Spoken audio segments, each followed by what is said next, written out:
right. Morning, Alex. Good morning, everyone. Good morning, Kelly. I think I need Leah to enable my screen sharing. Great.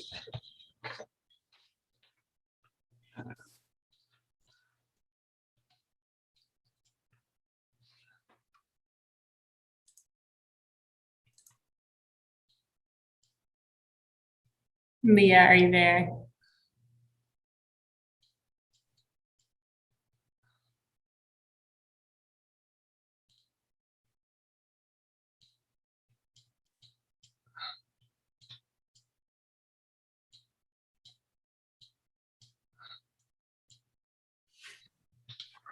Okay, here we go.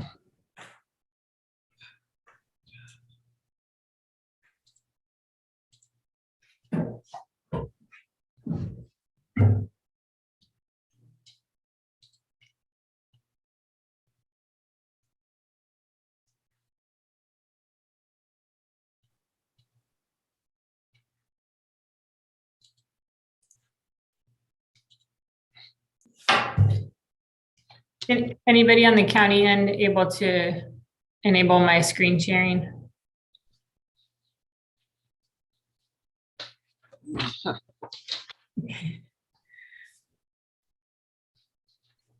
Is Leah here or not yet? I just see the county PAD, but their mic is off, so they might not be at their desk. Okay. Alex, are you able to share your screen or is it disabled for both of us? Let's see, share my screen. It's disabled. Okay. Good morning, everybody. Morning, Chris. I'll see if I can give you guys permission. Okay.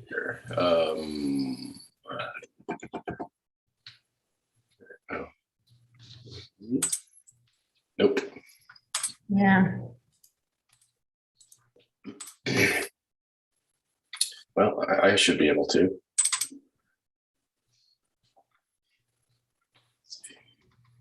Sorry about that, everyone. I was having technical difficulties on my end. Chris, let me get you set up. Who's going to run the plans for consent today? Will that be Kaylee? Probably me. Yeah. Unless Chris wants to. No, I won't. That's okay.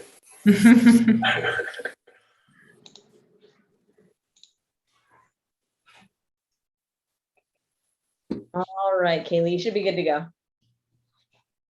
Okay.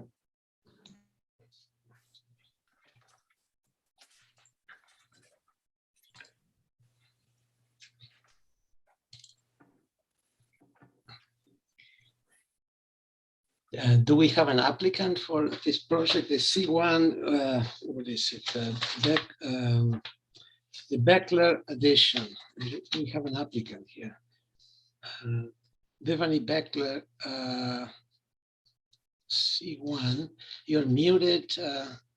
Can she be allowed? Can she be made a participant?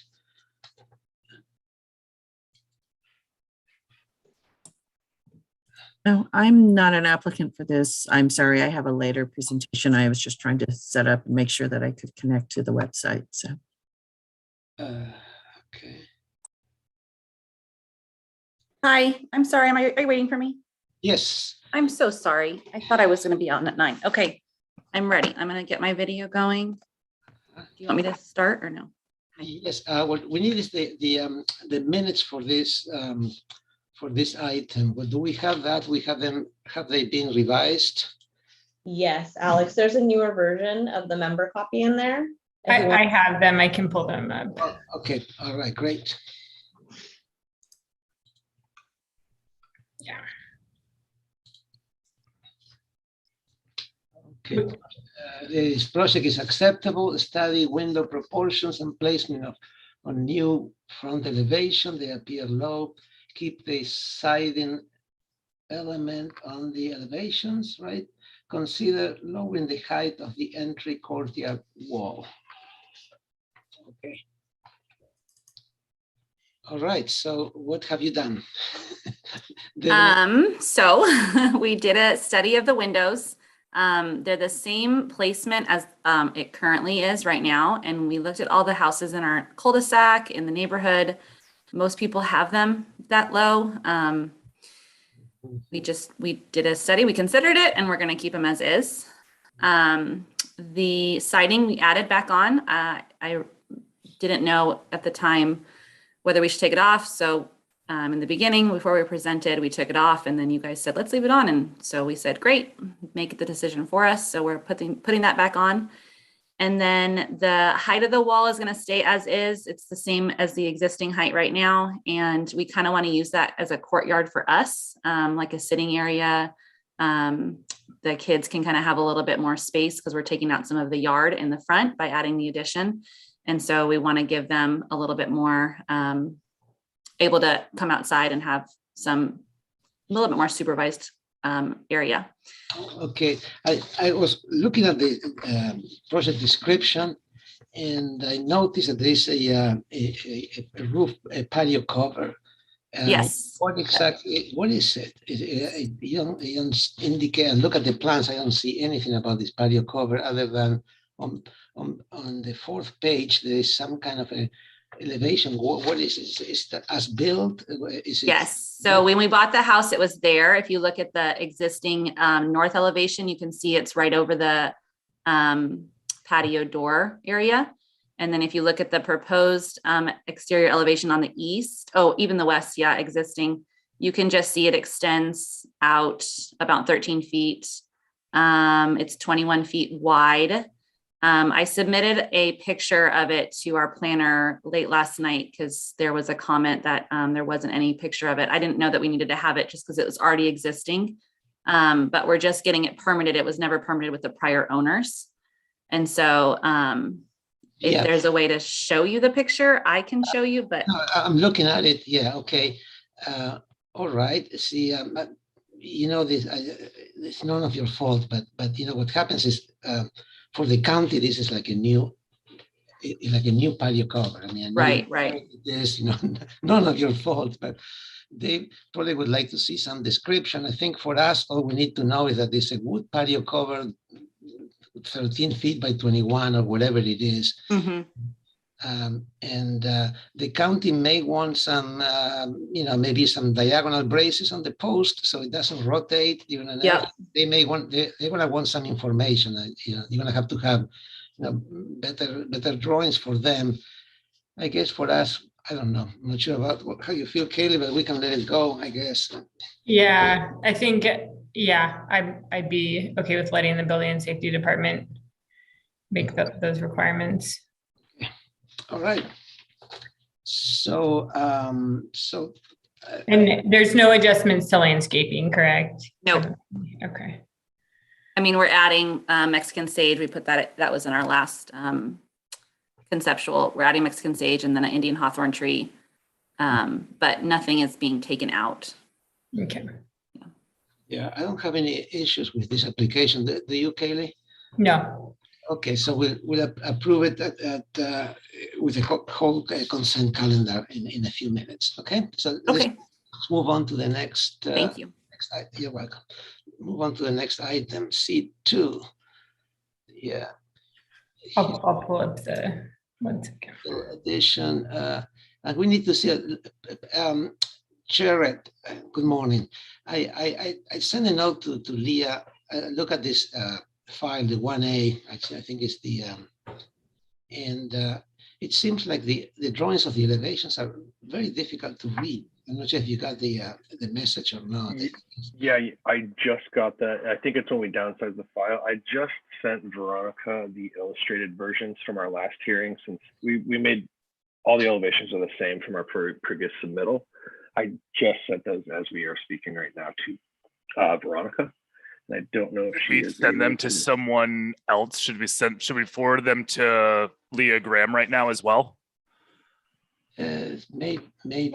What sheet was hard to read? I have that first file up, so I was just going to scroll through it on 17 to 20, pages 17 to 20. 17 to 20. Okay. Yeah, the exterior elevations. Yeah, you can share the screen and Oh, so the downsampling went Winterize. The down sampling of the black and white, so that these ones are a little bit easier to read. It's fine. Yeah, I tell you how I feel. I think the project is fine. You have it very nicely detailed and all that. I just wanted we need a better document to approve. Those 4 pages, if you add it, and the planner can verify that the elevations are legible, and that's all I have on my end. Great. We can do that. We've sent Veronica, our planner, those pages. Okay. Okay. I'm going to open up the landscape set because I'm not sure if we had landscape files from you in the last presentation. You should be, yeah, it's the 1.b Yeah. landscape PDF. Oh yeah, I just mean I don't know if we reviewed them the last Oh, yeah. time or not. I may have been absent for that. If We reviewed. presented these. We had a lot of discussion about the landscape and tree heights and species and neighbors to the north and trees coming down, all Okay. of that. So I think I was appreciate your absent for thoroughness. that. I'm just gonna go through and make sure it looks complete then. Yeah.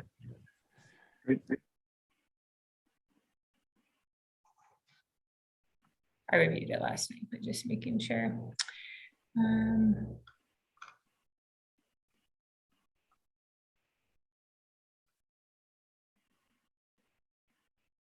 Yes, so I am, and I believe you had wheeler calculations at the beginning, correct? Yeah, board member Scrub. So the collaboration or the communications with the neighbors, the tree species have all been coordinated on all that. Okay. All right, then it looks acceptable to me, Alex, as well. Okay, so yeah, I already looked at the drawings and the details. They're very nice. The sections are very good. I just got that question about the elevations, but if you provided the pages to staff, then it will be fine, and we'll approve this on the consent agenda. Okay. Great. All right. Thank you very much. Thank you. Thanks, guys. Let's go next to number C3, the third door here, the Star Wars deck plan. Star Wars deck, there it is. There's a plan, file. Do we have an applicant?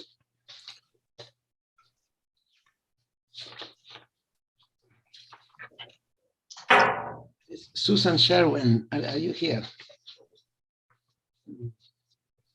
Oh, yes, there you are. You're muted.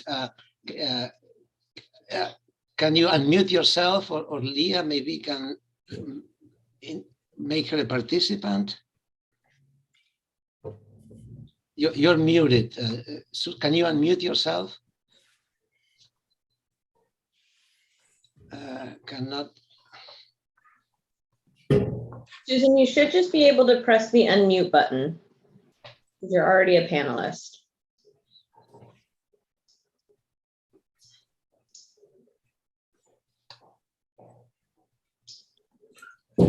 Maybe you should leave the meeting and come back.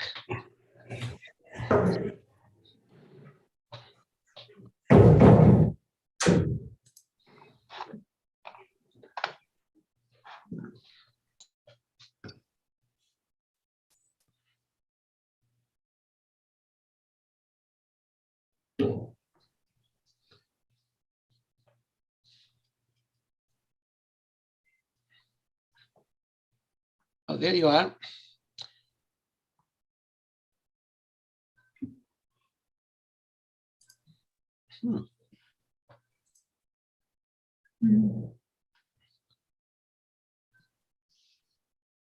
No, she's muted, Leah. Susan, you may need to call in on a phone. I believe that when you register, it'll give you a phone number to call in as well.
Okay. Try now, Susan. Your mute unmute sign is not in there.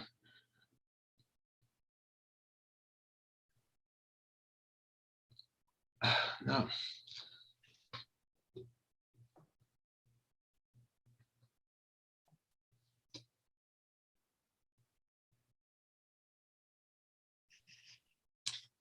How about the phone number? The number does not work for you?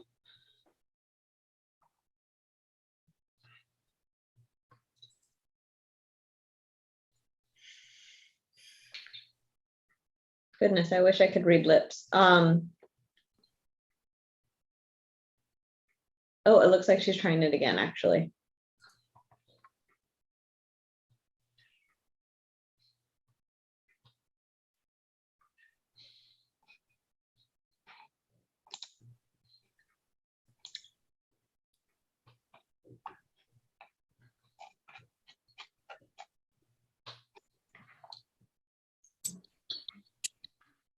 Okay. Susan, you may have to turn up your volume possibly, and then Alex, do you guys want to just start reading through the comments and she can keep trying? Yes. The comments were, if you can share the screen, Kaylee. Yes. Yeah. The comments were, one, show adjacent development on site plan. And if you can show page 1, are you there? Yeah. Oh, do you want me to go to the plans? I was on the comments. Right, yeah. Okay. Yeah, and she does show them on page 1. She shows the unit, the adjacent house to the north and south. The second comment was B, consider making planter between lawn and spa more naturalistic. And there you go. Hi there. I'm finally on. I'm sorry. I don't know what happened with my. This is Susan. I'm sorry. I'm finally on your meeting. Great. Okay. So the second comment was consider making planter between lawn and spa more naturalistic. So now we're looking at what have you done about that, if anything? So on L 1.1, I've changed that that landscape plan to add more variety and more plants and have it just be more naturalistic. So basically, you didn't change the shape, you just changed the materials on L 1.1, right? Yes, that my previous plan had a much simpler and more geometric layout of the plants on the hillside. I maintained that hedge up at the top because that's partially a small children barrier towards falling down the hill. Kaylee, can you comment on that? Yeah, I do think our comment was about the bed being more naturalistic, but the planting is an improvement from the last time we saw it. So, okay, very good. Yeah. The third comment is consider extending balcony over patio doors to create more cover.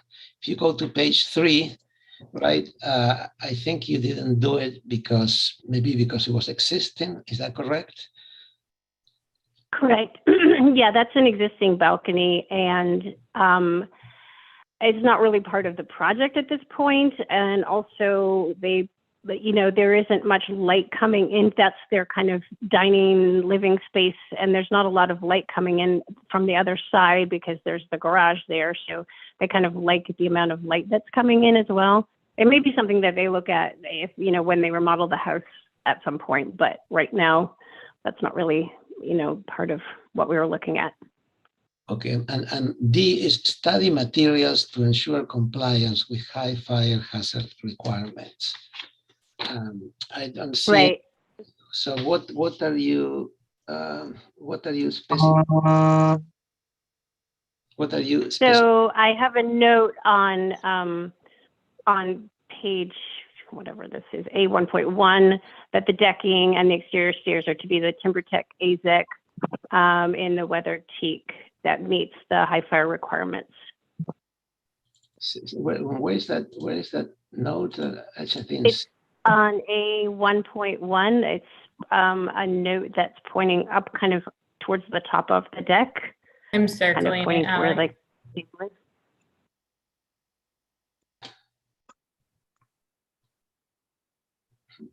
decking and exterior stairs to be timber tech, AZEC, weather tech, to meet the state fire marshal, there's a number, the standards, railing to be painted metal. Okay, very good, all right. And, okay, so that's that. So usually what we have, I was looking at your details basically is a reproduction of the county, handout. It's basically generic, but the question is like, well, what are you doing with it? Are there metal, meaning like hollow tube, tubular steel, solid metal, 1 inch, ½ inch? I mean, what is it that you expect out of that railing? Well, I was going to match the railing that is on the upper deck. So, which is just a simple square aluminum railing, and that was my plan, is just to make it quite simple and in line with what's already there. Okay. Again, you said the balcony is not part of the project, but now it is.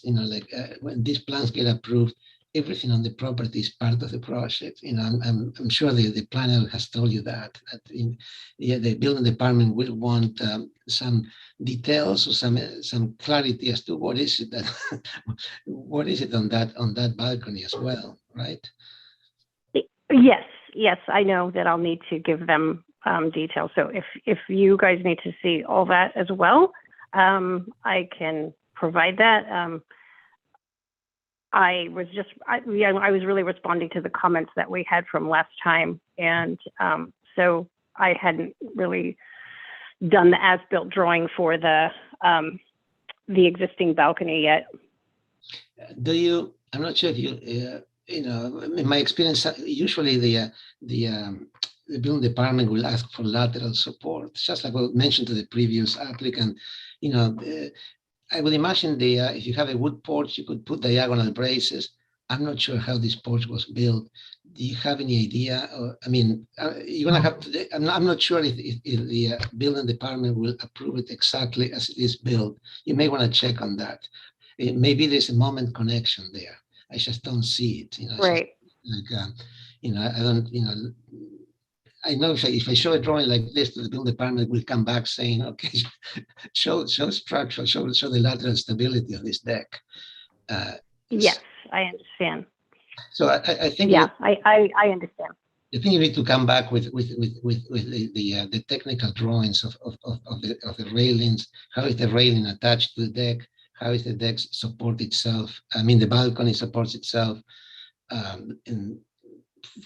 For lateral stability, and we'll approve it then. That's my take. Kaylee, do you have any other different comment? Or? No, I agree with those comments. Okay, all right, Susan. Okay. I imagine you could go ahead and at risk you can submit to the building department. It takes forever now to submit. You can get going there, but they will require those documents, and we need to see them too. I don't want to delay you. I think you can move ahead, but you need to come back for final approval. Okay, on consent. But okay. Details. Okay. Yes. All right. Yes. I did just get these comments this morning. The planner forwarded them to me like 10 minutes before, or 30 minutes before this hearing. So I didn't have time to respond to those couple comments this morning, but I will do so and resubmit to you. Okay, very good. But like I said, I believe you can go to the building department and get going at risk, of course. But if you want to do that. No, I prefer to go in fully organized, and I know they're going to want it, so there's no point in going in before that. So yeah. Very good. Okay, we'll see you next time. All right. Thanks, Alex. Okay, bye. Okay, Mr. Chair, that concludes the consent calendar.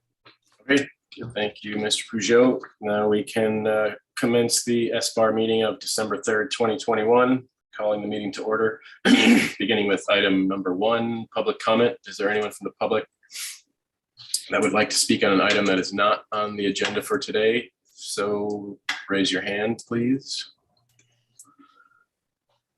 Any request to speak, Leah? Mr. Chair, not that I can see. Okay, see no hands going up. So we'll move on to item number 2, the agenda status report. Any changes? So we do not have any changes to today's standard agenda. Okay, and then item number 3, the minutes from the previous meeting, which was November 19th. So Kaylee, if you want to bring those up, we can scroll through them and review. Be a separate file. Can you see it? I just switched That over. is- okay, great. I would say we can just move on to item number 1.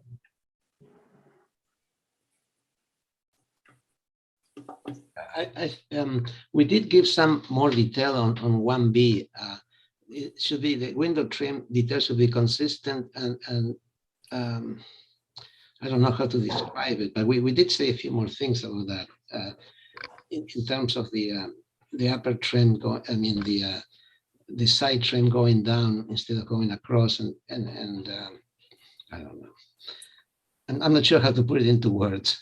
And maybe more consistent to be consistent and Well, actually, Alex, Yeah. if you recall that he actually made those changes during the meeting and we approved it later. that's correct. So I Yes, don't know if we really need to bother with that. correct. I'm sorry. Yeah, now I remember. Yeah. Yeah, it was granted preliminary and final approval that day. Okay, very good. Okay.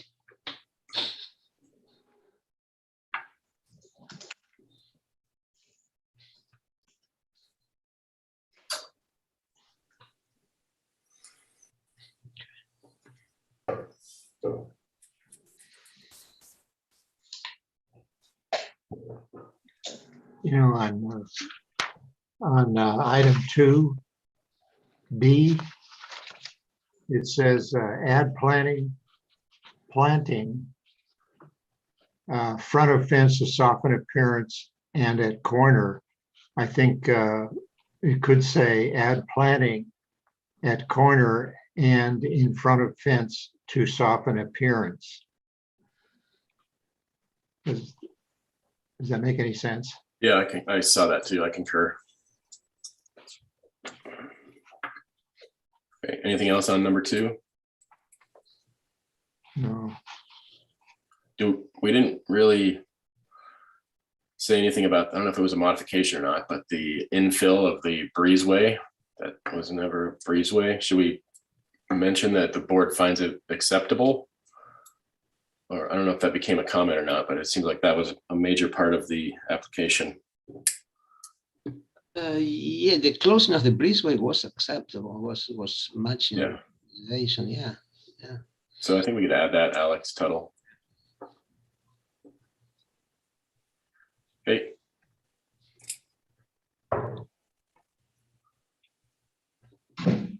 On 3A, I was the one member. One member about the status of the pole sign, and staff will, I guess, and ask. Excuse me. One member asked staff about the status of the pole sign with the with the change with the change in use. And I think and I believe that staff said they were going to research that and come back to us, right? Yeah. So yeah, one member requests that staff provide information regarding changes to pole sign, something like that. Or also the status itself, because I really would like Yeah, to know. the change of use, would that negate the pole sign? Well, that's what I really would like to know, and I don't want to discuss it now, but I'd like to see that at least I think that we've been seeing pole signs that exist, and it seems like they remain in perpetuity and some kind of a note. Are they all grandfather? If they are grandfather, then I will not ask anymore. But I need somebody to tell me that, because I believe they're not. Okay, so that's really the question. What happens with all these pole signs that keep reappearing, and because they were there sometime 50 years ago, and that's what I would like to know. Does that make sense, Tuttle? Alex, do you need that worded out for you? So is it accurate to just say one member asked staff about status of the pole sign with the change in use Yes, and wants to ensure that any changes to the sign are reviewed? Yeah. yes. Okay, item 4.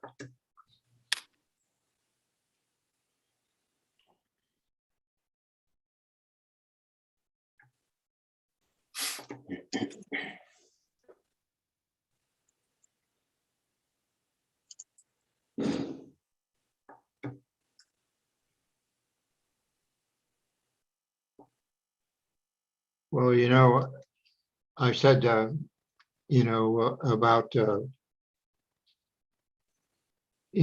showing the gable end, but also offsetting it a little to break up that linear, just one straight line across the whole thing.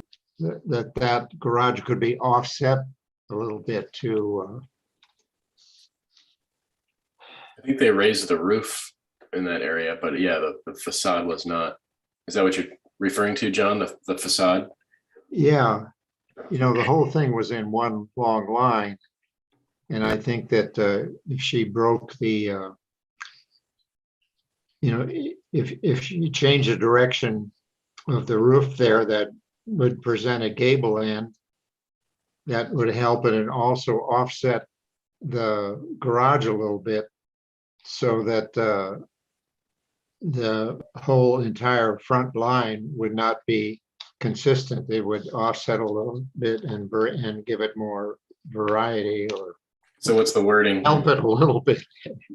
So just as is, and then consider offset to break up the linearity of the front facade.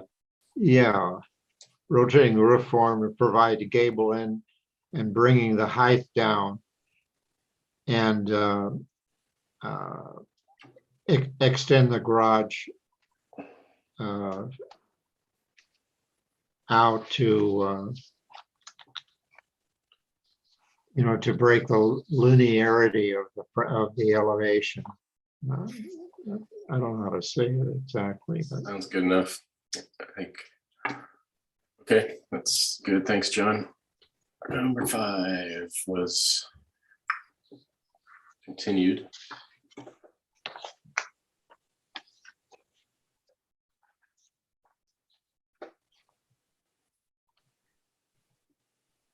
Juggling.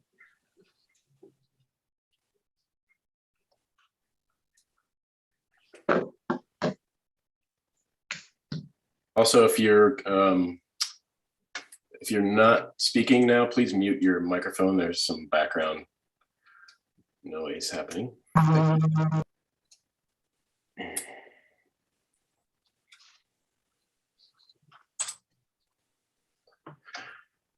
Okay.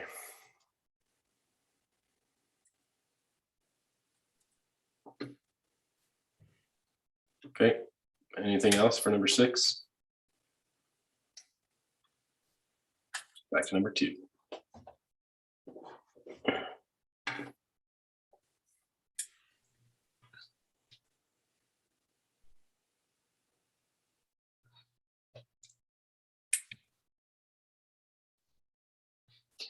I think 2C, it wasn't, I think we settled on not shifting the windows up, rather just making them taller. So consider making tower windows on north elevation taller.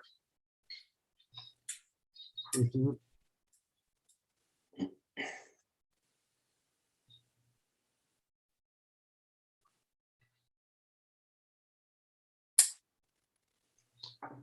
So how about D, make Eve details an A, no, not Eve like Adam and Eve, but with an A in there.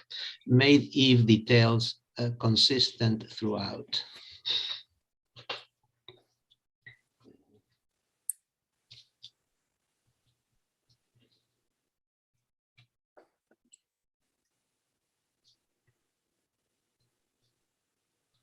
Okay, I think that's good. Anybody else have any input?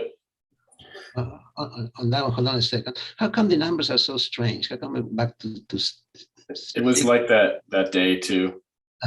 This wasn't corrected. So that was number 7. Number 3 is number 8. I see. Okay, let me read. We spent a lot of time on this one. One second. I think I think it's more than one member. And on G, I think I know Josh spoke the most, but I agree with his comments about the project is. Yeah, Several members. just believe- delete one member believes.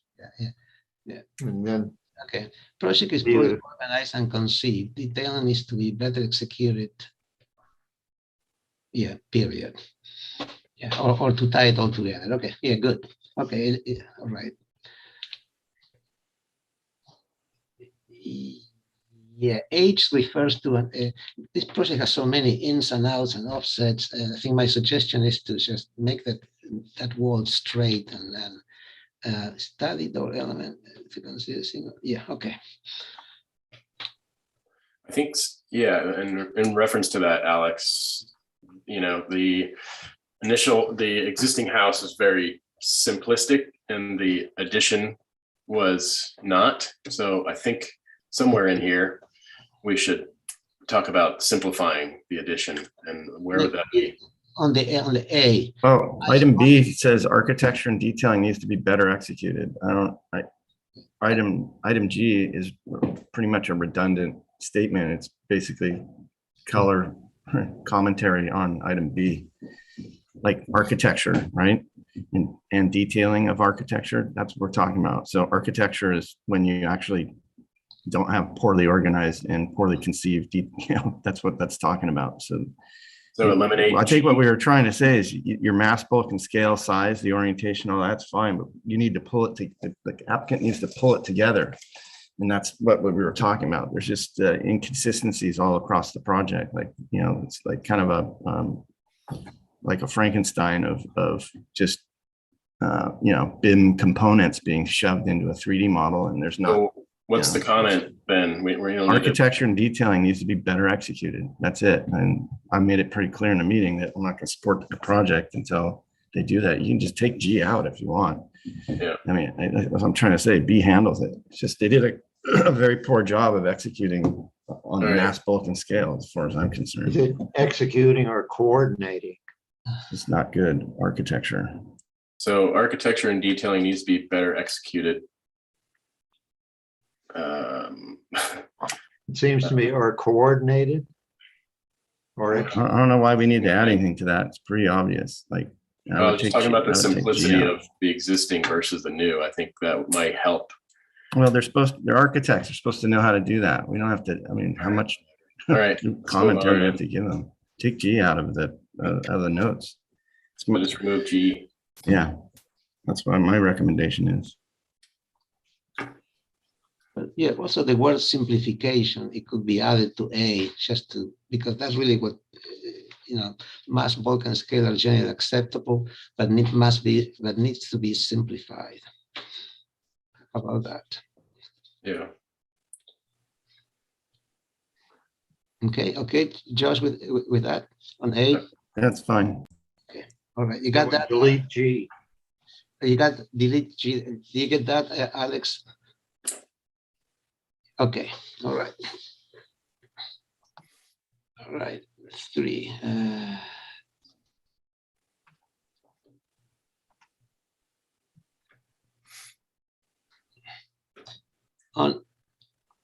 On 3A, I believe I was the one member, and but I believe, tell you the truth, I think the item B clarifies what I was trying to say with on A.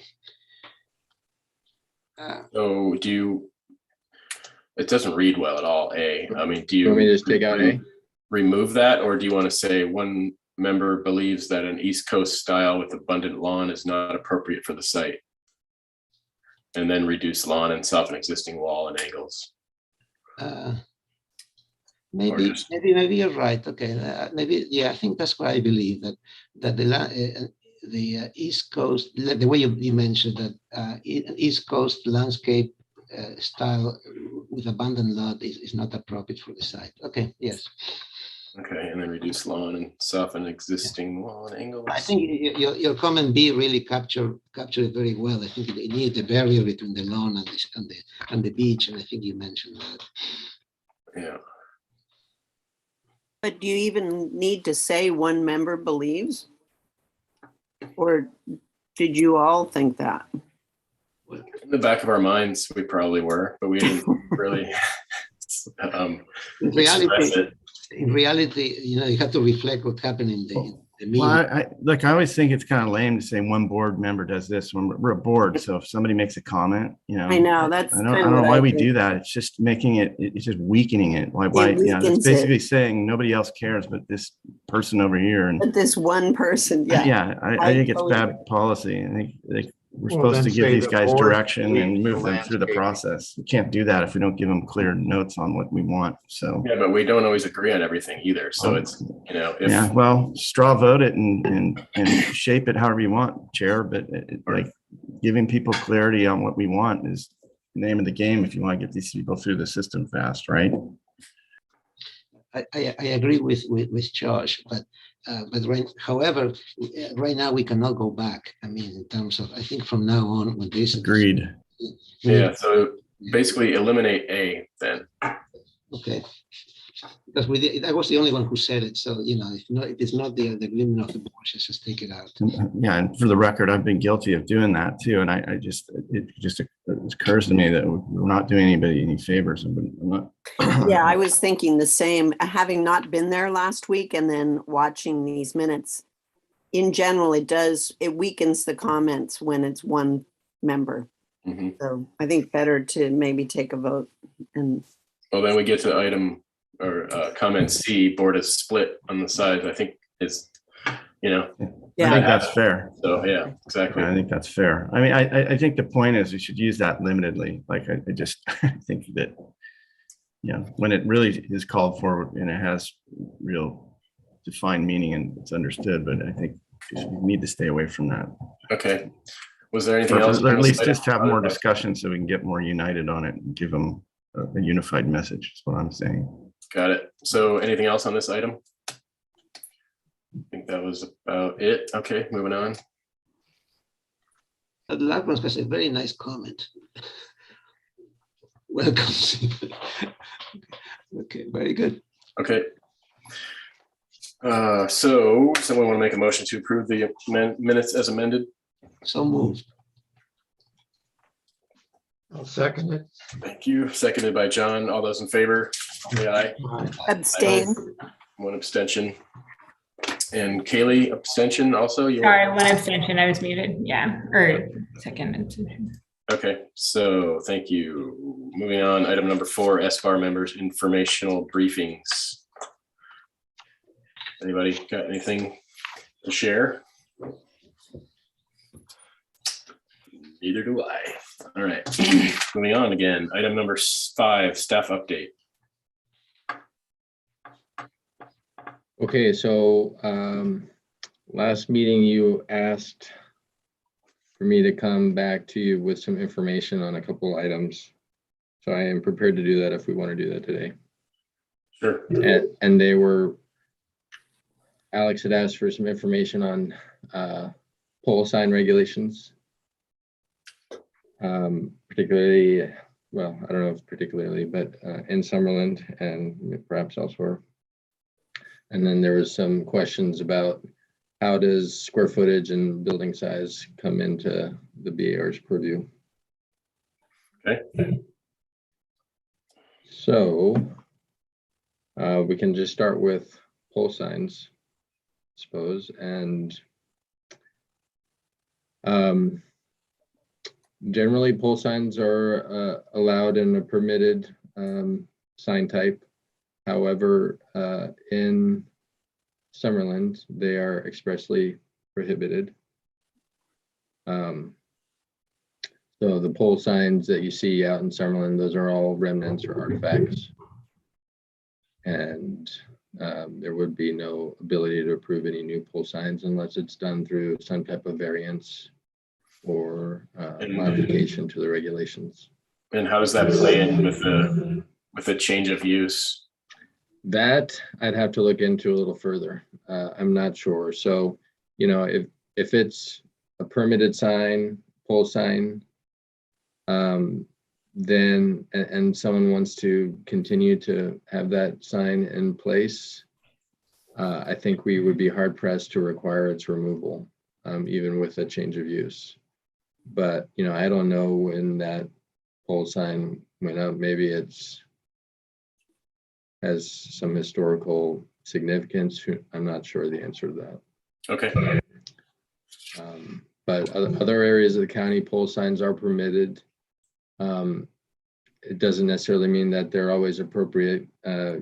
As with any project, you, as the BAR, have design discretion and this sort of leads into the next part of the conversation, which is in regards to your purview and the findings that your board has to make as you review various projects. Mr. Chair, a question. Like, do pole signs have a part of the property? Like, I know in the city of Santa Barbara was a 30-year battle to remove the pole signs, and some had strong arguments. The case of the Loreto Plaza and on Esposito was able That's to for food. I know, but to other people, they don't know. Hey guys, if you're not speaking, please mute your microphone because we're getting background noise. Okay, in the case Sorry, of the Loreto Plaza and Espositos and State, there was a battle that lasted for, I don't know, 20 years or so. Eventually, the pole was removed. So I know I'm much more versed on the city regulations, but I know there's a lot of stuff, a lot of rules regarding the structure of the sign. If the question is, if the pole sign exists and the business changes, is the pole part of the building structure and therefore a change of phase is approvable or is mandated by, basically by what am I trying to say? Is that part of the property and the county will not be cannot ask to be removed or not? That is the question. There was a project on Upper State that fell into the same category. It was a project that's changing completely from, it was an old abandoned sign. And, in the 50s, there were pole signs all over the place. And the question is really, do they need to remain? So I guess the question, yeah. Well, I think the question is if a new business comes in and they want to make changes to, you're talking about if a new business comes in, they have an old pole sign and they want to update or change that pole sign, could they do so? Is that? Or does the SBAR have the purview to ask it for it to be removed? I guess is the other. I think what Alex is bringing up is a community-wide policy conversation. Like, what does the community want? Do they want these things to remain or they want them to persist? And it seems like that's well outside of our purview here. Sounds like that's what we're asking about. That's what we want. Yeah, I mean, it so seems like I don't want to get into a philosophical thing here. Let's just, Alex, I think maybe just a little bit more information next time. I mean, we have a specific case study here with the big yellow house. So there's changing use. Do we have any say in what happens with that sign? That's the question. And I think we can move on. Okay.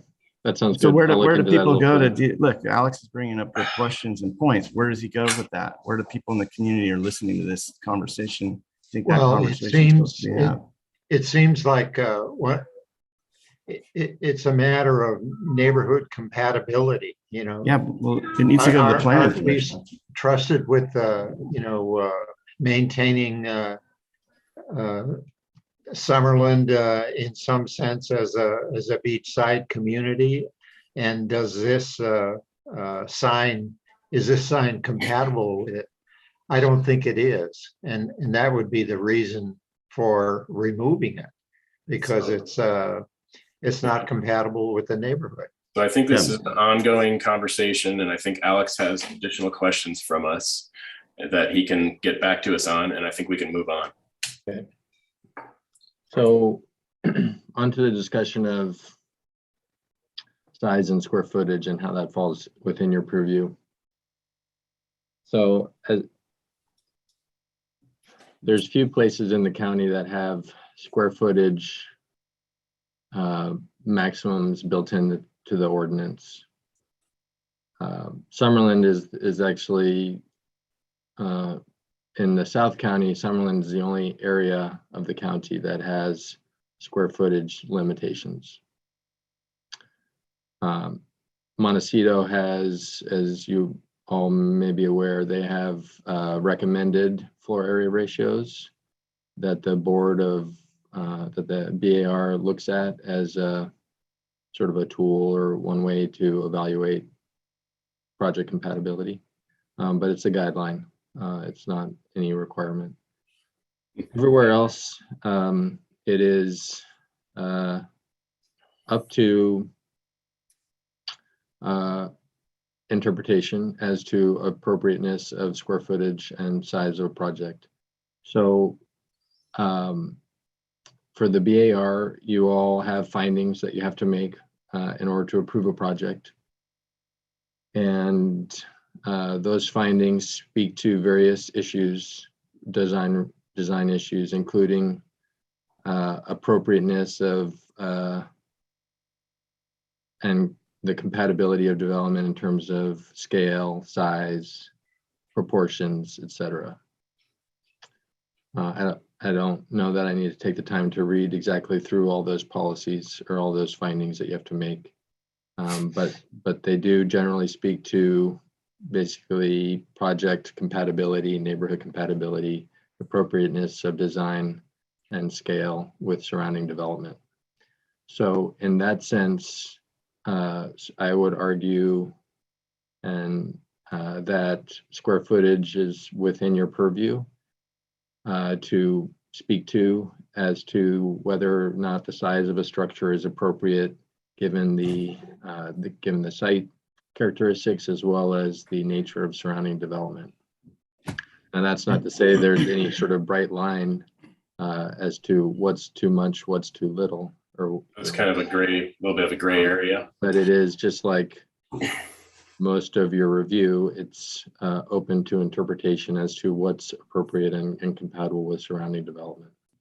Well, look, I was the one that asked for this discussion. So the reason why I wanted to bring this forward, and I agree with you, Alex, there's no bright line there to define things. That's why we're here. So yeah, that's for sure. And the distinction that I'm concerned about is there's allowable uses, and then there's review of quality architecture. And like this discussion sometimes drifts into like allowed use. Like the last discussion we had drifts into that too. Like it's a neighborhood compatibility issue. Okay, well, it's a commercial district, so commercial districts have signage, so there's nothing incompatible about that from that point of view. But what the community wants and doesn't want seems like what we're starting to discuss there is a matter for planning commission. And when we're talking about what people are allowed to have and not allowed to have as square footage for their homes or otherwise, that's a community-wide discussion. That's an allowed use discussion. So what I was concerned about in the last meeting is Alex Peugeot's comments about not being able to support a project because it's too big. That seems like a sociological discussion about what people should and shouldn't have as a house, not talking about removing square footage or adding square footage in the interest of improving architectural elements of the project. To me, we're here to create, I don't want to get into it. We have a purview and a charter, and we mess around with square footage sometimes as a part of our toolkit to achieve our goals is creating good architecture and preserving the neighborhood's quality. So like getting involved in what people get to have and not get to have as an allowed use conversation. It seems like it drifts outside of our purview. That's the distinction I'm trying to clarify, and I would appreciate it if we could have at least a discussion on that. Where is the bright line or the gray line there? That I'm not saying that we can't talk about square footage at all. I know that's part of our toolkit. It just the motivation behind it seemed like we're actually social engineering here, and I don't think that's what we're supposed to be doing. But I think there's a discretionary review aspect to the way the general county ordinances are written, different from Montecito with the FARs, that if a project is well-designed, well-screened, not super prominent to the public view, it can be larger than maybe one that's perched on the edge of a cliff hanging over the entire neighborhood and impacting lots of other community members. So that is in our purview, I think. Yeah, so let me just read two specific findings that your board makes. These are particular to the coastal zone, but I think they do speak to this issue maybe a little more directly. One is in areas designated as rural, the height, scale, and design of structures shall be compatible with the character of the surrounding natural environment. Right. Structures shall be subordinate in appearance to natural landforms, designed to follow natural contours, and shall be sited so as not to intrude into the skyline as seen from public viewing places. Yeah, I think that's a key factor in our reviews of these rural properties, is that language right there, is how does it interface with its natural setting? Yeah, and if your aim is to adjust the building to achieve those goals, then maybe one might toy around with the square footage, but we can't toy around with square footage just because, we're putting a moratorium on wealthy people who can afford more than people who can't, that's when you're social. Yeah, I think the bottom line is when you're looking at square footage, you're looking at it in the lens of compatibility and with not only with the site and the appropriateness of the site, but with surrounding development. So yeah, and I just to speak up for Alex here, I don't think that was his intent, was to, I think Alex is more in tune with these. That's not how I heard it. That's just not how I heard it. So maybe you can explain it, Alex. Really. That's what I heard. Tuttle, why don't we, Alex Tuttle, maybe move, what's the next one you're going to read? And there's a similar one for urban. It's slightly different, but in areas designated as urban, new structures shall be in conformance with the scale and character of the existing community. Okay. So, well, I think that helps. Hopefully that helps a little bit. Just one other thing to mention is the BAR, you all are probably hopefully aware that various community plans have their own set of residential design guidelines. Summerlin has them, Mission Canyon has them, Eastern Galita Valley has them. So as you're reviewing projects within those different communities, these residential design guidelines provide guidance as to how they want to see development occur in those communities. And those further kind of speak to and reinforce issues in terms of primarily with regard to like neighborhood compatibility and appropriateness of design styles and things of that nature. So, okay. Mr. Chair. Thank you, Alex. I know you're in a hurry to move this forward, but like in the event, my discussion here, if I've somewhat taken Mr. Peugeot to task over this, at least. I don't think it's appropriate. I'd like to give him a chance to, if you don't mind, I'd like to give him a chance to respond and clarify what his intentions were, so that it's not misinterpreted. Maybe perhaps I missed the point, and I brought it up in a public setting, and I think he deserves an opportunity to say something about it. It's something that I think is an important issue, and kind of wondering why you're so eager to move us forward and not have any discussion on it. Can we not have some discussion here? We have been, and we can, and I'm open to Alex responding, but it's certainly not appropriate to call out a fellow board member during a meeting and berate them. So I think not berating anybody. I just take the issue to task. I think it's outside of our purview. That's all. And I'm trying to be respectful about it, and also stand up for what I think has integrity and what doesn't. What am I supposed to do? Just sit here and not speak? Isn't this it's a free society where we have a debate? Aren't we allowed to have a discussion and a debate? I mean, I'm not dismissing Alex Peugeot. I'm not impugning his character. I'm just asking him for clarification about how we discuss matters and how we can debate this more carefully. Well, it did come off that way last week, but anyway, Alex, feel free to respond if you want. I have I want to add something about signage seen from the freeway. There's also a Highway 101 design guidelines, and I believe there is also language there regarding signs facing the freeway. So that will be another part of the element regarding signage. I don't think I'm not ready to continue this conversation on size of structures. Maybe some other time. Okay, I think it's a case by case basis, and if it comes up again, we'll address it during that agenda item. But I think we got some good clarification from Alex Tuttle and staff. So appreciate the conversation.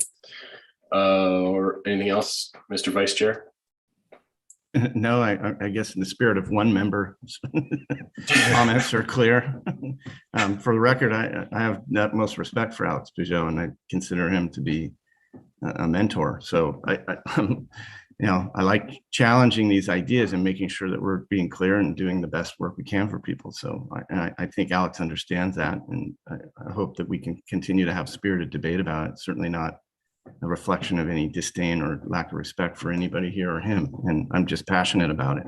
So I think people should speak their minds. And I think Alex agrees with me. And I know you do too, Chris. So if it came off like I was being insulting to him, that's absolutely was not my intention. And if that's how it came across, I apologize to you, Alex, and everybody, but I'm just passionate about figuring out what these gray lines are. They're very challenging sometimes. So there it is. Agreed. Thank you. Okay. All right. Moving on to item number 6, reconsidering the circumstances of the COVID-19 state of emergency. And this is basically our 30-day re-up to make a motion to continue meeting via Zoom as opposed to in person. So I'll make the motion to extend that. Or I guess before that, Alex Tuttle or Leah, is there any update on from the powers that be on getting back to in person or hybrid type of meeting? Mr. Chair, I don't have any formal statement or any official update. I know that a lot of the boards and commissions were looking to come back starting the beginning of the year, but it does look that may happen. I think they're kind of hanging tight to see how this new variant does over the holiday season. But just to bring it to your attention, I know that a lot of people are eager to get back into the office, or just looking forward to a hybrid option. But it doesn't look like that's going to come as soon as we had hoped it would. Okay, that is not surprising. So thank you.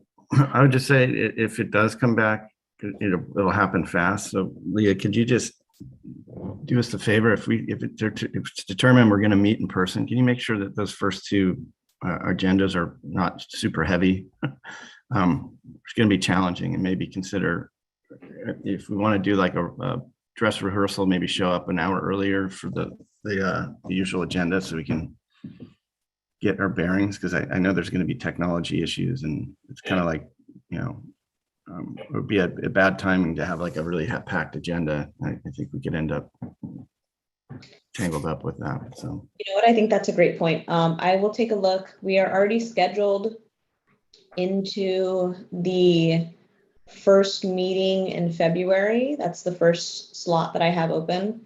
But let me take a look at the January agendas and see if there are any projects that are willing to kind of scoot off a little. Or maybe just give us an extra hour at the beginning of the meeting to like get ourselves organized in that room. I think it's going to be quite foreign to what we've been doing. Yeah, Leah, it's not just the first meeting of the year, it's whenever we go back. It's, we don't know when that's going to be yet. So I don't think you need to ask anybody to scoot yet.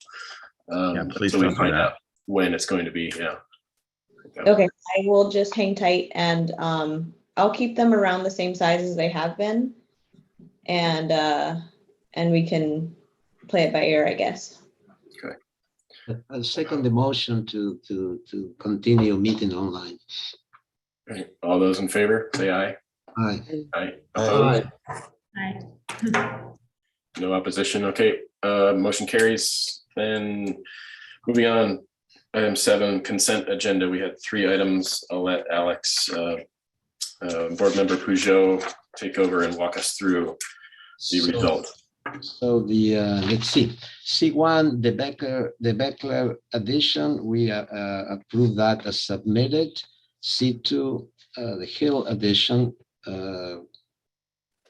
yeah, we approve that as submitted. The applicant is going to submit additional drawings that were not printed. The PDF were not very clear, but that will be part of the approval.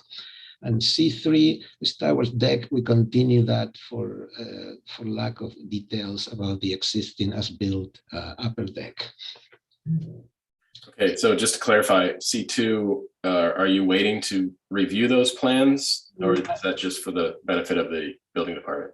No, just for the record. No, the plans are fine. Okay. C1 and C2 approved, C3 continued. Very good. Make a motion on to that effect. Okay. So then the motion to approve, is that what you just said?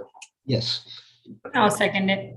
Second by Kaylee. All those in favor, say aye. Aye. Opposed? Aye. All right, motion carries. Moving on then to the standard agenda. With item number 1, the Bashirtisham residents, request of Rachel Rayner, agent for Masood Bashirtisham, for conceptual review of a new 3,297 square foot single family dwelling and 550 square foot detached garage on a currently vacant parcel. The project will require 1,480 cubic yards of cut and 190 fill. And this is a 11,300 square foot parcel at 2202 Calle Culebra in Summerland. So do we have the applicant here? If so, please state your name for the record. Hi, this is Rachel Raynor with RRM Design Group. I have a couple team members from the applicant team here with me to assist with the presentation. I'm going to hand it off to Deddy Pikert with RRM, and he will proceed with starting the presentation. Thank you. Okay, and if we can try and limit our presentations to about 10 or 15 minutes for all these projects and anyone out there listening, we would appreciate that. So Deddy, whenever you're ready. Yeah, thank you, Chair Gillian, board members. I'm Deddy Pikert. I'm a principal architect with RRM Design Group. I also have with me here today a couple of other team members. Gordon Brewer, who's our design director, will be speaking about the design, and then Julie Wah, who's our project architect, project manager, will be kind of walking you through the plans. So I just want to start off by kind of a quick overview. Again, our client, Masood Bashirtisham, is and his family. They're originally from Bakersfield, and they want to build this house for their family to live in our area here in Summerland. You can see from the diagram on the screen here that the lot is located on a steeply sloping hillside. The orange box should really probably extend all the way down to Evans Avenue, because the lot actually goes all the way from Calle Culebra down to Evans Avenue. So it's about a quarter of an acre, 0.26 acres. The couple of things I just want to say is that the design that we're going to show you today complies with all objective design and development standards and zoning standards in the county. We've taken great care to nestle the design, the project, the home into the sloping hillside, which presents some challenges, but I think we've come up with a really excellent and elegant solution.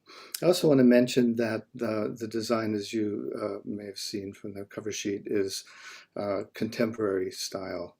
The Masood and his family really love contemporary architecture.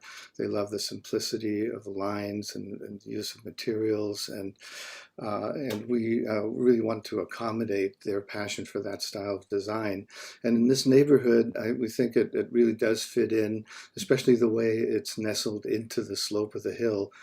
You know, if you kind of review the nature of the homes in this neighborhood, there's a really very eclectic mix of design styles, including contemporary. So we feel, you know, very happy and comfortable with being able to facilitate Masood's family with the home that we've designed here. Again, it complies with all zoning requirements.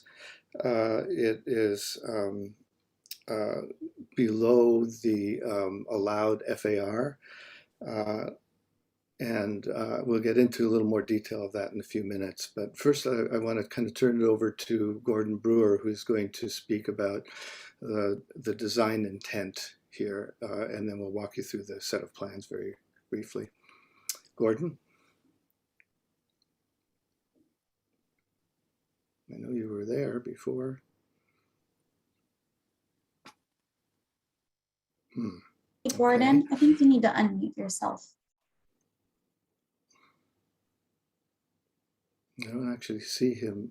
Gordon? Okay, yeah. Oh, there Can you hear me are. now? Yeah, yes. Good. Okay, yeah. If we could back up one slide to the overview real quick. As Eddie mentioned, there's an eclectic, you know, group of buildings around. There's the client really desired the contemporary style, and it's looking at the design guidelines. It's a permitted style for the Summerlin and the guidelines. There's a contemporary house across the street and down 2 houses, basically. Yeah, that one right there on our street. So we felt pretty comfortable that that would be an acceptable approach. The other things worth noting about this site are, like a lot of projects, it's sort of designed itself. When you look at the site, very steep site with a last house on the block, if you will. And we're on a downsloping lot, which does present challenges. You can see the other neighbors on our side of the street all have a similar pattern with the garage in front, close to the street, which is sort of antithetical to, you know, what you really want to do is have the entrance a little more prominent and not have the car dominate the approach to the streetscape. So that was one challenge we really took seriously and looked at when we sited the house. If you look at the pavement pattern too, you can see at the end of the road there, the pavement is not as wide as the right-of-way. In other words, when you look at the site plan later, you'll see that the existing pavement does not follow the large footprint of the right-of-way. So we didn't want to get into too much, you know, extra grading and whatnot. So we decided to take the approach to the garage and put the garage up at the highest part of the lot. So let's move to the perspective now. We can kind of see more what's going on. Next sheet. Yeah, you can see how steep the site is there. And again, we put the entrance to the garage at the highest part of the lot and we skewed the lot to follow the slope of the topography, and which our neighbor also did. If you can remember that from the last slide. To meet the challenge of, you know, creating a strong sense of entry, we separated the garage from the house, and that allowed us to put this nice broad 6-foot wide stairway leading down to the entrance. We have a little mitered glass corner there to act as a little signature for the entrance with a little eave wrapping around it. That's in fact light well that spills light all the way down to the lowest level of the house. Otherwise, as Daddy mentioned, this was just a very simple house, simple materials, stucco, and the what looks like board form concrete may in fact be that, or it may be that the clients really like this kind of modern textured tile planks that are you know, applied over the brown coat. So we'll address that as we, you know, further the design along. Let's take maybe 2 slides. We can see the site plan real quickly. Yeah, there you can see on the left, you can see the differential of the paved pattern versus the right-of-way. And so by putting the garage where we did, we avoided, there's a lot of really steep warping that would have to happen to develop that undeveloped right away. But where we located it now requires the least paving and the least grading and disturbance to the topography that we could possibly get. I think that pretty much, you can see how by the angle of the contours that we just followed the contours and stepped the house into the hill and down the hill, as most people do in Summerlin on these really steep lots. Next slide, let's see. I think we're going to turn it over to Jolie for just a minute here to go over the floor plans, and then I'll talk a little bit more about the elevations when they come up. Okay, thank you, Gordon. Hello, everyone. Yes, I'd like to go ahead and walk through the floor plans here, right? This slide illustrates the street level. At the street level, we actually have a 2-car garage. The garage also actually has a foyer and an elevator, which will lead down to the residence entry, which is at the next level below. Also at the street level from the driveway, we have a staircase, that big wide staircase that Gordon was speaking of, that does also give you views as you descend down that staircase into the entry breezeway for the residents. Next slide, please. Thank you. Okay, and then at this next level, this is the entry level for the residents. As you can see, the elevator from the garage does open up onto this breezeway, so it does provide sort of a nice outdoor entry sequence from the stair or the garage to the house. This level of the house, the upper level of the house, is a great room plan. It would consist of a kitchen, living area, TV seating area. There's also a powder room and an interior stair, as well as the interior elevator for the home. And as you can see, the great room plan has very large, expansive sliding glass doors that actually pocket into a thickened wall that will allow for big, large openings and a direct access to the rear deck that we have that provides views to the ocean, the area, the city below. And then we've also taken advantage with large glass window-like walls over by the kitchen and that little game seating area to also try and take advantage of the views of the area. And as you descend down the stairwell, you'll also notice that there are views, tall windows to also allow views to the surrounding area. Next slide, please. And our middle level floor plan consists of a master suite and, primary suite and another bedroom, which also has an ensuite bath. Again, the bedrooms also have these large pocketing glass doors and access to another deck, exterior deck, to again really work with the indoor-outdoor relationship of the home. And then next slide, please. We are at the lower level of the home. In this lower level, we have 2 additional bedrooms and a rec room, family room area that, again, all these rooms open on to actually a terrace that is rooted into the hillside. So this is sort of the backyard kind of area. And this area is also going to act as an area that they can use for family or friend guest quarters. Also, as you can tell, as Gordon noted, there is in the exterior stair and the elevator, there's that little light well there, which is really great because it will give you, bring you light down into that lower level there. And I believe at the next level, the next slide, please, we are going to go to the elevations, which Gordon is going to talk about. Thank you. Okay, thanks, Julie.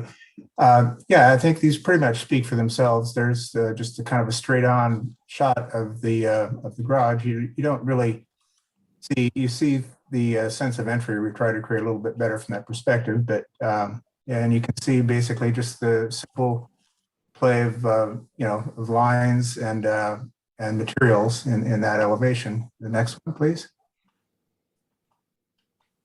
That shows again how steep this lot is, what a challenge it was to get the house to nestle into the hill. And you'll see in a few slides a diagram that illustrates our compliance with all the Summerlin design guidelines as far as setbacks and heights and so forth. Again, it just shows the simplicity and the little play of materials, a lot of open glass with a modern connection to the ceiling.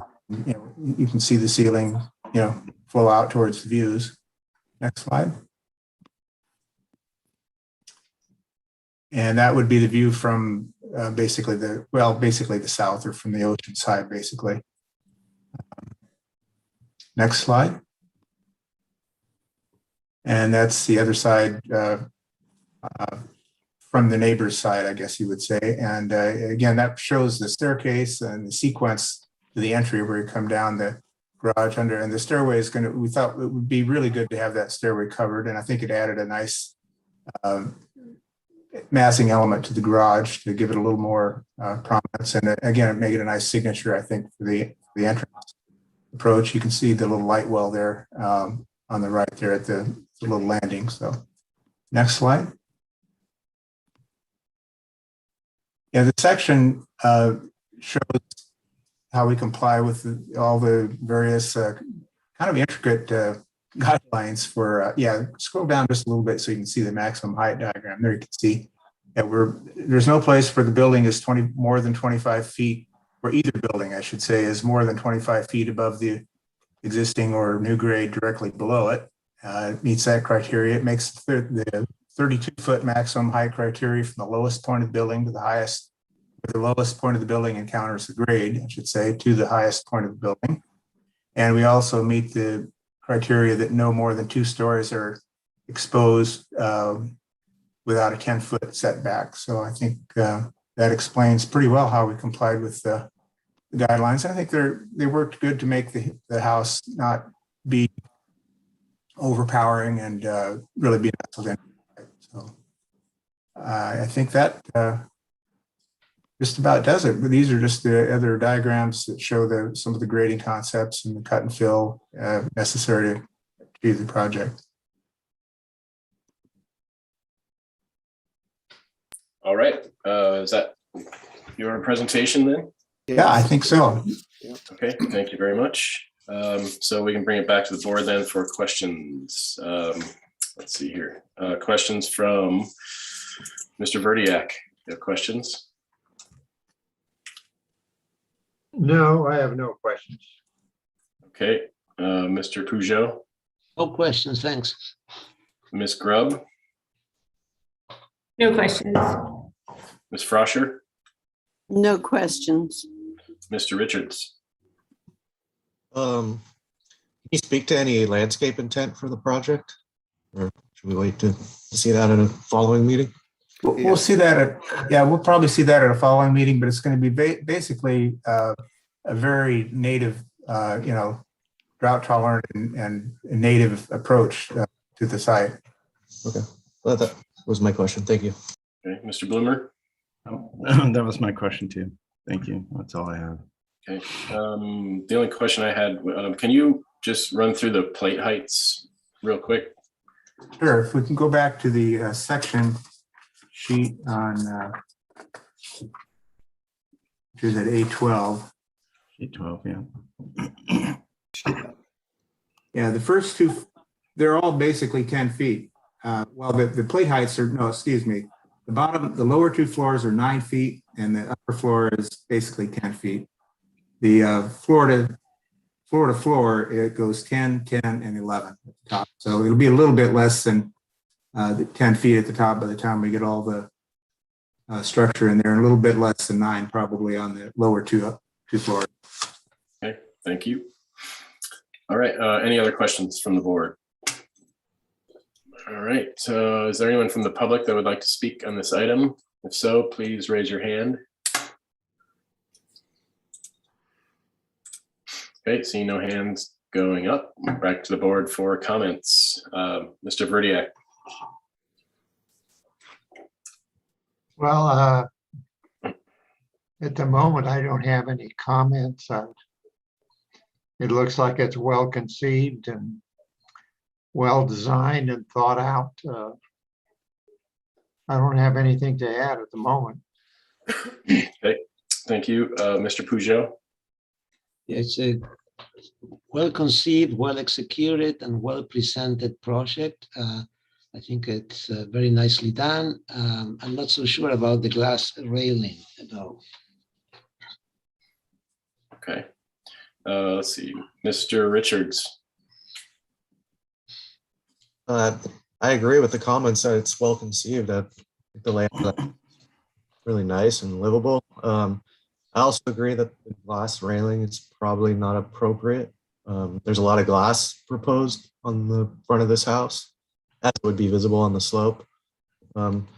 And I look forward to seeing a landscape plan that addresses, kind of not screening, but softening some of the walls on the side of the house as seen on the south elevation. I think the landscape will be, an important element of this. So I look forward to seeing that.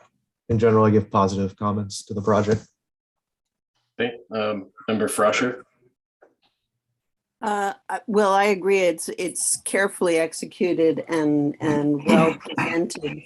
I am having a few questions about particularly the south elevation and the grand staircase with the posts. I'm struggling with it because it has a commercial quality to it. It doesn't feel residential to me, but I'm open to any other discussion on that. And then also the feeling that you could strengthen it with bigger overhangs. And particularly the whole building I'm talking about, that the roof elements could be thicker and more pronounced, and they would help create more shadow.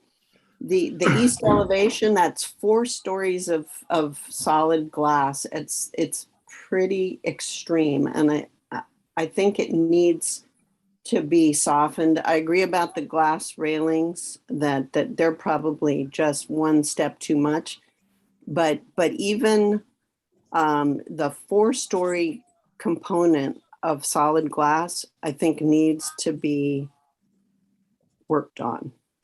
And I'm, I understand what you're trying to get from that grand staircase and having the overhang be way up above. But from the side, which I guess is the south, it looks commercial to me.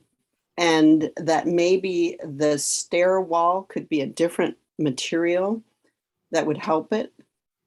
And here too, bigger overhangs, more pronounced horizontal lines might help.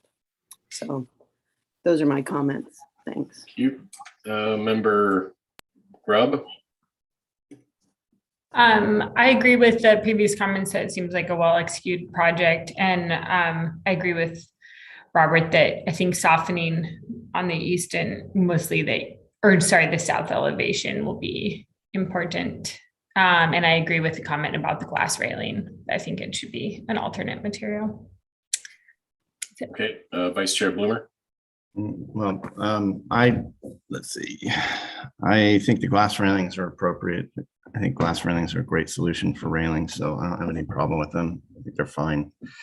I think that I'm kind of, on the landscaping aspect, it probably needs some screening and softening around some of the elevations. So like your front page or your title sheet rendering, I think if you start to see where the trees land in between, I guess from this point of view, if we look to the right, you'd have a neighbor, right? So some screening there would probably be appropriate. So we'll look forward to seeing a landscape plan when you come back. And to get Valerie's comment, that's kind of where I was studying the project too. I think the garage, a part of the project, I think everything below the garage is very well conceived. I don't really have anything to add to it, but I think there needs to be some study there.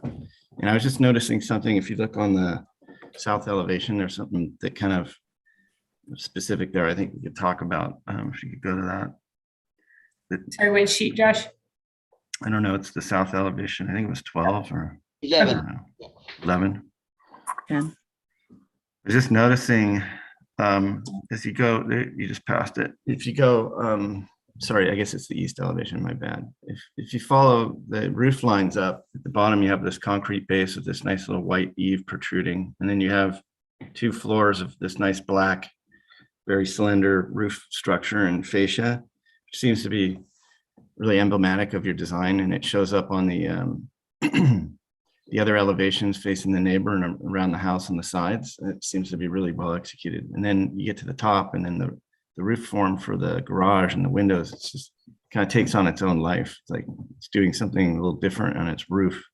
So, you know, I don't know if it's a color issue, like if or material issues, like the fascia was to match the other fascias, or if you took a cue from the fascias on the upper floor roof and the 2 upper floor roofs that you have there at 20 feet and 31 feet respectively, maybe that is a way to treat that. I don't know. It's just, that's how I was looking at it. I don't think there's anything intrinsically wrong with it, but I do think that garage needs some study. It just, I guess, soften, kind of, I think I agree with you, Valerie. It's like, it needs to be more residential, and maybe it's a material issue. I don't know if it's the form, the architectural shape, form. I don't know, but just study it. And the only other comment I had is the color palette seems a bit bright for the environment. And I think one of the things we're looking for is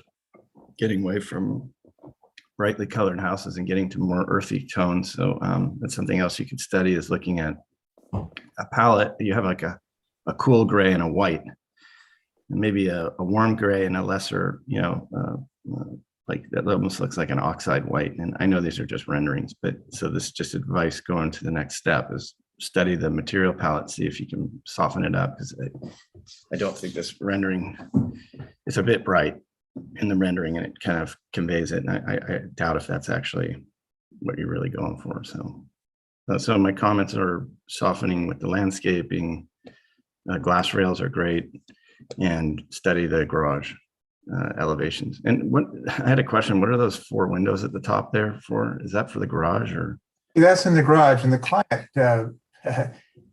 normally I wouldn't think of putting that kind of glass in the garage, but he really wanted the sequence, the entry sequence house, because he's going to most drive into the garage and park, then get in the elevator and come down. And he wanted to experience the ocean view when he's in his garage, when he comes, driving in.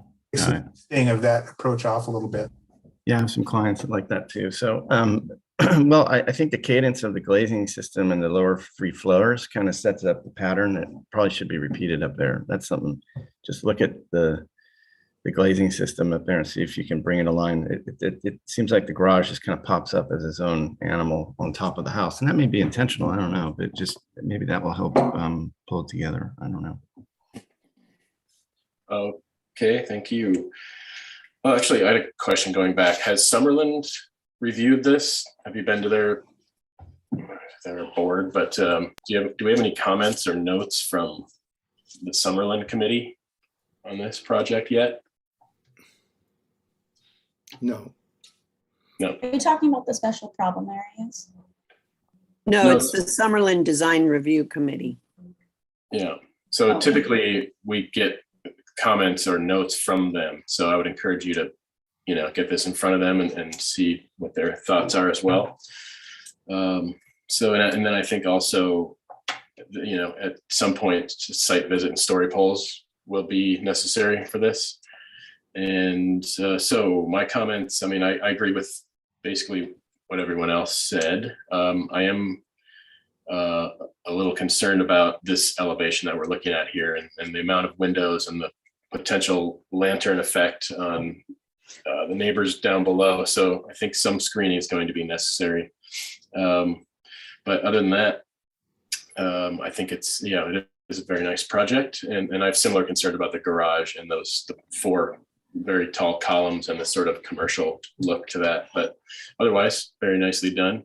And are there any other last minute comments from board members? Yeah, I just would like to agree with Josh's comments about the colors, that they, as this develops, they should be quieted down and darkened. So I think next time you come, it would be a good idea to bring a color board and of course a landscape plan, because that'll be a major component. And then so Alex Tuttle, do you need clarification on any comments? Okay, got it. Okay. Very good. So this then I think can come back for further conceptual / preliminary full board. Can I just ask for one point of clarification? You know, the glass railings were kind of important to our client, particularly because of the spectacular views of the ocean there, and he wanted to be able to, you know, enjoy those views with the least obstruction. And of course, you know, glass rails in a contemporary home, you know, is not unusual or uncommon. So I appreciate Josh's comments that he finds them acceptable, but I know that some of the other board members were concerned about that. And I wondered if there's some further clarification discussion, because it's kind of a key element in these elevations. And is it really just that an issue, or, you know, can we accommodate the client's wishes in this case? is that is the only glass railing on that third floor, or is there some on the second also? There'd be a little bit required at the lower level there, that what looks like board form concrete, or it's the tile, but that would need that's down one up one level. Up one, yeah. Yeah, that's not a full height guardrail there, so that would require a little topper of glass, and may not show up there, but. Yeah, and by the way, How that I just noticed your roof eave down at the lower level is white on this elevation, and if you go to your other elevations, it's black. Yeah, So, it should have been black. It should have Yeah. been black there. so you're already kind of heading in that direction. Yeah. I think the concern with the railings is the reflectivity from afar sometimes, but you know, I mean, we did approve glass railings through Summerlin for the 101 project also. So it's not like there's not a precedence. So why don't we take a straw vote on that? Those who find the glass railings unacceptable, raise your hand or indicate somehow.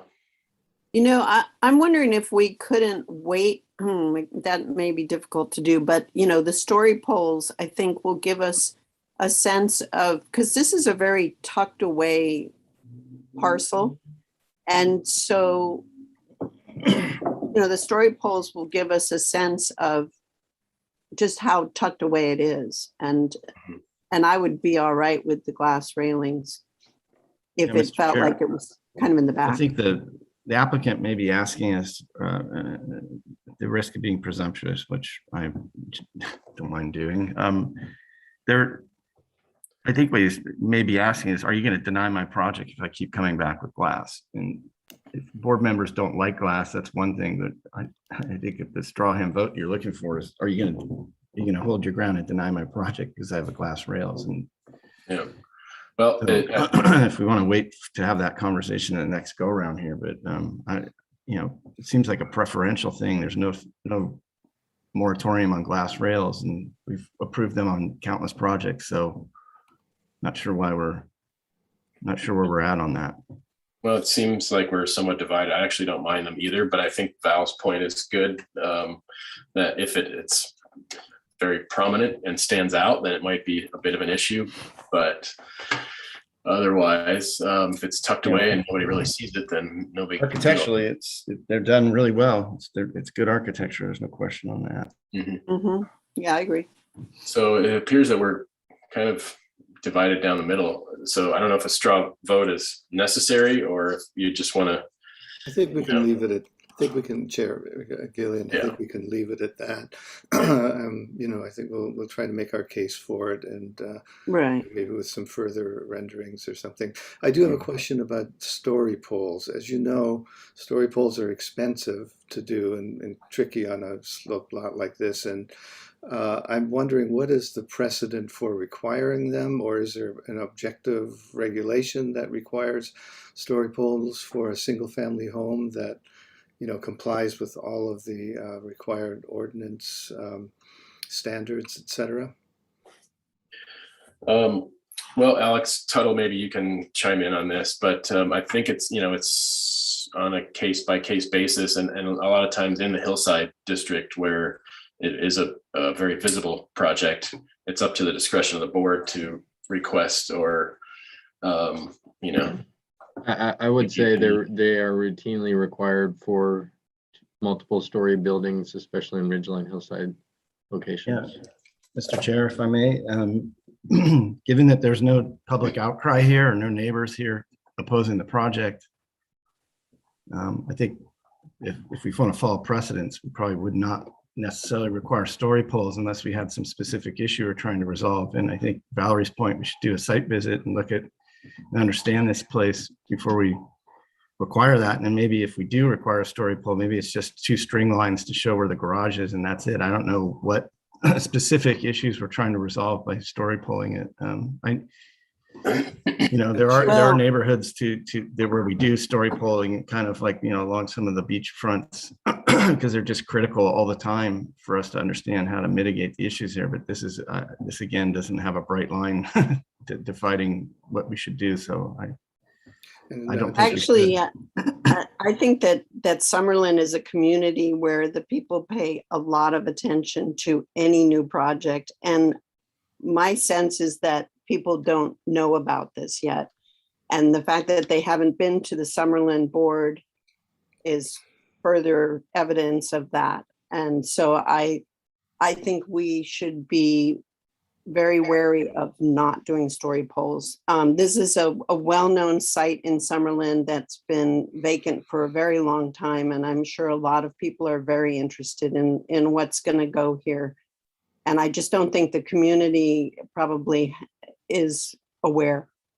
Yeah, So can I just make one point to Valerie's comment? This I did get a voicemail from Tom Evans the other day, who indicated that with this project and with the next one, both 2 new homes in Summerlin, they have not really had a chance to review these projects. So I don't think Tom Evans is he. Who's the they? Chair Gillian, I just wanted to add, you know, we do, because of, you know, the technology we use to develop our models and everything, we do have the ability to provide multiple 3-dimensional views or photosets or whatever that can be just as effective, if not more so, than story polls. So maybe at the next meeting we'll provide some of that, and then you can make a final decision as to whether or not they're required.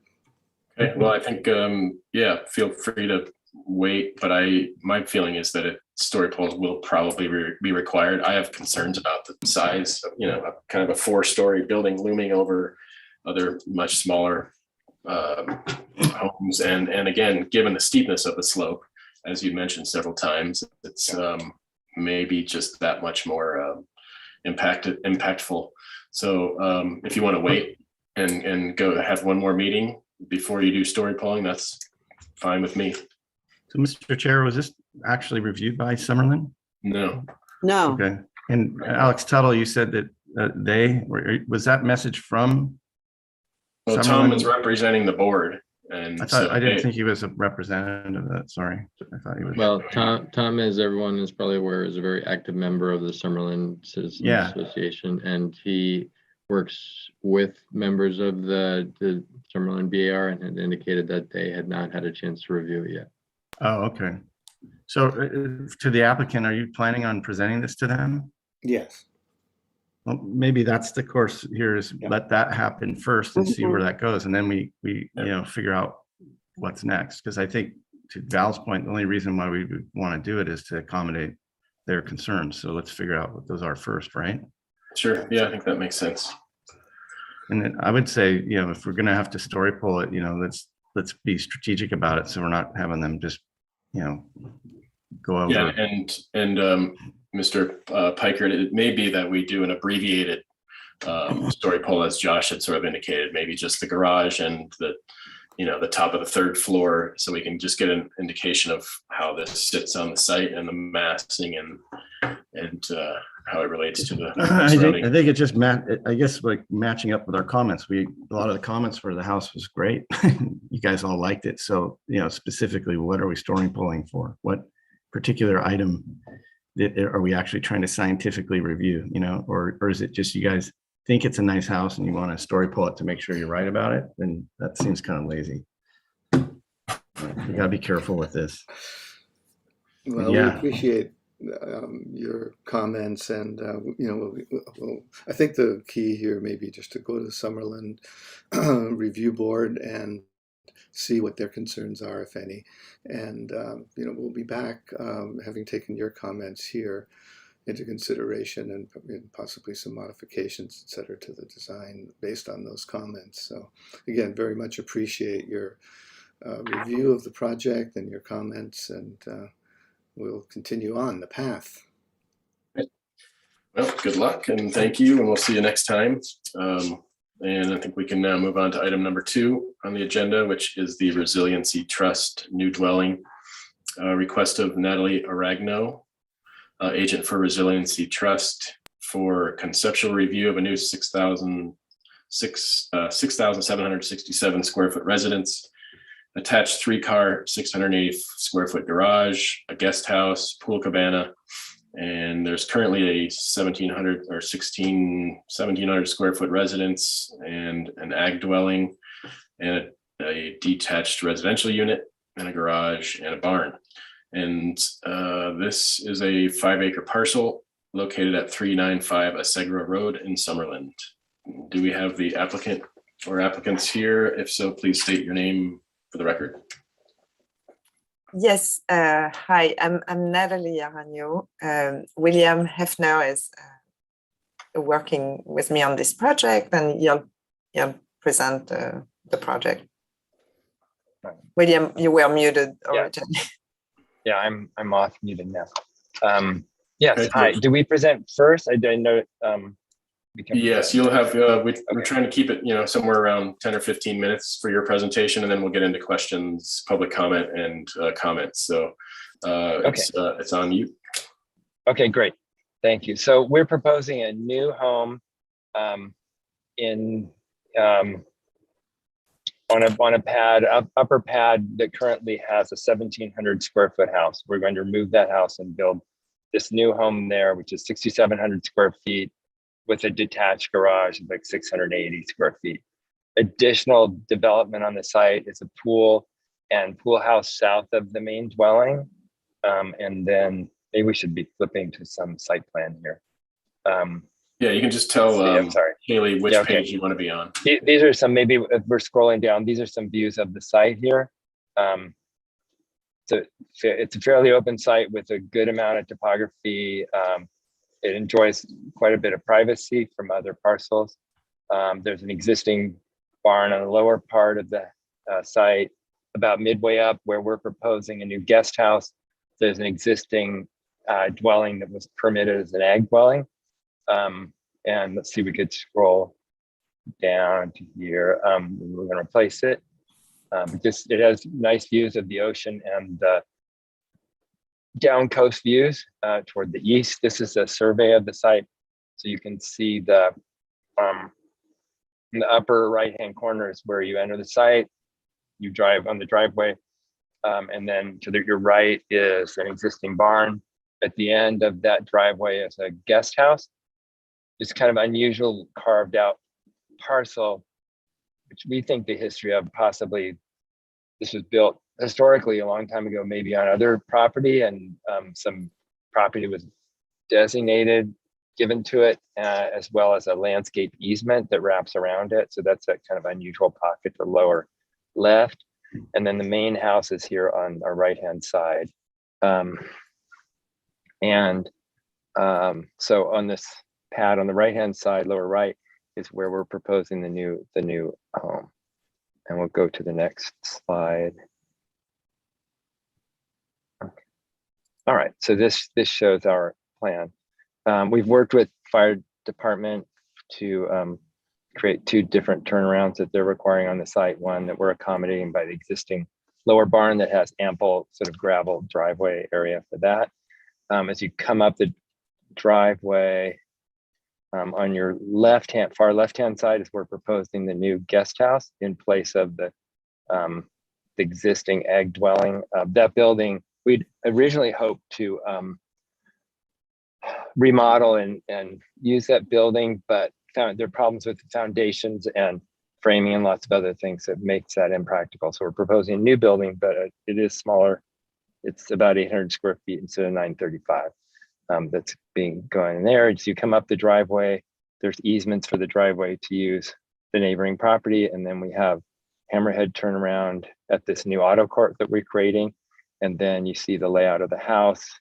The house is a courtyard building and with rooms and buildings kind of dispersed around it. And the idea, concept design-wise, is sort of separate structures to kind of break up the scale of the projects. They're connected by glass breezeways with an internal courtyard to provide shelter from winds and weather at certain times. And then on the far right-hand side, a new pool and pool cabana, lower right. Pool cabana is like 620 square feet. And that's on the lower side there. We have a couple stepped retaining walls we're doing to capture this driveway, the fire department turnaround at the far left, and to provide for some landscaping adjacent to some east facing, the kind of primary bedroom, which is east facing there. Otherwise, we've sought to create this pad with as little grading as possible. If we continue to scroll down,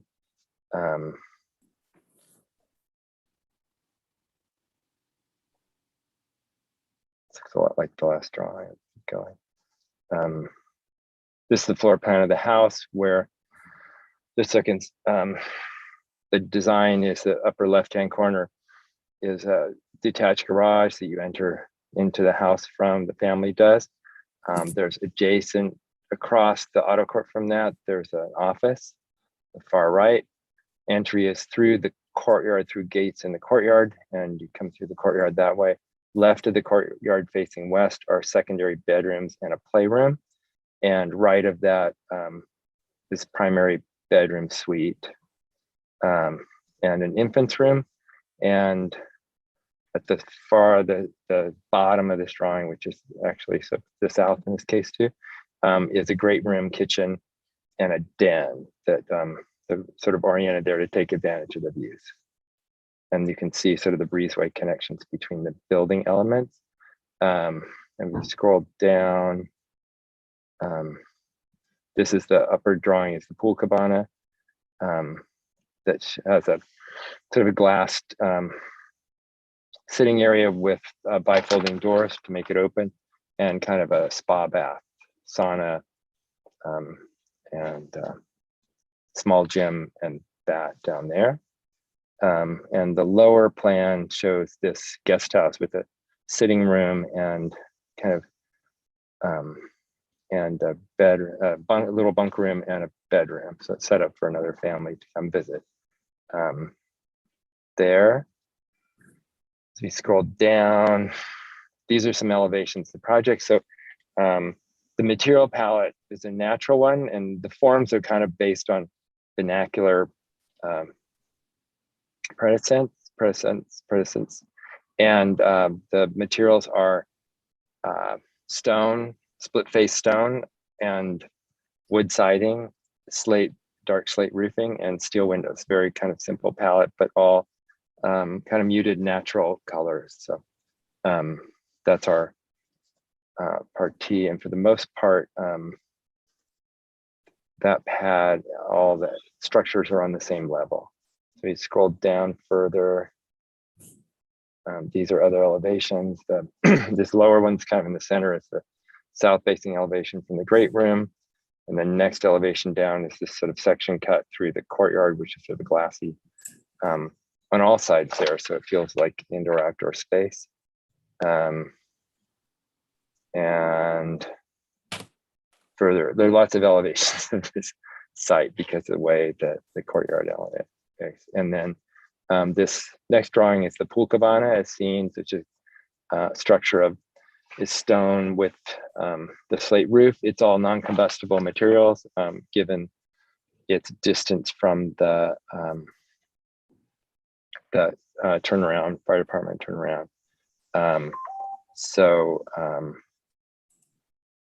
That's the materials in the lower 4 elevations of this are the guest house, which is also clad in stone and intended to sort of be enveloped by landscaping.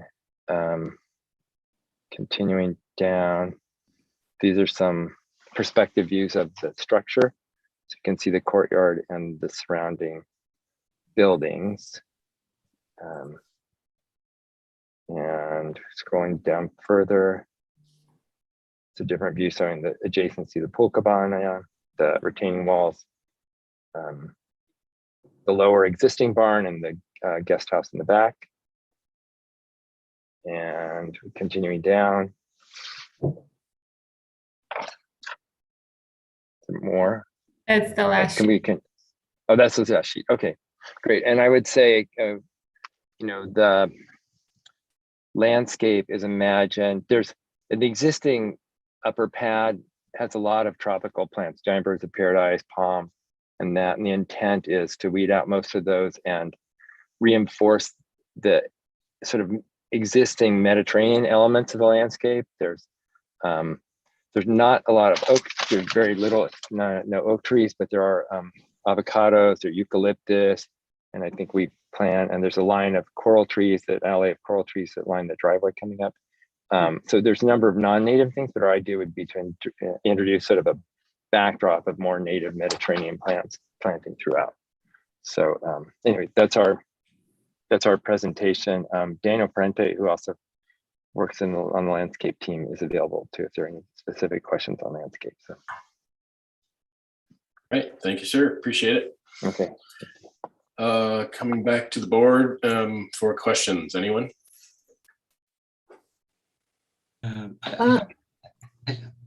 Go ahead, Valerie. I should have gone one by one. Do you have more photos of the site?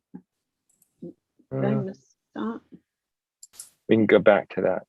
There's the photo mapper, but as for, oh, there we go. Yeah. Can you zoom in a little bit on those? Yeah. Yeah, I could kind of walk you through where these are taken from or things Yeah. from the existing site. So That'd upper be left hand corner is the view from the house facing kind of southeast from the site, which is from the lower pad by this barn. Like if you go outside this barn on the lower side, this is the view from there. And then if we did the next one, this is looking down the driveway from where the guest house would be out toward the ocean. And you can see, if you sort of zoom in, there's sort of alley of coral tree stops kind of near where you see those boulders or whatever the stuff is. And the driveway swings up that way. The right-hand image, right of this, is an existing sort of pasture. At some point, it was like a corral or whatever for horses, but it's a nice area that we're not touching. It has Monterey cypress trees that sort of surround both sides of it. It's a nice kind of flat, grassy area. It's a really, really pretty site. Yeah, it looks like it. And then if we go to the lower, I can keep walking you through here. Scroll down a little bit. Yes. Okay. So this is the view of this pasture, we call it, but that's that kind of fenced corral area. The next image on your right is the driveway area outside the existing barn. And then if we go to the right of there, and then this is the driveway kind of looking down toward the entry gates. On the left is the barn, and and its associated driveway and auto area. And then we could go.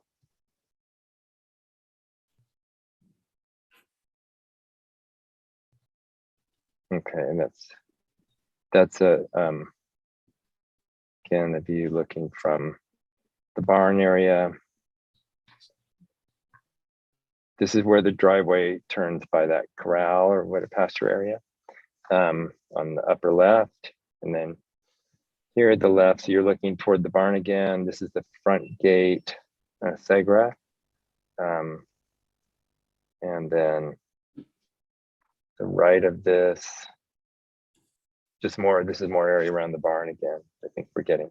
So those are the images we have. There's a lot of planting at the main house, existing main house. It's difficult to photograph, so just because you're a lot of trees there. So anyway. Okay. Okay, other questions, Mr. Peugeot? Yes, I have a question about the fire access. It's on slide number 5. Yeah.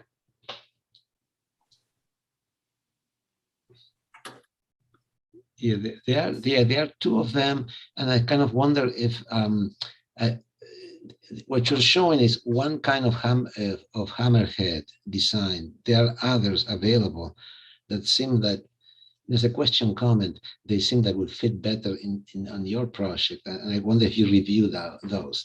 There's some where the axis is 12 feet, and some where the axis is wider, but the angle is bigger, and the area is smaller.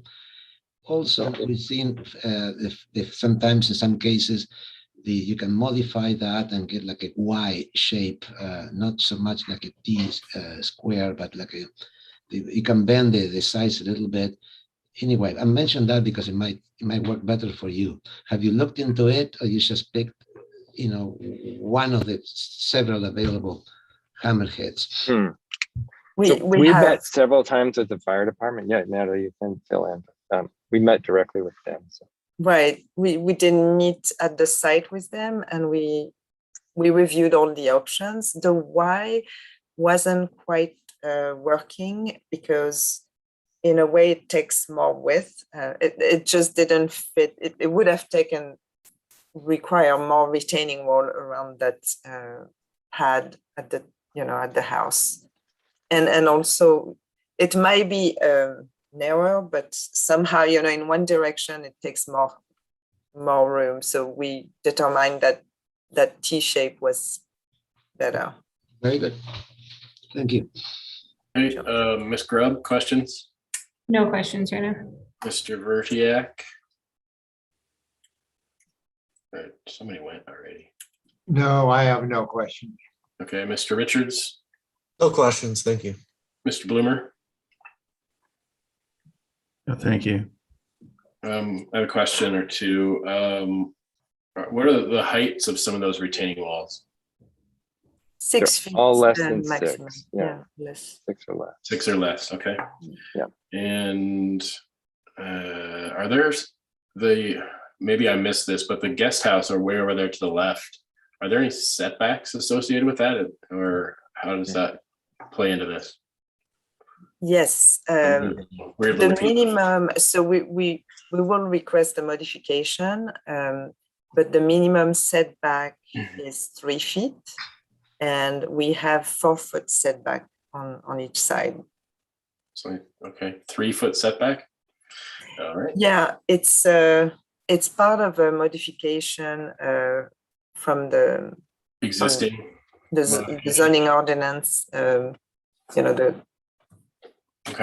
LA County zoning ordinance, and it's like we basically have to account the area of the setback, and we are allowed to reduce it a certain amount, 3 feet being the minimum you can give. And we actually reviewed that with one of the planner, Willow Brown, and she, we worked with her on that, and we all came to this conclusion that what we're doing is good. 4 feet. Thank you. That's all I have. Any other questions from the board? Okay, is there anyone from the public that would like to speak on this item? Please raise your hand if so. All right, seeing no hands, back to the board for comments. Mr. Peugeot. Yeah, I'd like to see more of the site. It's a little bit unusual. It has a lot of vegetation. And, you know, I'm just not sure how visible things are. Obviously, it's a large structure, and it's larger because it has a courtyard, so that expands the footprint, that creates more, you know, effect because it requires more grading. But there's also a lot of vegetation that may ameliorate all of that. So I like the architectural style very much so, and I think it's very well executed, very well presented. Yeah, I like the style. It's the size, the impact of this type of structure on a hilltop that might be an issue, but I need to really know more about it. See how visible this site is. It does look very long and imposing in a way. And so I'm not sure exactly how visible it is and how does the landscape interface with the architecture. Those are my comments. Okay, Ms. Froscher. Yes, I think the architecture is very beautiful. I really like the mixing of the materials and the forms. And I think to Alex's concerns, I too would like to get a better sense of the amount of grading and the amount of impact on the site. Some site sections would be helpful for starters to really see how you're nestling this broad footprint of a big structure into your site there. And maybe it would be valuable for us to do a site visit, even, you know, without any kind of elaborate story polls at all, but to just get a better sense of what this site feels like and what the impact of this scale of building will be. But it's a very beautiful design. Okay, thank you. Mr. Richards. Really have much to add. I agree with the previous comments. I think some more definition to what's existing in the landscape and what's proposed will be really helpful. And maybe the photographs too, if they could be kind of keynoted somehow on a plan, might kind of help us to study it, you know, looking at it from a remote perspective. But I think it's a phenomenal project. Look forward to seeing the landscape. Okay, Mr. Verdiak.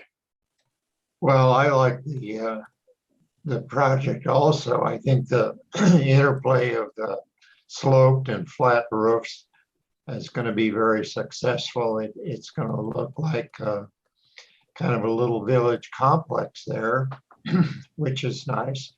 I wonder if the use of stone might be a little excessive, but you know, overall, I really support it. It's well conceived, really nicely designed. That'd be my comment. Thank you. Ms. Grubb. I agree with the previous comments. And if adding on to the, what the extent of the grading will do to impact the site, I think there may, depending if there's any major tree removals required, we'll want to see a tree disposition plan. But yeah, I look forward to seeing the landscape plans as they develop. All right, Mr. Bloomer.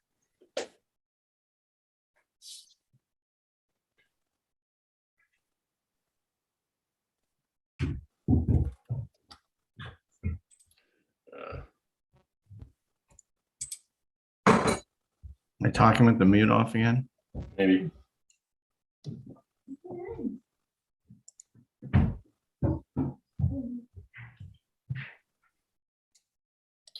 Yeah. Do you have any comments, Josh?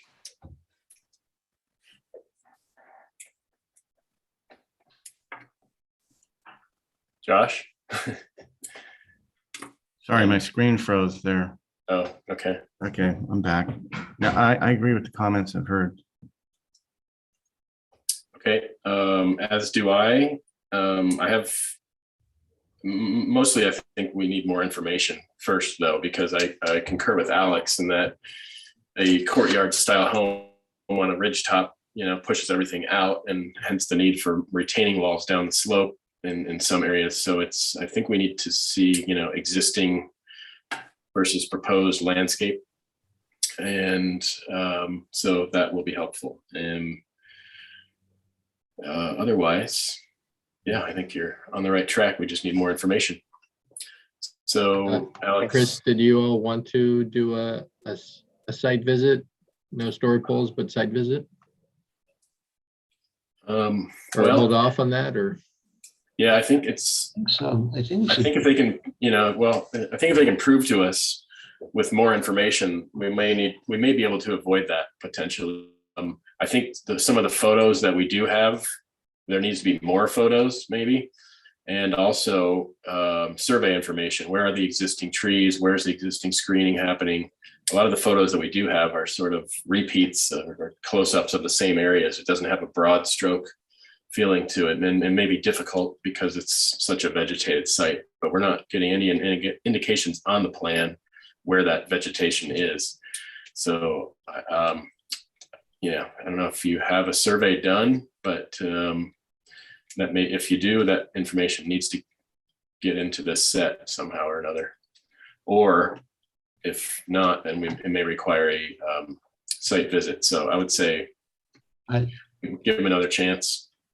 Mr. Chair, I think we're all happy with the architecture, right? I think I have all positive comments. We have some questions as to how it fits into the site. I would like to see the site. Maybe there's so much vegetation and it will remain and so forth that the concern is not valid. But I would like to see that, and some basic story line, ridge lines or something like that in some perimeter or something. It's valid. I think we should have that. I mean, it has to be consistent with everything that this board does. We do on larger houses, we do story polls, and we look at them. We don't have to have an organized site visit. We can see them on our own. If the site is accessible, we can go down to the Allegra Road right there by the existing driveway and take a look from there, or maybe from someplace else. But I would like to do that. Yeah, okay. I think that seems logical. So I think we can put that on the schedule. Okay, that'd be great. We'd be happy to make it open for a site walk or site walks, however it works out as being efficient for you. So happy to do that. All right, sounds good. Okay, any other comments from the board or clarifications or? All right. Then returning for further conceptual, I would say / preliminary. With yeah, but we need the landscape plan is going to be very important. Obviously, I haven't seen any yet, so existing and proposed seems very important for this one. And then if for the applicant, if you want to do one more review and then site visit, great. Otherwise, we can set up the site visit which seems like the proper thing to do here would be to do site visit first and then prior to the next review. I think that's going to be the most helpful for you, just knowing the site myself. So yeah, let's do that. Okay. Okay. Very good. All right. Thank you. Okay. And just Thank keep you in so mind much. they I have appreciate not it. submitted for Thank you. permit yet. Okay. Excellent. Thanks. So moving on, item number 3. And Leah, did you get my questions last night about this? I thought we had seen this project before. Is this new, or did we see this a few weeks ago? Item number 3. Hold on, let me double check. I did see that question, but I focused on the ones that were questions about requiring additional material from applicants and completely ignored you. So give me just a second. Let me take a Okay, I'll read through it in the meantime. So this is the Ortega Hill Road LLC exterior alterations. Request of Blake Herman, and maybe Blake can answer that question for us. As the agent for 2160 Ortega Hill Road for conceptual review of a 9,000 square foot remodel and minor exterior improvements. The following structures currently exist, a 9,000 square foot multifamily apartment complex, no grading proposed. And this is located at 2160 Ortega Hill Road in Summerlin. So do we have an applicant here? Please state your name for the record. Hi, this is Blake Herman, agent for 2160 Ortega Hill Road, and this is the first time we've presented. Okay, maybe this must have just been a similar project then. All right, so first time seeing, so whenever you're ready, just have tell Kaylee what page you want to be on and you can move forward with your presentation. Yeah, I have our architect, Alan Wicks here, who's going to present for us. Hi, can everybody hear me? Yes. Okay, great. The photos here show the upper portion of this property. It's a 6-unit apartment building, and each unit that you're seeing here is a 2-story unit. So the entries are only on the lower level here of what we're seeing. If we can go maybe to the next slide, it might show, yeah. So now around the other side, this is the west side. You can see in the lower right corner, there is a basement area, and that is where we're intending to put an ADU. So we are currently trying to just remodel the interiors of the upper units, but this submittal is just for the ADU and the new windows and doors that we would be putting around the ADU down in that lower right corner of that photograph. Yeah, right there. So we're sticking very similar to what the current look is. The board and batten that you're seeing on the bottom remains, and then we're just reconfiguring the doors and windows as we need to make them work with the new plan. So go ahead to the next slide. Yeah. So this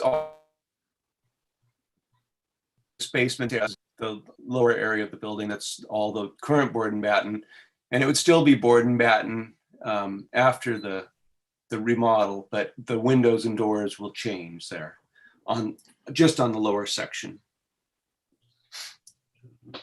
Yeah, go ahead. The next one.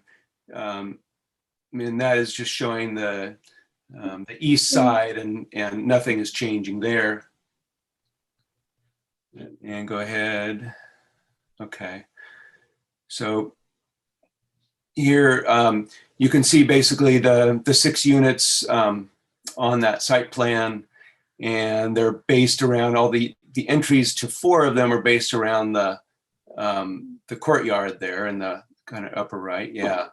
And then the entries to the units 1 and 2 are down in the lower part there on that exit balcony, correct?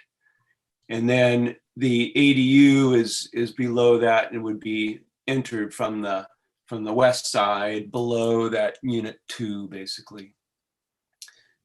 Yeah, right. You've got it.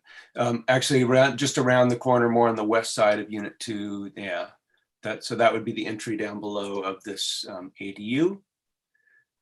All right.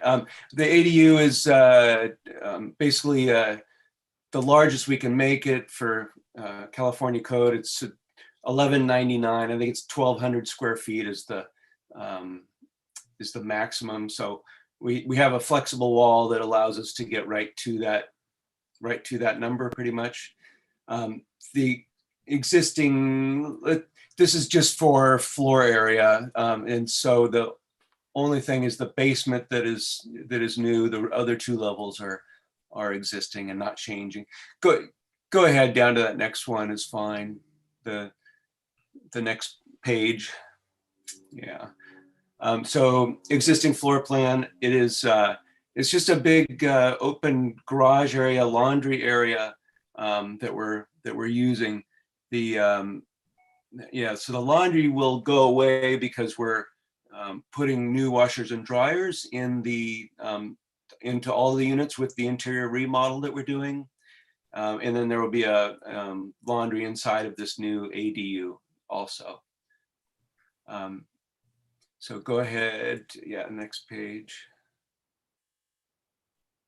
All right, so the basement level is there on the left side. And yeah, so basically the entry is on the west side of this basement floor. And yeah, there, yeah, slide it up the page a little, yeah. Okay, so the entry's on the west side, on the left, and then you enter into just kitchen and living area, washer and dryer, a little laundry area up to the upper left of this floor plan, and then 2 bedrooms, 2 bathrooms, closets. So a good size unit to use the space that's there. And the rest of this floor just remains as a garage and it'll become a storage area for the maintenance people, I would imagine. Next, please.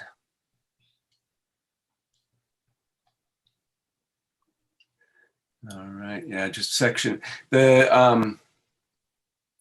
So this is all, there are a few items in here that don't need to be here because we're not actually doing that guardrail now.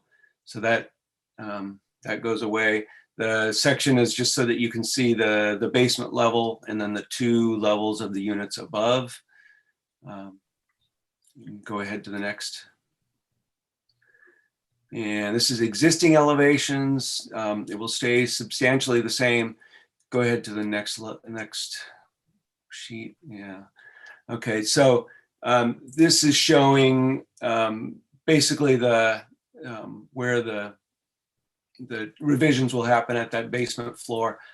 There are, on this, we had submitted a plan that took off a lot of the information about the changes we were proposing at one time on the upper area of the building.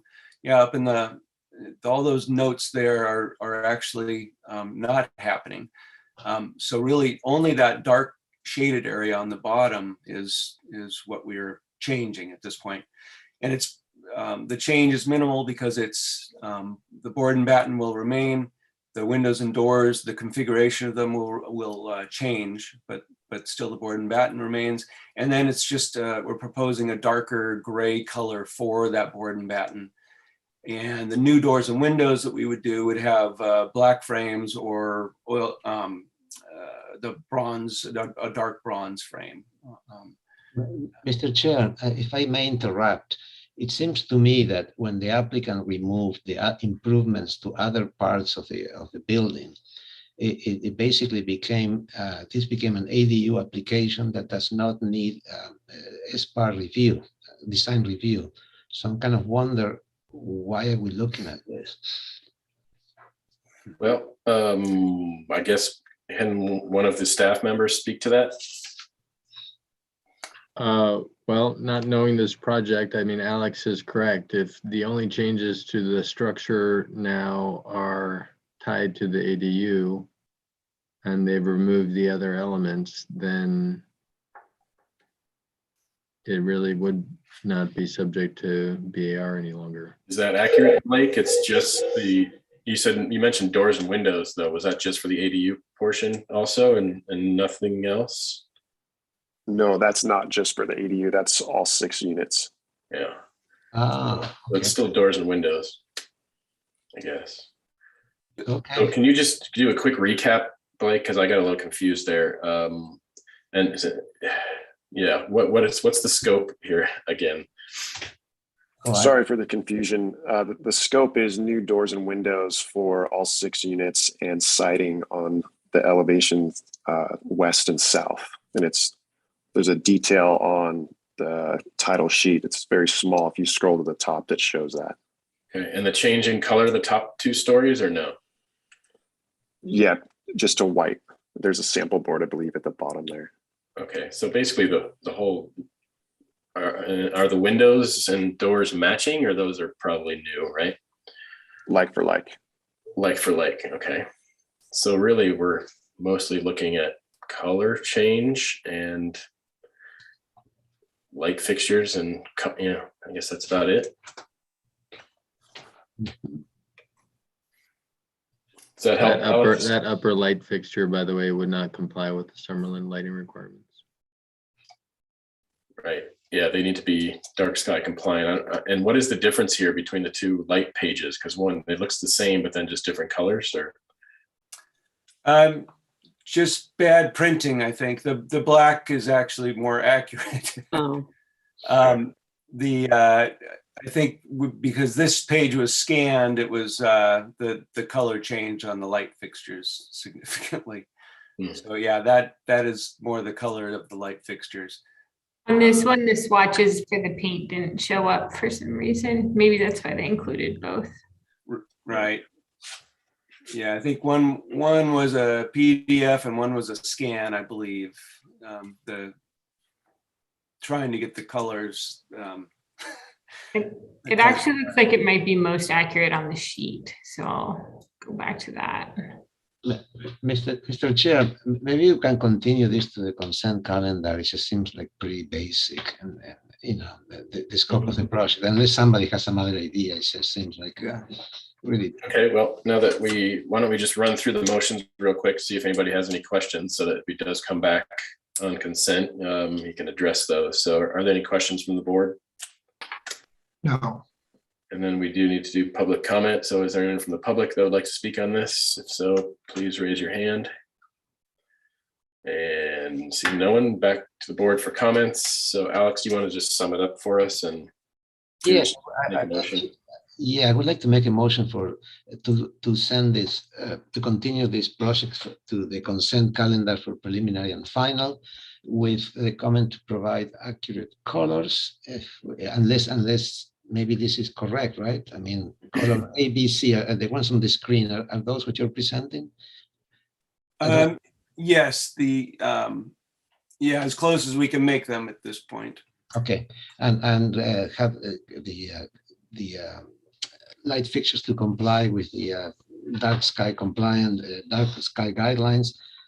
And any other comment from the board, or any? Oh yeah. So also just to update the plans to exclude anything that you've changed your mind on. So just come back with an accurate plan set of existing versus proposed. And then I guess I would also add that the color B is pretty heavy duty. So I don't know how everyone else feels, but it seems like that should be lightened up a bit. And then where does color C go? Color C would be the window and door frames, got it. roughly, and then B was the board and batten. Okay. Perhaps the color A, which is a bright white, should be muted a little bit. I think those, A and B could balance out a little more, like a little less bright on A and a little less dark on B. That's no problem. Okay. Yeah. Okay. We will come back with slight variations on those. Okay, so that's the motion then. Is that even a motion? I mean, it's here for conceptual, so I guess. I'm sorry. No motion required. I'm sorry. Okay. All right then. Good. Thank you. We'll move on to item number 4 then. Unless you guys need a break. Nope. Keep powering through. Maybe after the next one, we'll do a little break. So item number 4, Eubank Brenner Edition, request of Next Text Architects. Say that 3 times fast. For Chris Eubank and Paige Brenner, for conceptual review of an 890 square foot addition to the existing residence and a 315 square foot porch. And this is a 1.27 acre parcel at 1022 Estrella Drive in Santa Barbara. So your name or names for the record, please. I'm Larry Brisley of Next Text Architects. I'm the designer for the project. You can probably say it 3 times fast. Next Text. I do get teased about it a lot, so thank you. And I'm So- H. Brenner. I'm the resident and owner of the property. Thank you. So just tell Kaylee which page you want to go to and proceed with your presentation. So I think if you go back, actually go to the overall 3D model, the aerial view from there. So the site is a pad that sits approximately 24 feet above the Estrella Drive below. It's an existing house that was built in 1956.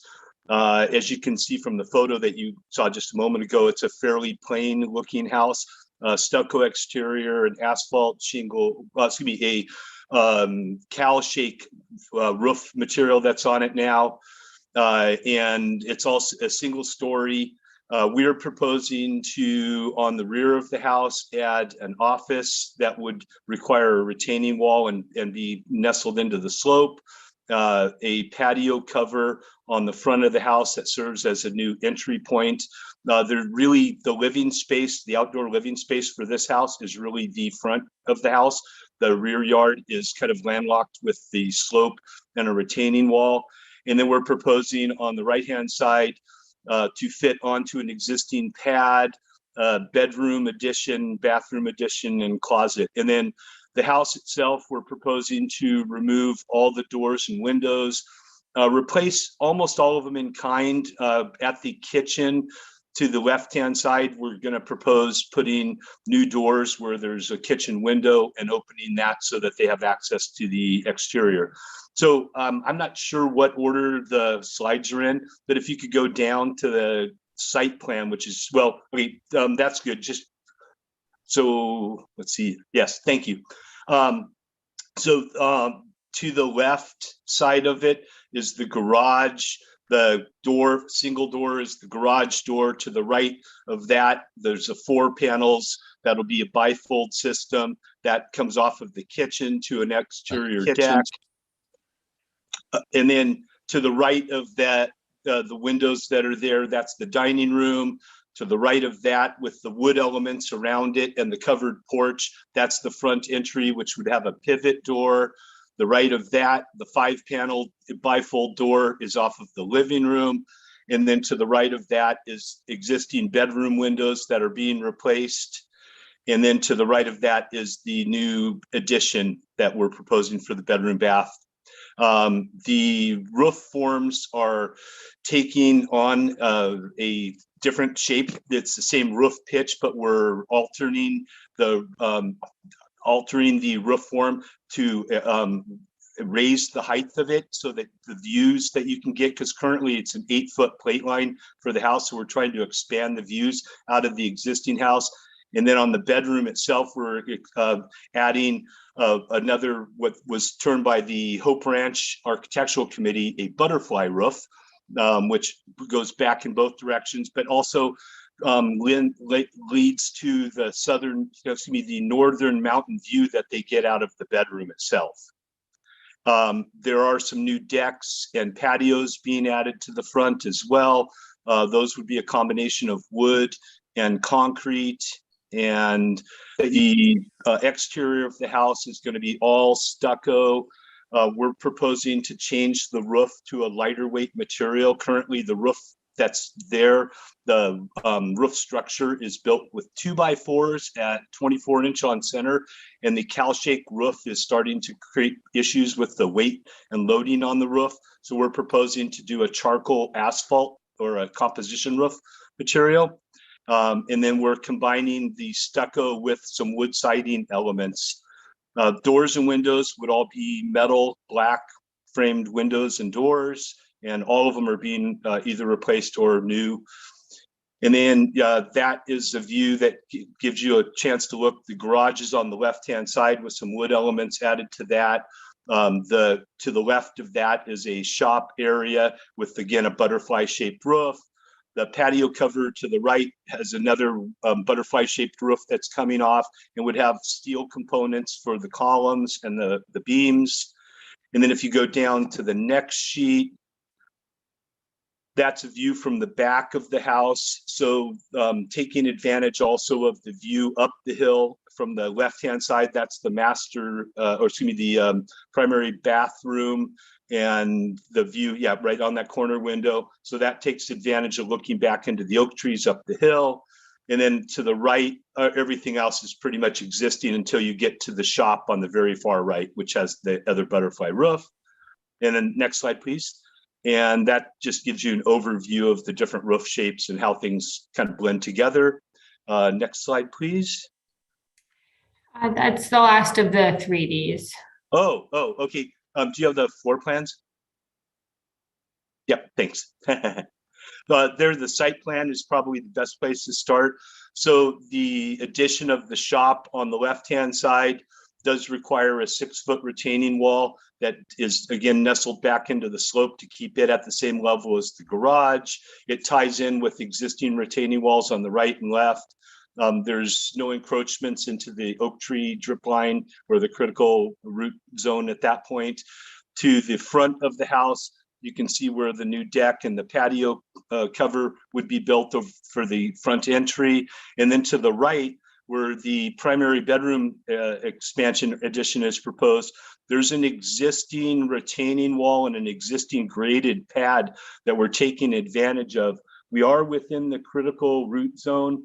We reached out to Gene Tyburn, who's an arborist who's been working on the oak trees on the property for years, and have a letter from him that basically where he doesn't feel that the additional foundation work will create any problems with the health of the tree, mainly because there's an existing retaining wall that kind of prevents the oak tree roots from already getting down onto that pad area. In fact, there was some earthwork done on the pad recently just to do some plumbing work, drainage work, and Gene observed that, and there were no roots in that area. So he's supporting the idea of allowing us to build within the critical root zone, and hopefully you will as well. The next slide down shows the site section. So you can see Estrella Drive and site section CC. That's cutting through the primary bedroom and bathroom with the butterfly roof. The site section B is cutting, or BB is cutting through the existing house and the patio cover proposed on the front for the entry. And the next section, AA, is cutting through the existing garage with the butterfly roof over the shop. And the next slide is the survey. Yes, you can move down the next plan, thanks. And just keep going, because the floor plan should be the demo plan. So we are doing a remodel of the existing house, enlarging the kitchen, altering the entry, getting rid of a fireplace and changing that, and remodeling the interior of the house. The next page is the floor plans. And you come in the front entry through a pivot door off of the covered porch. We're retaining where the dining room is, where the living room is. There's an existing office that is a bedroom office / we're doing the interior remodel of the kitchen and so forth.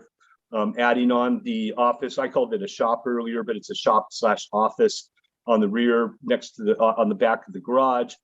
Then on the right-hand side, we're extending through an existing bedroom, a hallway that connects to the primary bedroom, bathroom, and closet addition. And then the next slide or next page, the roof design gives you an idea of how the roof drains. Everything just kind of comes together at the butterfly, and then has a cricket system to get the water off. Next sheet, please. Elevations similar to what you saw in the 3-dimensional model. The left elevation of the south view is as you arrive at the top of the driveway, you see the garage. It's pretty prominent already. The office added to the left, and then the entry and the primary bedroom on the right that flares off with the angles. And then the west view is the rear of the house, none of which is really visible from any place, but that shows on the left-hand side the primary bedroom and bath addition, the new doors and windows being put in on the rear, and then the right-hand side, the office shop area. The north view is looking back from the right side of the house, you're looking back at the the primary bath and primary bedroom addition, and then on the right-hand side, the shop office. And then the final view at the bottom is the front elevation, the most visible from the street, although it is, again, 24 feet above the street, so you don't see a lot of the house even as it exists. But with the new entry, the new doors, new windows, the new primary bedroom and bath. We've already been through the review or started the review with Hope Ranch. We have a conceptual approval from them, and we're scheduled to go back in February for the preliminary and final approval. We put story poles up on at their request that are currently still up. They were put up and reviewed by the Hope Ranch Architectural Committee, and there's been no concerns or comments about that. They seem to be supportive of what we're doing. They did ask us for some additional landscape plans, and they did ask us for the choice in what we're going to do for a handrail. We had originally looked at doing a glass rail, but I think we're looking now to do a cable rail. That would only be off of the deck of the primary bedroom area. And it's not shown in the elevation, but yeah, it would be right there. And let's see, we have pictures of the story poles if you'd like to see them. It wasn't included in the package because we hadn't done that yet. I'm not sure if those could be shared with you now or if you'd like to see those, but they are available if you're interested in that. And the materials, I think, speak for themselves after I've described them. So the exterior of the house is going to be a dark color. The stucco, we are proposing obviously the black windows and a dark colored roof, and then a composite deck material that is from Cali bamboo. So that's our presentation. I wish to hear your comments and thoughts. Thank you. Let's bring it back to the board for questions. Anyone have questions? I have questions. On that page, what's the story with the front porch? How come it's so, well, maybe you can go a page up and you see. Sure. Why is it so odd? Well, so Alex, the idea first started with where the primary bedroom gets added, and we're kind of forced into a geometry. It's not really forced. The view of the mountains actually is on an angle coming off of the slope behind, but the geometry on the right was put in place because of the existing pad and retaining wall. And then we decided to accent that with the front entry so that from the view that you look on the next page below, you can see how the south elevation, the top one, the top elevation, the south elevation, that roof form is intended to be the greeting point for arrival, because you come up the driveway and you basically have no bearing of where to go. So we use that roof form to create the focal point for the entry and match the angle that was that resulted from the primary bedroom addition. Huh. I mean, I didn't quite get it. Why is it not square? I mean, why is it not like? Well, so if you go to the site plan, I would say up to the site plan, I can better describe what we're trying to accomplish. One more sheet. Oh, sorry, two more sheets. So the angle, we're creating a little perch. We're coming from the driveway. You go across some concrete steps to a wood deck area, which is again used as their primary outdoor living space on the front of the house. We created a little perch that comes off of the hill with the wood deck, and we matched that angle, again, picking up on the angle that the primary bedroom was, and creating something that you see three-dimensionally as you come up the driveway, as opposed to something that would just be flat or rectangular with it. Okay, and another question. That's right. Yeah, yep, exactly. Yeah, back to the elevations on page 8. What's the wood material, right? They have a wood veneer on top of the plaster, I guess, or like a rain screen. What is that? Yeah, so we would be using the same material that we're using for the deck, the Kelly bamboo composite deck material as a siding material. They make it in, they make a system for vertical siding as well.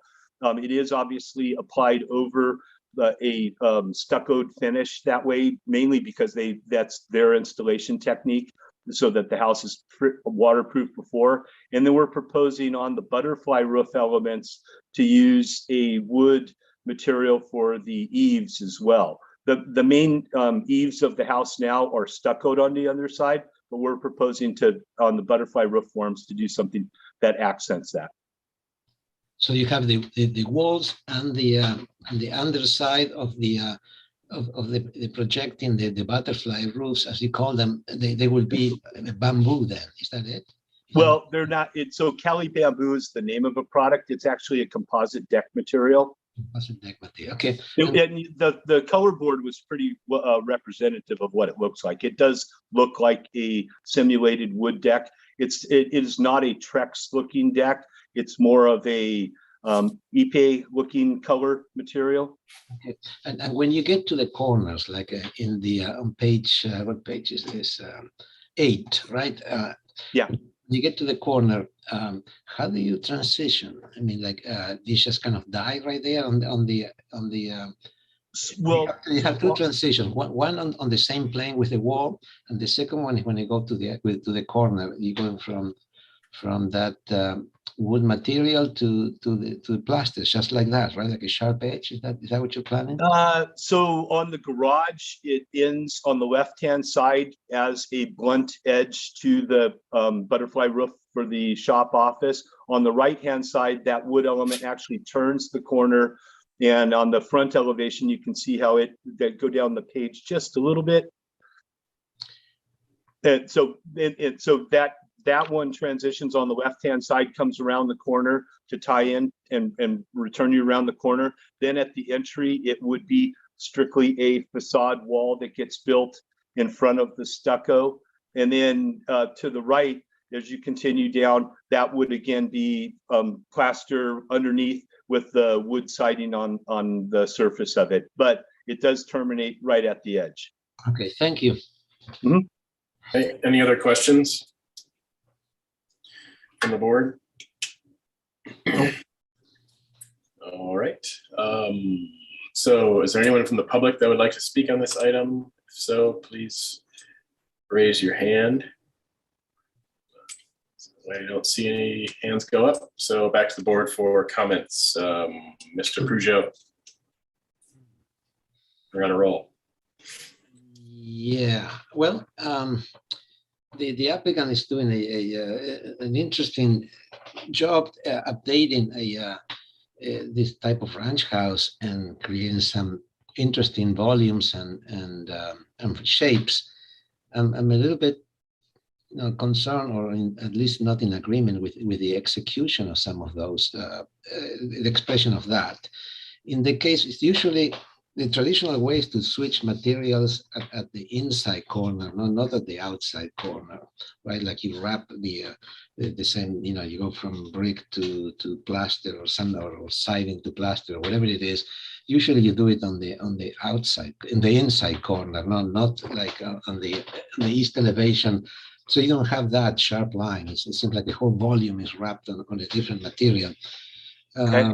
So the other, I just don't quite understand the interest in creating that odd shape with the front porch. It's I find it awkward. Other than that, I think it's well done. Those are my comments. Okay. Thank you. Mr. Bertiak. Well, I can't see that this butterfly roof concept works. It seems like it's out of context with the building. That it's a hip roof, ranch style house, and you're introducing elements which are totally out of context with that. There are many ways of bringing light in and raising the roof and focusing architecture on views. And this doesn't do it. It just doesn't make sense to me. It seems like an awkward concept, and I find it very difficult to support it. That's my opinion. Ms. Froscher? Well, my first reaction was similar to John's, but I think it's fine with these butterfly roofs, but I do have concern about the detailing of those materials coming together on the outside corner. That's really important for it to not look funky, and it could very easily look bad. So we're gonna really want to see how you plan to address that. Okay. And then, you know, I'm really struck by what a challenging site this is. You know, long ago, somebody carved out a little shelf on a hillside and put a very long, narrow house on it. And it doesn't have a good sense of place or outdoor space. So I feel like you're putting a lot of effort in trying to break up that horizontal box. But I think you could really focus on how you're going to make your outdoor areas more interesting, more developed than just a sort of a little deck stuck onto your entry. And the angle, you haven't convinced us, I don't think, of that angle at the entry yet. Okay. You know, I can imagine if you've got some interesting views, or there's something where you're approaching the door and you stop and you look out at that angle, that there, you know, somehow the landscape pulls you to do that, but it doesn't feel like that yet. It just feels kind of a little bit arbitrary, that following the angle of the bedroom and that putting that on the entry may not really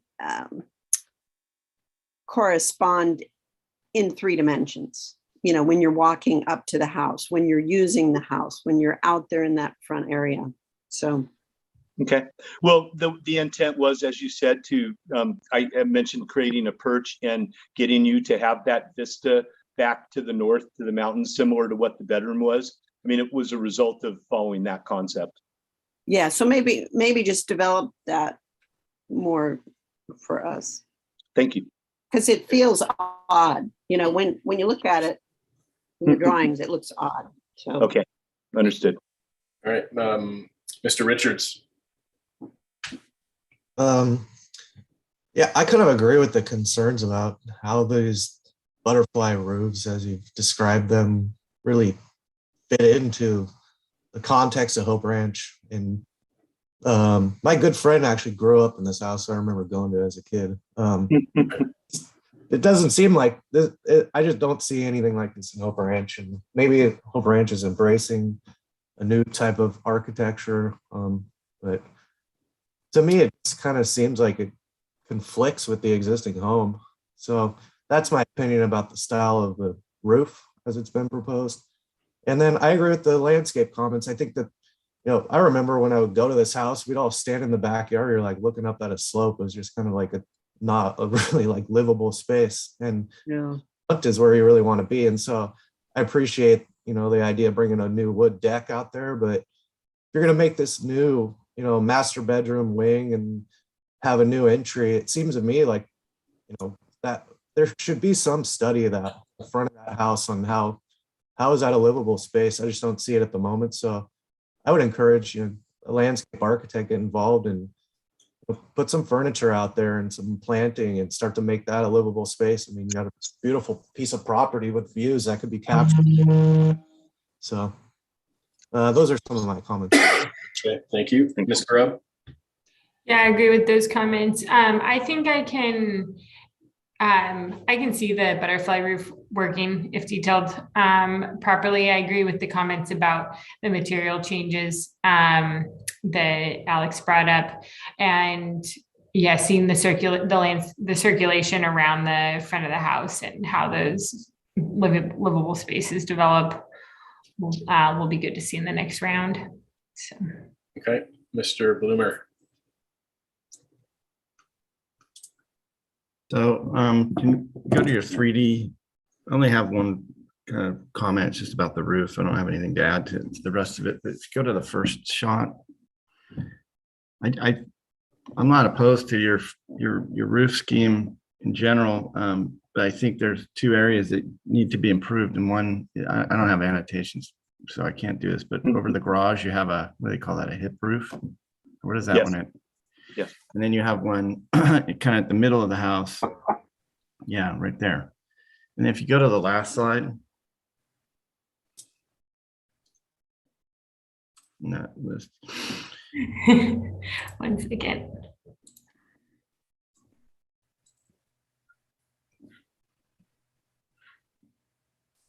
The last slide, please.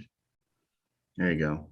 So see how that roof, I think like this is where John's point, I think has a lot of validity, like that roof just kind of colliding with that. It doesn't look very well resolved. So I think you should study maybe, you could improve that. Maybe you get rid of or use some California framing and align those roof lines and, maybe see what other kind of roof form you can apply there. Get rid of that hip. I don't know. It seems like probably a standard A-frame type shape might actually work there, although I think it needs study. But that little add-on there that you're doing and how it works, that hip roof needs to be resolved. And then the middle section needs some looking at. But I mean, that's a lot of roof framing going on. Like you're going to have to tear apart the entire roof to do that, and you're going to find all kinds of problems. So I think you got to think about this logistically too. So, maybe make it a flat roof if you want to make a modern house out of it. I don't know, add a parapet on, but I think you can do it. You just need to do a little bit more work to make it happen. And that section right there is screaming for it. And then the middle section is going to be challenging. I'm not sure how you can deal with that, but I think you need to. And the clipping of what's going on with that clipping that there? was the entry. Why is that clipped like that? Well, that was the comment that Alex brought up as well. Just and again, our goal was to use that to enhance to create a space that created an entry point that you saw from the driveway, as well as take advantage of the perch that I mentioned and getting a vista that you get back towards the mountains to the north. Well, I think the whole structure you're using to support that roof flipping up like that, I think the clipping of that doesn't work. And I think the way it's supported with the columns there, it just looks spindly. It doesn't look part of the architecture. So I would study adding some dimensionally significant columns that are using the same material as the house, that pull some of the wall structure or the wall elements out to hold that up so that they feel like they're part of the house and not just an add-on, because there's no other part of your property or project that has wood post and beam kind of elements on it, so they look foreign and it looks spindly. So maybe like a 2x2. Is the house stucco? Yeah, it is. Yeah, so maybe a 2x2 stucco column that heads up to a plate height, and then you can rest your beams and on top of that and try and architecturalize that entry and give it some more importance. You may even be able to use that to cantilever over and eliminate those two columns at the entry so that you can create some freedom to design a ground plane there that will allow for the ground plane to do the directing of the entry instead of the two little columns there. Like you have enough, you have a potential cantilever opportunity there you could use to just let that corner of the roof where you have it clipped just hang out over there without columns, and then you can use the landscape and ground plane elements to highlight the entry so everybody knows where it is, instead of creating those little spindly goalposts that you're trying to get everybody down that line. I mean, I understand what you're trying to do. I think you can get there if you beef that up a bit. That's my comments. Thank you. Thank you. So I just have a few additional comments. One, I think we need more photos, especially from down from the road looking up to the house. 'Cause my concern is, you know, that you're looking up and all you're going to see is the underside of that entry canopy. And then also, as far as, you know, I can get behind the butterfly roof, but I think the angles are too severe. You know, you have pretty gentle slopes on your existing roof, and then all of a sudden you have a very severe on all the add-ons. It's much steeper. So I think those should come down, personally, at least, you know, a few degrees. I could see, I could see maybe that too. I agree with that, especially yeah, that the same image on the right. I can see maybe in the back where you, if you really need the view to look up the hill, that one maybe is okay, but in the front it's too high. This the other one off to the right there is too high, or it's too severe, I guess I should say. And then I find this to be awkward here. I would say just bring that down and just make that whole facade wood, because it doesn't really meet up with anything else. There's no other element like that on the property or on the house. And then so I would then just agree with Alex's and everyone else's concern about. To your point, Chris, like the top of that window should be where the roof sits. You know what I mean? Like to soften that angle. There's like a big forehead on there. It doesn't need to be there, right? Right, like through here, you mean? Yeah. Yeah, that's where you should be landing your roof, right there, or maybe Yeah. Anyway, just less steep, and I don't know if that, you know, if that roof should extend a little. It's I don't know. It seems like they could marry up a little bit. I know that's not a good way to draw that, but you know, maybe that the back of this roof extends further into the existing roof over here. Anyway, that's not the right pen. What's going on here? So anyway, you get the point. It's I think it's just they're too severe, and I'm worried about looking up at this from the road and just only seeing the underside. So what kind of screening do you have down below from the roadway? So I think at least a landscape plan showing existing and photos showing existing, and then a you know, I don't think you need a full-on developed landscape plan unless you want to. We'd love to see it, but especially the areas around the new additions. You know, what is the landscape proposals that are happening there? Okay, Mr. Chair, if I may add, I think the part where the butterfly roof is most problematic is at the porch, where it's really, there's a lot of it and exposed. The structure holding that roof, it just doesn't work, and it doesn't match anything. So maybe I suggest a different, maybe a flat roof or something will work better. It will, because it doesn't even provide protection. You know, on a porch, you want the roof to stop the wind and the rain and the moisture, and going up like that, it doesn't even work for that function. So that's where I see it more, more objectionable. And that's what I mean. That seems that the worst part of the most objectionable part of this project is, I think, is the front porch, the arrival. That's okay. Well, we've got some study there, and you also might want to consider what this window is looking out onto, and that's this wall around the corner here. So I don't know if that window needs to be so big, but there's not much to see. So it could just be for bringing in light, but just another consideration. All right.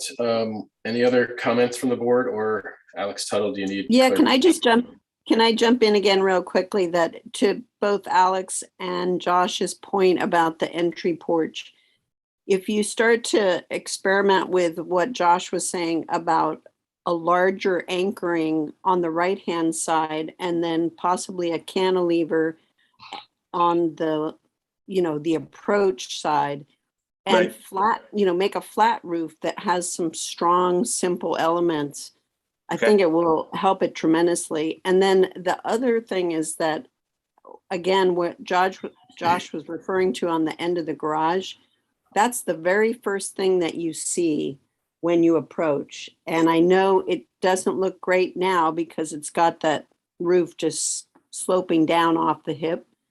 But I don't think the butterfly coming off just step back there from the garage is working. So look at the relation of the roof lines at the garage. I guess we'll get a comment or restudy. Yeah. Understood. Thank you.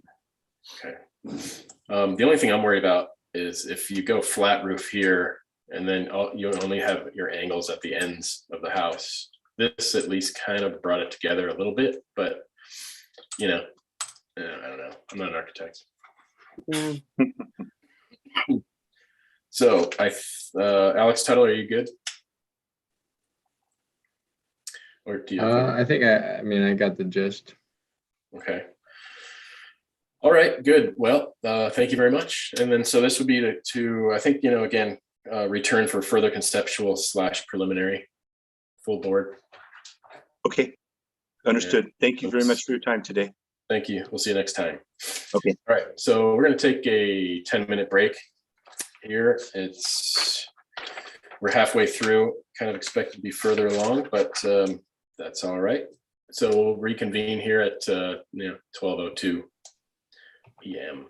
Unless you guys want to take a lunch or a little longer, but I think we can get through the next, the next 3 are fairly small, I guess. And then I think the Santa Claus bike lane thing should go pretty quickly, but how's everyone feeling?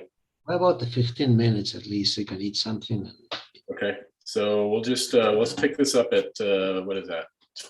12, I don't know, 12:10. That's 18 minutes. Right, perfect. Okay, we'll see y'all at 12:10. Thanks.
All right, so we will now reconvene the SBAR meeting of December 3rd, 2021.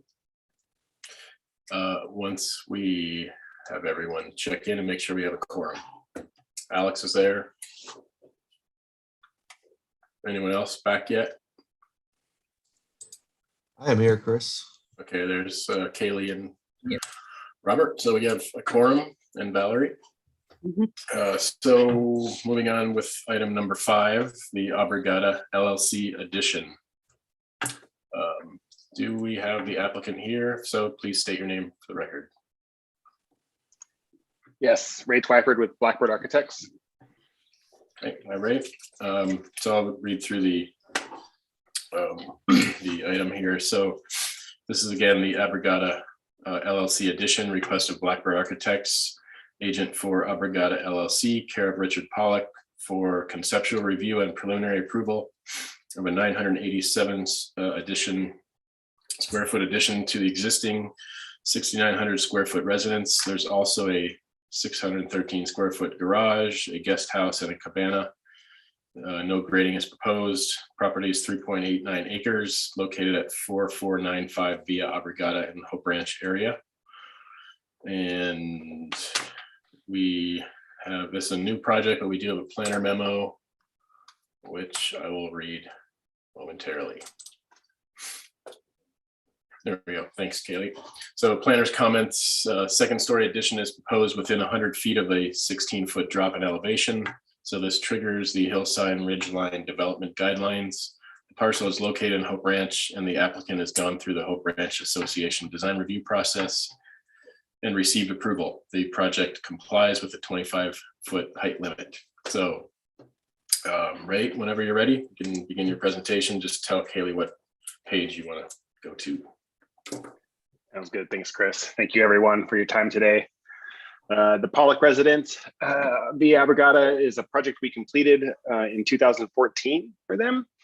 And since then, the family has grown by 2. So we are proposing a 987 square foot addition that we'll see. If you jump to the 3rd page, I think I got some photos. So we'll start on the upper left. Photo 3 there is as you arrive on Via Abrigada, there's the entry gate. And then if you look at the key plan, you see that the driveway extends up and curves around. As you land at the top, at the garage where photo 2 is, the top right, this is where the addition will be. You'll see that there's an existing garage. There's a sort of breezeway parking space, covered parking space there between a lower single-story portion of the house that is a playroom and a family room, and then the 2-story element there is the main entry and living space. The proposed addition will go on that single-story portion between the garage and that current 2-story element for reference. Going to photo 4, that's walking over toward the garage and looking back at the property line, giving you a sense of the vegetation and screening that's there. Photo 5 goes to the west side of the property and looks back at the back side of the garage, and that's existing parking that leads up those steps to the entry court. And then photo 6 shows you that path curving around to the front door that is tucked in the corner there behind that palm tree. Go to the next page. The site plan. Here you get a sense of the light gray existing residence, and then the slightly darker gray portion is where the addition happens in between the garage and the main house. Next page. This is the existing first floor. You see the path curving down from the top of the page to the front door. The existing powder room, laundry room, family room, and playroom is where we're adding on top of. And the only thing we're doing down here is a slider that you see at the top of the playroom there that gives access to that breezeway. Go to the next page. This is the current second floor you'll see that there's just this the little bit of demo that will happen to provide access to the addition. And then the next page is the existing roof plan. The main roof element over the 2 stories, the rectangle, and then the two lower pieces extend out that are single story. And then the next plan will show the addition, which is a hallway off the existing hall leading to 2 bedrooms that have bathrooms and walk-in closets. And going on, roof plan is simply extending the hip forms and ridgeline that exists on the current 2-story element. And the elevations are next. East elevation is showing the 2 sliding doors to each bedroom that lead out to a shared deck that matches the deck that is on the rear of the residence that you see on the left there. And then the north elevation is showing the end that looks out over the garage. We've not shown the garage and covered breezeway for clarity, but you see it dashed there. And then final elevation is looking from the entry courtyard, what you see when you walk up and turn into the front door. All the materials are just matching what's there. Ipe wood, the plaster color, the roof are all going to be exactly what is there, just an extension of them. And then we've got some sections. North-south section cutting through both bedrooms, and then an east-west section showing the deck. And then the final sheet is just windows, all Fleetwood windows that match the existing windows from the original project. And that's it. Okay, thank you very much. Bringing it back to the board for questions. Anyone? I have a question. Can you go to the site plan, please? I'm just curious about, are you proposing any new landscape anywhere? No, sorry, I meant to mention the footprint doesn't change. We're stacking the new addition right on top of the existing footprint, so we shouldn't need to disturb anything really. So no proposed landscape or grading or anything. Okay, so basically the one thing I was looking at, these trees right here, those are all existing, slammed up against the house like that? Yeah, I'd have to double check if they're exactly the way we show them in that site plan. But there are some trees there. I think they might be a little further from the building than we're showing them there. Okay, I was just wondering about fire safety is all. Any other questions from the board? I'll take that as a no. And so are there anyone from the public that would like to speak on this? Please raise your hand. Okay, see no hands. Back to the board for comments. Anyone?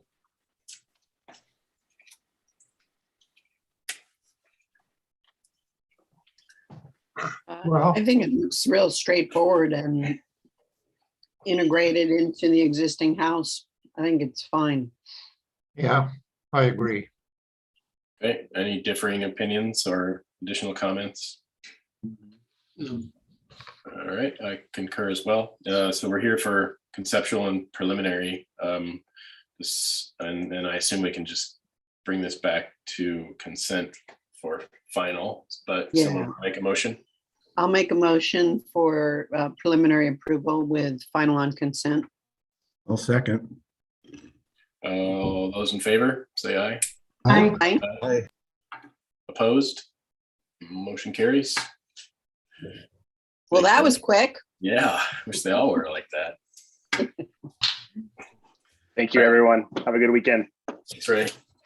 Moving on, item number 6, Alger new dwelling. Request of Tim Gorder, architect for the Alger Family Revocable Trust for conceptual review of a new 3,785 square foot new residence with a 825 square foot garage on a currently vacant parcel. Balanced grading, property is 25,000 square foot parcel located at 1049 Via Los Padres in the Eastern Goleta Valley Community Plan area. So do we have the applicant here? Please state your name or names for the record. Yes. Hello, Tim Gorder of Tim Gorder Architect. Hey, Tim. So whenever you're ready, try and keep it to, 10 or 15 minutes and we can go ahead when you're ready. Okay, thank you, members of the board. You're going to be seeing a design presentation for the new residence for Tim and Catherine Auger, who will be moving to Santa Barbara from Laguna Beach to join their daughter, son-in-law, and granddaughter, who currently live here in Santa Barbara. And they have asked me to design what they're calling their forever home, that they can live here in Santa Barbara. So there's 2 points I wanted to start with before we get into the design, and that is that we're not going to be asking for any discretionary approvals from the board. So we're going to be complying with all of the height, setback, and parking, et cetera, requirements of the land use development code. And then the second point is there is a homeowners association in this neighborhood, and the way the CCNRs are written, there's a height limit of 16 feet, which is less than the county's height limit of 25 feet in hillside areas. And we are proposing a small second story element. So we've already been to the HOA a few times, and we recently received approval from the HOA for a variance to exceed their height limit, and also for a variance for what they define as a second building pad, because we have this small basement level second story tucked under. There's two, technically in their parlance, there's two building pads on the site. So we've been to the HOA, we've talked to neighbors via Zoom. There's been no neighbor opposition, and we've received approval for those two variances from the local HOA. So I just wanted to start with that. Okay, so we are in the Eastern Goleta Community Plan area. The project is off of Old San Marcos Road. And if you zoom in on the Google satellite image, this neighborhood was, or can I do that, or do I have to direct the? Yeah, you can just direct. Okay. If you want to zoom in on the Google image, satellite image. This area was originally developed, the one below that. Yeah, there you go. This area was originally developed in the 1970s, but then most of the homes were destroyed in the Painted Cave Fire of 1990. And so now most of the homes date from the early 90s when the area was rebuilt. But our property has actually never been developed. And so you can see it's one of the last, or it might be the last undeveloped property in the neighborhood. So we can go to the next page. Oh, sorry, go to the right. There's some photographs there. So the yeah, if you could zoom in on those images. So the property enjoys views to the south and the southwest of the ocean, islands, and the Goleta Valley. And you can see on these images that there's no significant vegetation on the site. And so as part of the proposed development, we're not going to be having to remove significant vegetation or impact any significant trees. All right, now we can go to the next slide. So here we're going to be looking at the site survey, and the property slopes gently to moderately from the north at the top of the page to the south.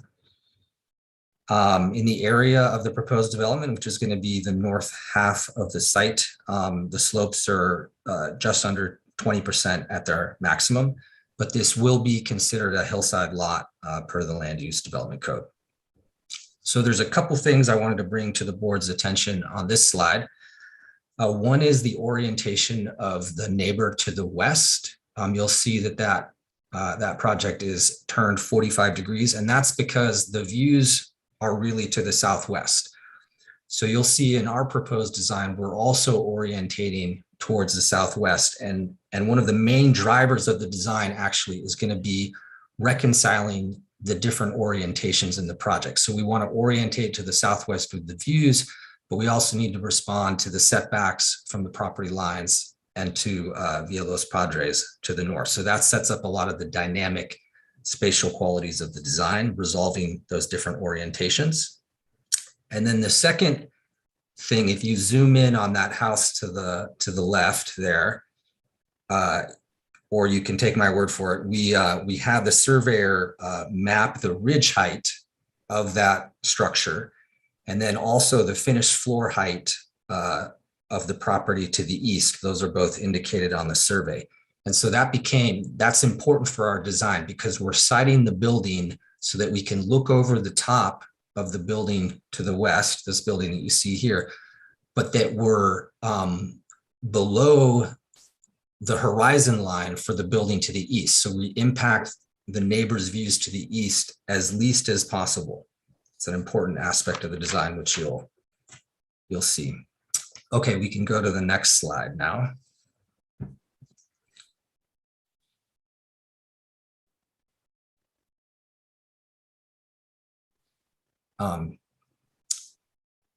Oh, sorry, yeah, actually the next slide, yeah, the one with the three color diagrams. Yeah, so just zoom in on the upper right one, please. So we prepared some neighborhood context research to help the board with their neighborhood compatibility findings. So this first one is a look at building height and number of stories in the neighborhood. So the light pink color are one-story structures, and the darker color are two-story structures or structures that are over 16 feet and would have had to have asked for that variance from the HOA. So we're proposing a small two-story element. So we would be this darker pinkish color. So anyway, about a third of the properties in the immediate neighborhood would have had to ask and received this variance. So if you go down to the next diagram. So here we're looking at the relationship between the finished floor and the street level. So because the neighborhood is mostly sloping, almost all of the properties either raise the finished floor above street level if that's the uphill side, or they lower the finished floor below street level if the property is on the downhill side. So that's what we're seeing with the colors. And then where there's just a gray is where it's sort of the property is flush with the street level. So we're proposing to drop the finished floor below street level, which is the predominant, either raising it or lowering it is the predominant pattern in the neighborhood. So now if you go to the left. So this next diagram is building size as pulled from assessor records. So here, the lightest pink color is less than 3,500 square feet. The medium pink color is 3,500 to 5,000, and the dark pink is over 5. So we're proposing to be at that medium pink color. We're at like 3,700 square feet. So about more than half of the properties are this size or larger in the neighborhood. Go to the next page, please.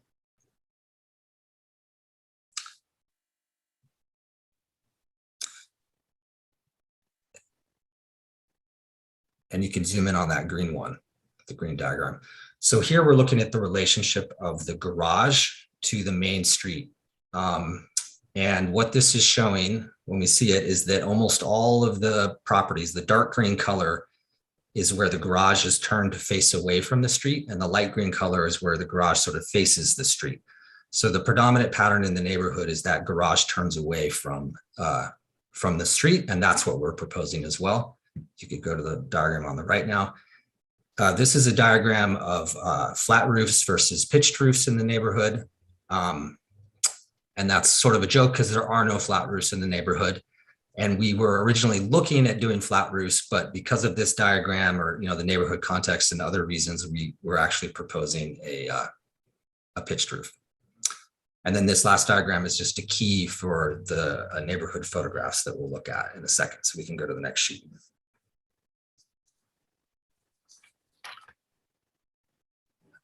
So if you could just zoom in on a little bit on those photos. So,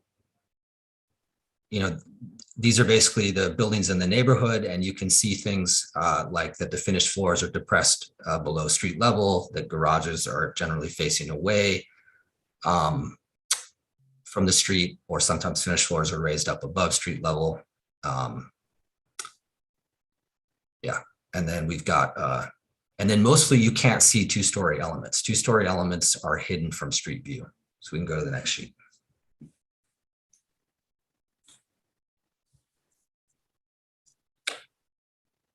Okay, so in terms of the design, there's really three things that are going on here. So if you zoom in on the diagram on the left, so we've got building massing that is orientated towards these different orientations, like I was mentioning at the beginning, and then we've got a separate connective tissue that connects those masses at different orientations, and we're calling this our pinwheel spatial diagram. How these things, how spatially the building's going to function, and how these spaces will connect. And so that sort of interconnective tissue, which is mostly circulatory, that allows us to navigate these different building or these different orientations we want to maintain for the building. So you could go to the diagram on the right now. So here, you'll see the relationship of the finished floor to street level. So we've set the finished floor about 8 feet below, 7-8 feet below street level. And we'll see how that plays out and minimizes the building's visual impacts. And then also the other thing I want to call to your attention is the roof slope. So we chose shed roofs and a pitch that more or less mimics the natural contours of the site. And that allows us to put the taller part of the building mass on the uphill side where we've depressed the finished floor, and the lower part of the building mass on the downhill side where otherwise you'd have a chance for taller elevations. We'll go to the next slide.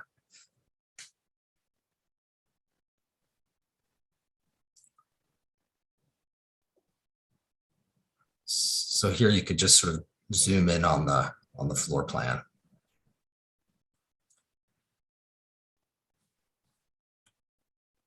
So here we've got these three sort of program blocks. We have a living, office, master bedroom program block. We have a garage program block. And then we have this kitchen family room program block, which has 2 bedrooms, 2 baths tucked below. And then you'll see this sort of circulation spaces as this sort of pinwheel interconnected tissue thing where we come in through a courtyard. The sunken courtyard is the main pedestrian entry off the street. And then we've got this circulation spine between the garage and the family room. And then we've got this dining, sort of outdoor dining, other spatial element that interconnects. We can go to the next slide.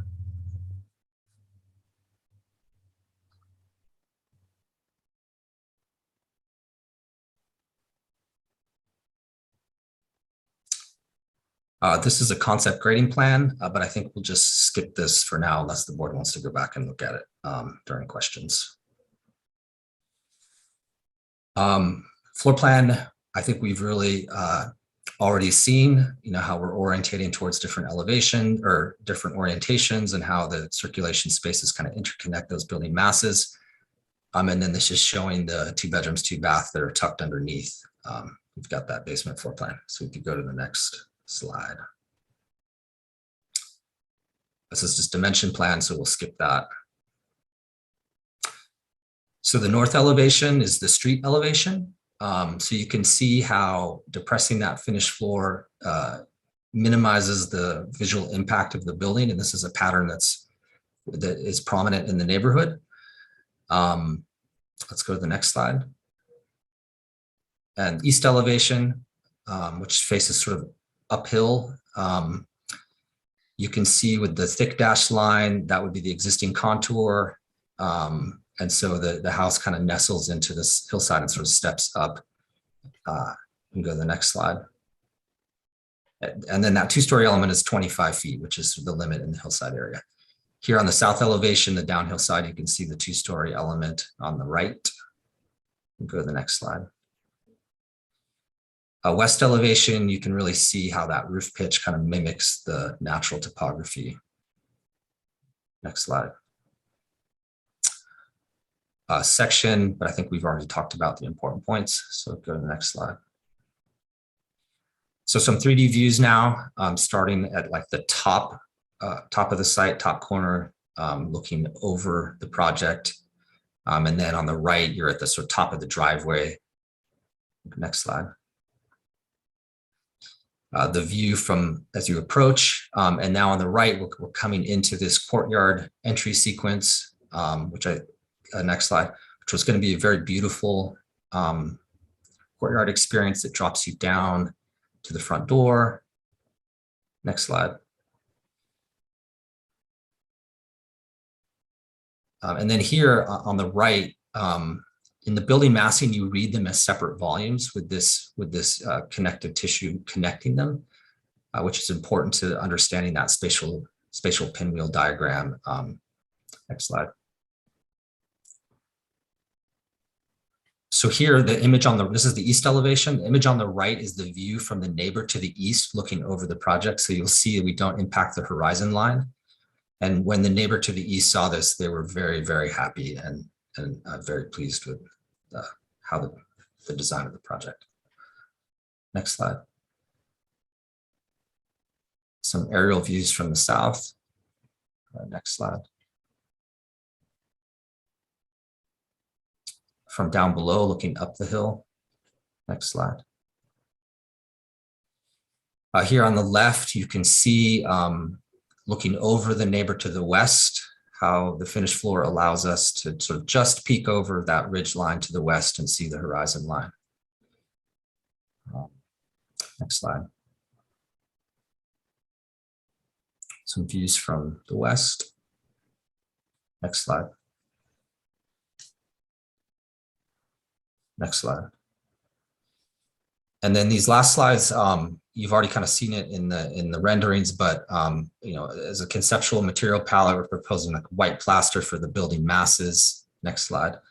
And then retaining walls, poured in place concrete, and then maybe in that courtyard we would clad with the Santa Barbara sandstone.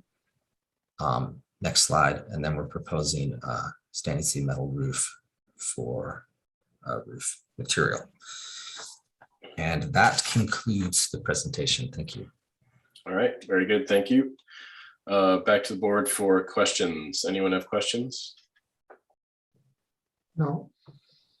I have a question. What's the roof material going to be on your covered patio? Well, the underside, we're looking at a wood material, so that's what would be predominantly visible. We hadn't considered the material on the top, the roof side. I guess it would be a membrane-like material because of the low slope condition, but hadn't considered that yet. Okay. Right. Other questions? Yeah, are you going to have concealed gutters? Yes. Yeah. Right now, the plan would be to have concealed gutters and concealed downspouts. Yes. All right. I think that'll do it for questions. Is there anyone from the public that would like to speak on this item? If so, please raise your hand. And seeing no hands, back to the board for comments, beginning with Mr. Verdiak. Well, I think it's a nice project and looks very livable. And anyway, I think it looks fine. It's great. Mm-hmm. Okay, Ms. Froscher. Yeah, I think your presentation's very thorough, and neighborhood context and the way you came up with your design was interesting to hear.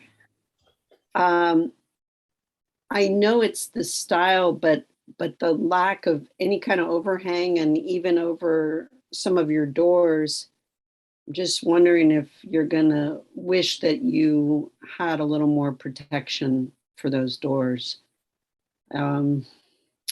And then I think the east elevation, the 2-story part, really could use some landscape screening. It's a pretty stark view there of the 2-story wing. And then,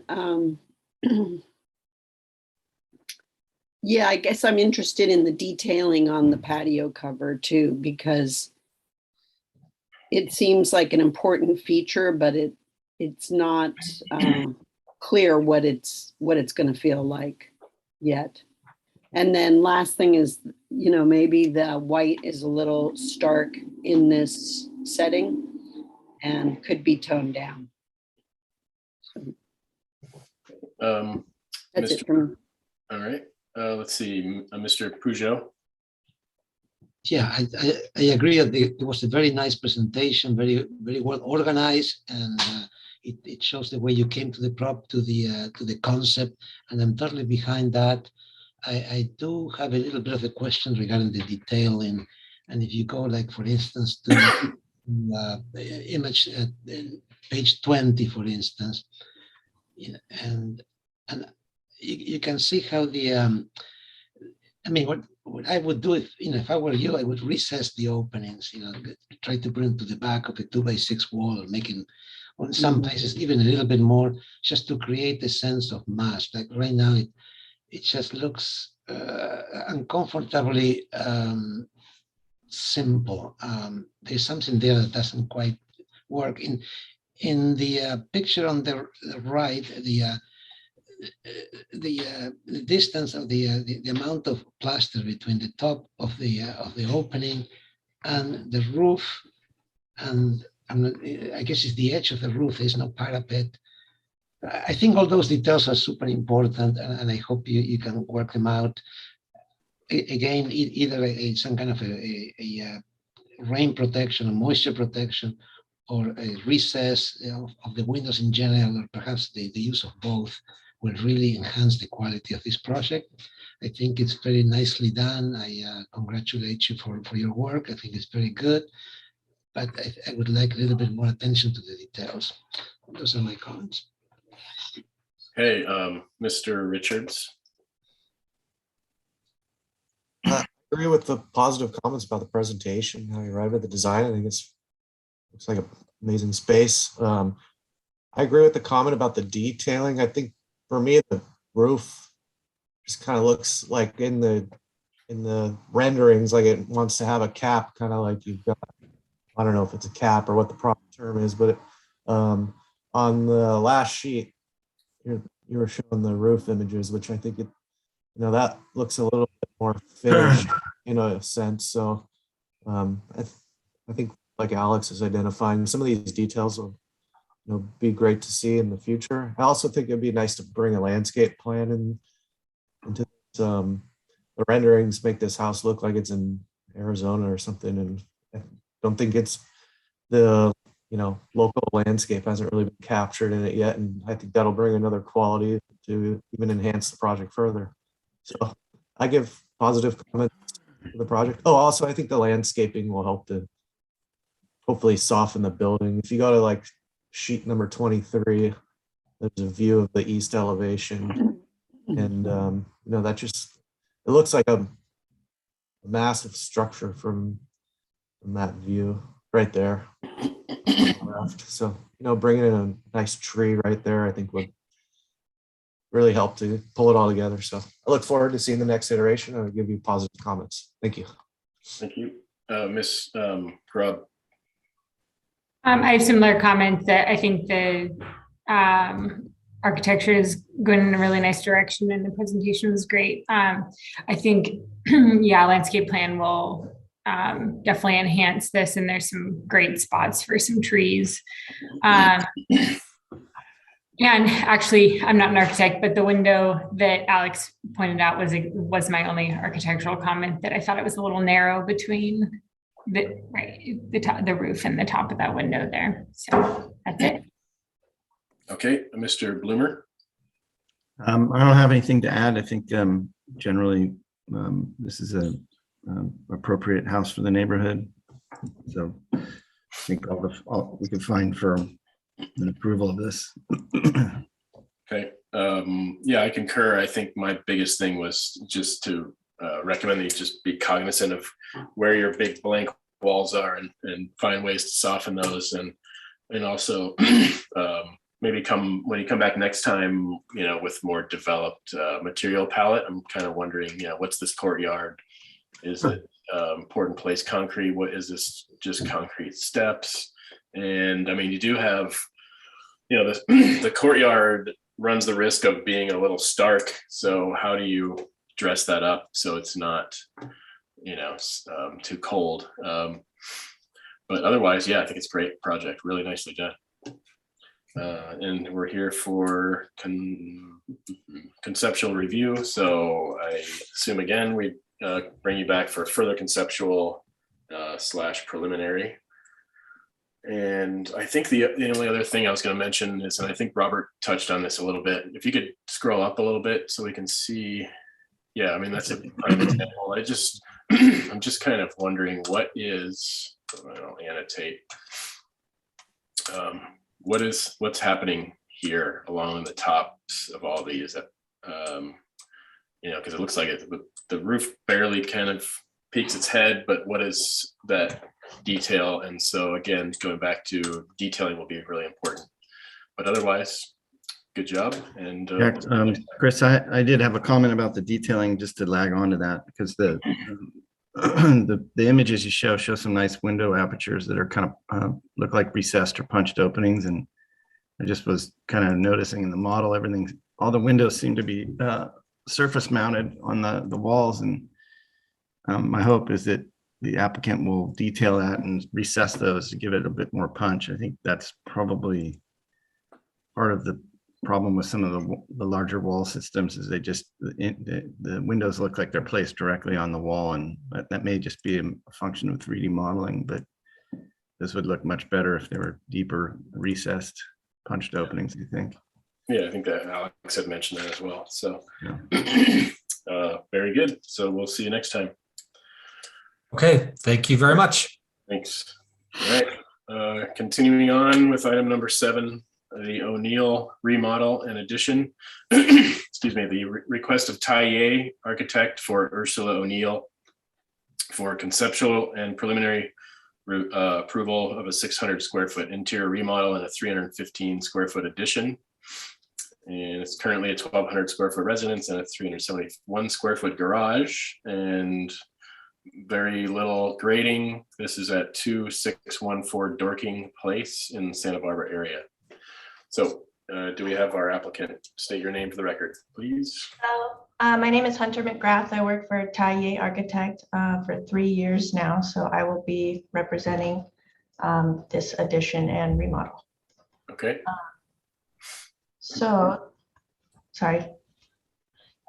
To summarize the project, the intention is to pull there. I could start in the back with the addition. It's a 315 square foot addition to provide a new bathroom, a master closet, and a more grand master bedroom with access to the rear. And then there, if you move to the right, there's a new covered patio. Right now, there's almost like a metal temporary looking patio cover. You can see it in the photos, the bottom 3 left. It's not very attractive and just doesn't look like it's intentional. We are going to upgrade that with a roof to match, similar to existing, and then more sturdy support systems. And then if you move to the front of the house, the shaded area of the 35 square foot addition, that's just to remove the jog and push that wall forward so we can achieve a wall of doors and windows versus, one window here, a classic entry door, and then windows to the side. And the reason is there from the finished floor of the entry door, there's about a 10-foot drop to the beginning of the driveway. They have really spectacular views that look over. I think it's the Mission. You can see the Mission from these windows. So they really just want to emphasize the view. And part of that plan is achieved by removing a post and a beam in the front to the left of the entry door. If you scroll up, you can slightly see it. Yeah, that post there. If you go to the next page, am I able to scroll here? Yeah, No, so you can just tell Yeah, just tell me. Haley. I thought I was scrolling and it was working. So there's the covered porch that we plan to remove, much smaller than proposed. It's just gonna go back into the rear a few feet and over to the left a few feet. We're removing those. This currently says bedroom in the center of the rear of the house. That's gonna be converted to a dining room. The kitchen's gonna expand towards the front. And then the living room becomes more grand by removing this part where the refrigerator and the closet is across from the entry door, correct? Okay. So here you can see the areas of focus are shaded in color. The new laundry room is provided. The laundry was in the garage before. The master bathroom, the master closet, and then the master bedroom with this sort of hall illuminated by these light tunnels. Then there's the access in the back to the rear, and now there's access to the backyard in the dining room and both bedrooms. Mhm. In the front, you can see the deck configuration does not change, just the doors and that jog is pulled forward. This is the existing here. The other part of this deck, the only part of this deck remodel is, if you look at the proposed south elevation, the deck now stops at the edge of the house, whereas before it would come out another 3 feet for a second staircase.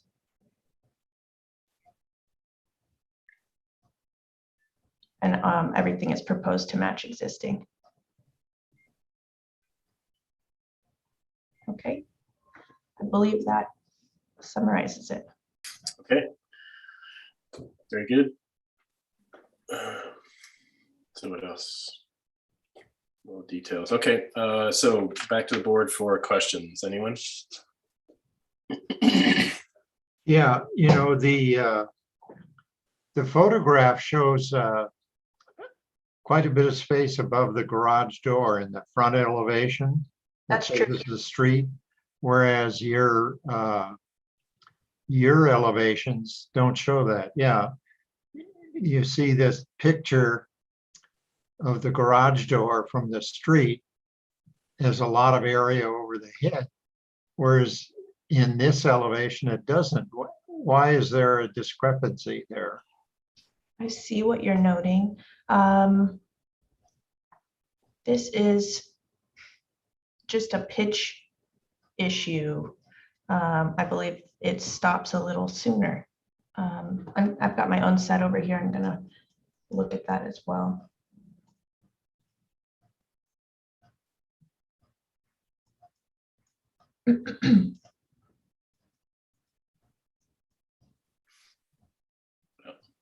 Anyway, something to look into. Other questions?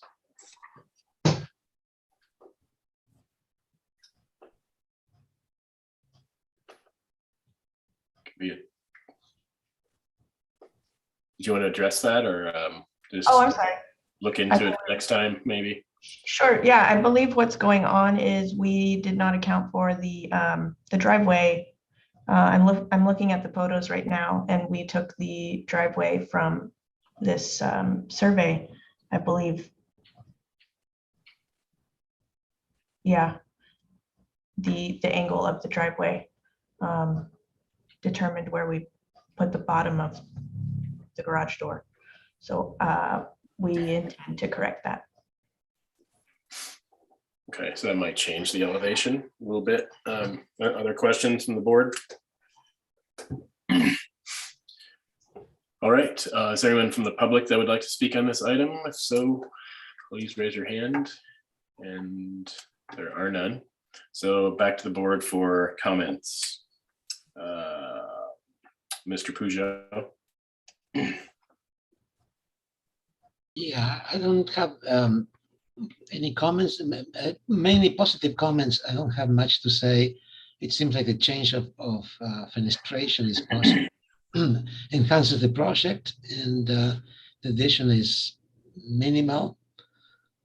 Maybe some of the details might have to be worked out a little bit. On the proposed east elevation, where the porch roof attaches the addition, the under the porch, it's not the way it's going to be. So that may change a little bit, I think. But other than that, it just seems like it's well worked out. Thank you. Does anyone have anything else to add that differs from that? I just think that to John's point, the applicant needs to get their drawings accurate. It looks like potentially the finished floor of the garage is lower than they may have anticipated. So maybe add finished floor control or grid lines or control lines to your elevations to depict where those are. That might help. Thank you. Anyone else? Okay, I have nothing to add either. It looks like fairly minor, well done project. So you are here for concept and prelim. So does someone want to make a motion? I'll make a motion for preliminary approval with the comments made. And returning on consent? Yes, return on consent, yes. For final. Okay, do we have a second? I'll second it. Okay, second by Kaylee. All those in favor? Aye. Aye. Opposed? Okay, motion carries. Thank you very much. Thank you. All right, moving on to the final item of the day, number 8, Santa Claus Bike Lane. Request of Aaron Silva, agent for Joseph Arnold of Caltrans, for further conceptual review of an 880 linear foot bike path. The project will not require any cut, but will require approximately 2,000 yards of fill. The property is located at Santa Claus Lane between Sandpoint Road and the county boundary at the city of Carp in the county of Santa Barbara. And so do we have the applicant here? Or applicants, please state your names for the record. Hi, good afternoon. I'm Erin Silva with GPA Consulting.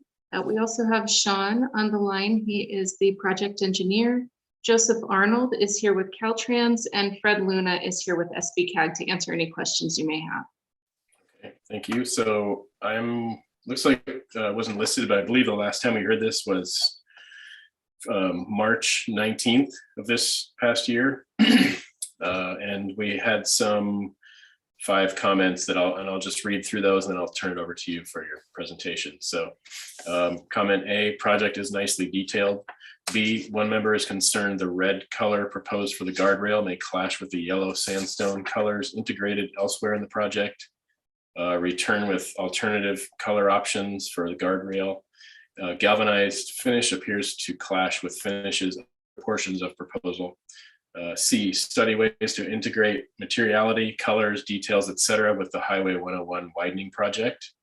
D, pedestrian and bicyclist railing wire is acceptable, but alternative finishes to galvanize should be restudied. And lastly, Mission River rock hardscape to be mortared with non-gray mortar. So I'll turn it over to the applicant's team for your presentation when you're ready. Thank you so much. We actually have a PowerPoint presentation that does not look like it's pulled up. And we'd like to use that.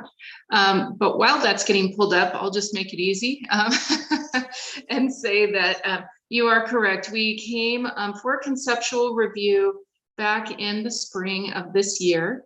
We overall got positive feedback with some instruction to bring it back for certain items.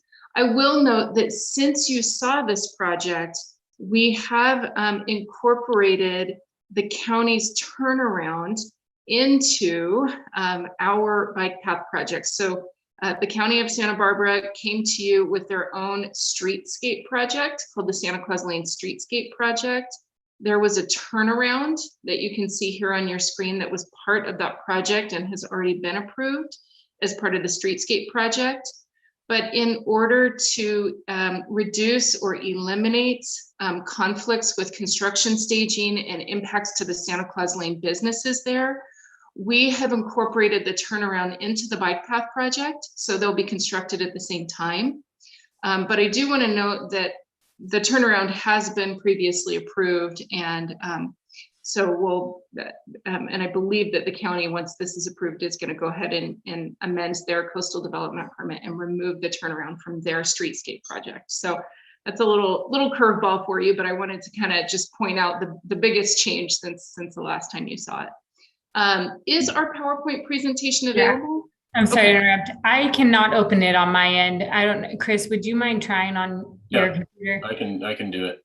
It worked last night. For whatever reason, it says it cannot be opened even though I have PowerPoint. Thank you.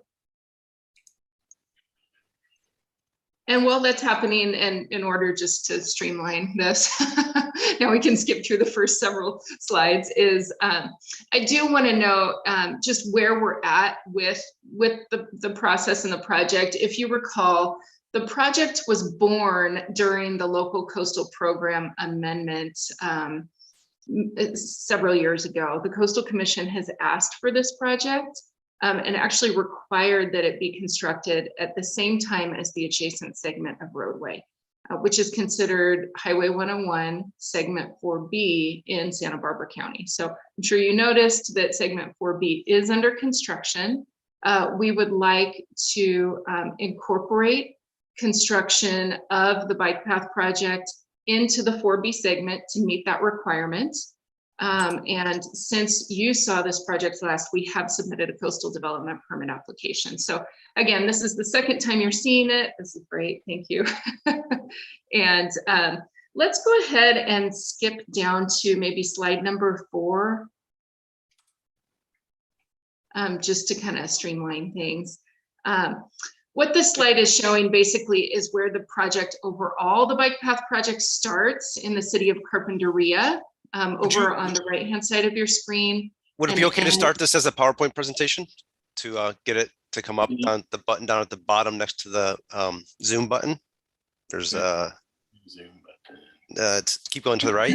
Sorry, no, you were fine down there. There's a little next one over, one to the right. There you go. Perfect. Thank you.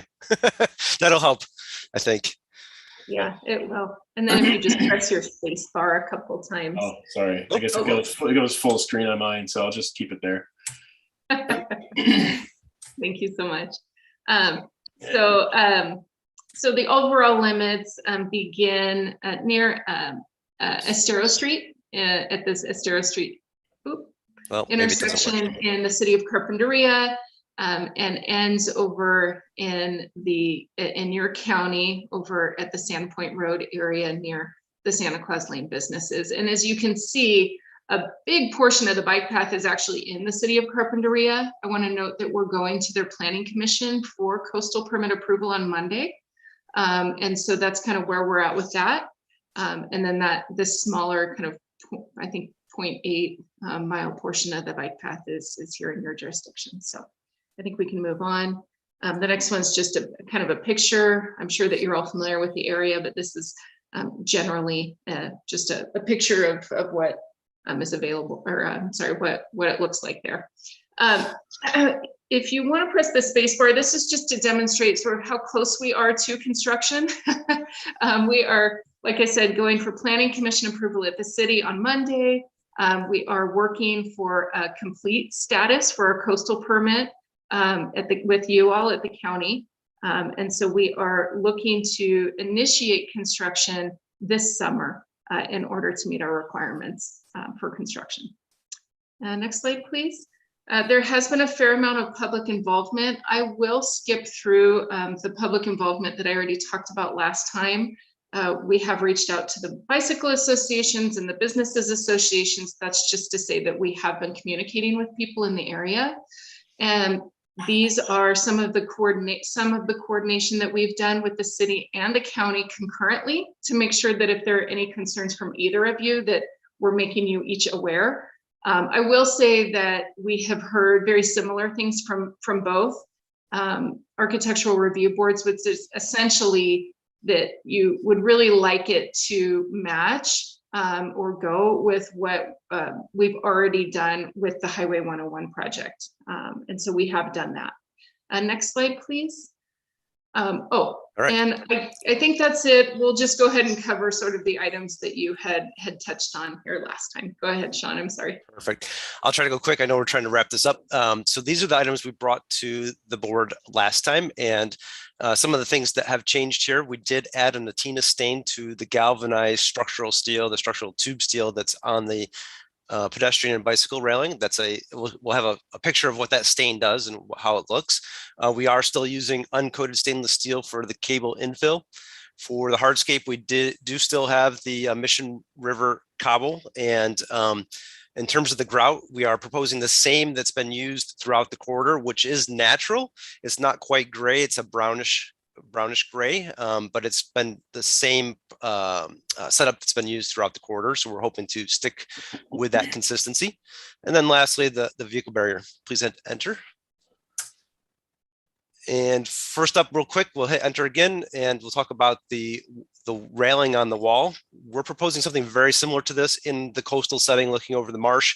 We're proposing tubular steel for the posts. Ours are 4 wide, 2 deep. The top rail is 2.5. Those are inches. Top rail is 2.5 inches tall, 2 inches deep, and there's a bottom rail for ours. The infill is stainless steel cable, and they're spaced about 3 inches on center, except for the top. And we have the top opened at 6 inches because that is the height of handlebars. We did get a comment from the city ARB to look at or consider vertical elements in the infill. We did, and it is not a preferred practice. It is preferred to have a horizontal members for the bicycles, for the handlebars. And also, we think that this is going to be better aesthetically as bicycles and cars are driving by. This has less of a visual obstruction to the view compared to a vertical element. Next slide. Next element we'll look at is the hardscape. Again, this is picture. Go ahead. Yep. This is an island on the roundabout at Linden Avenue in the city of Carpinteria. We're proposing this only in a few locations. It's just to add some texture, some context, something different to the project. So in the county portion, we have it proposed in the island of the turnaround. We have it also proposed in an island in the middle of the bike path where it comes up to the crossing at Sandpoint Road. That's to distinguish to the bike riders that this is a different area, that there's going to be a crossing that they're going to have to stop at. It also discourages drivers from driving down the bike path as well. So we use it at a few locations, and again, same as the rest of the quarter. Thank you.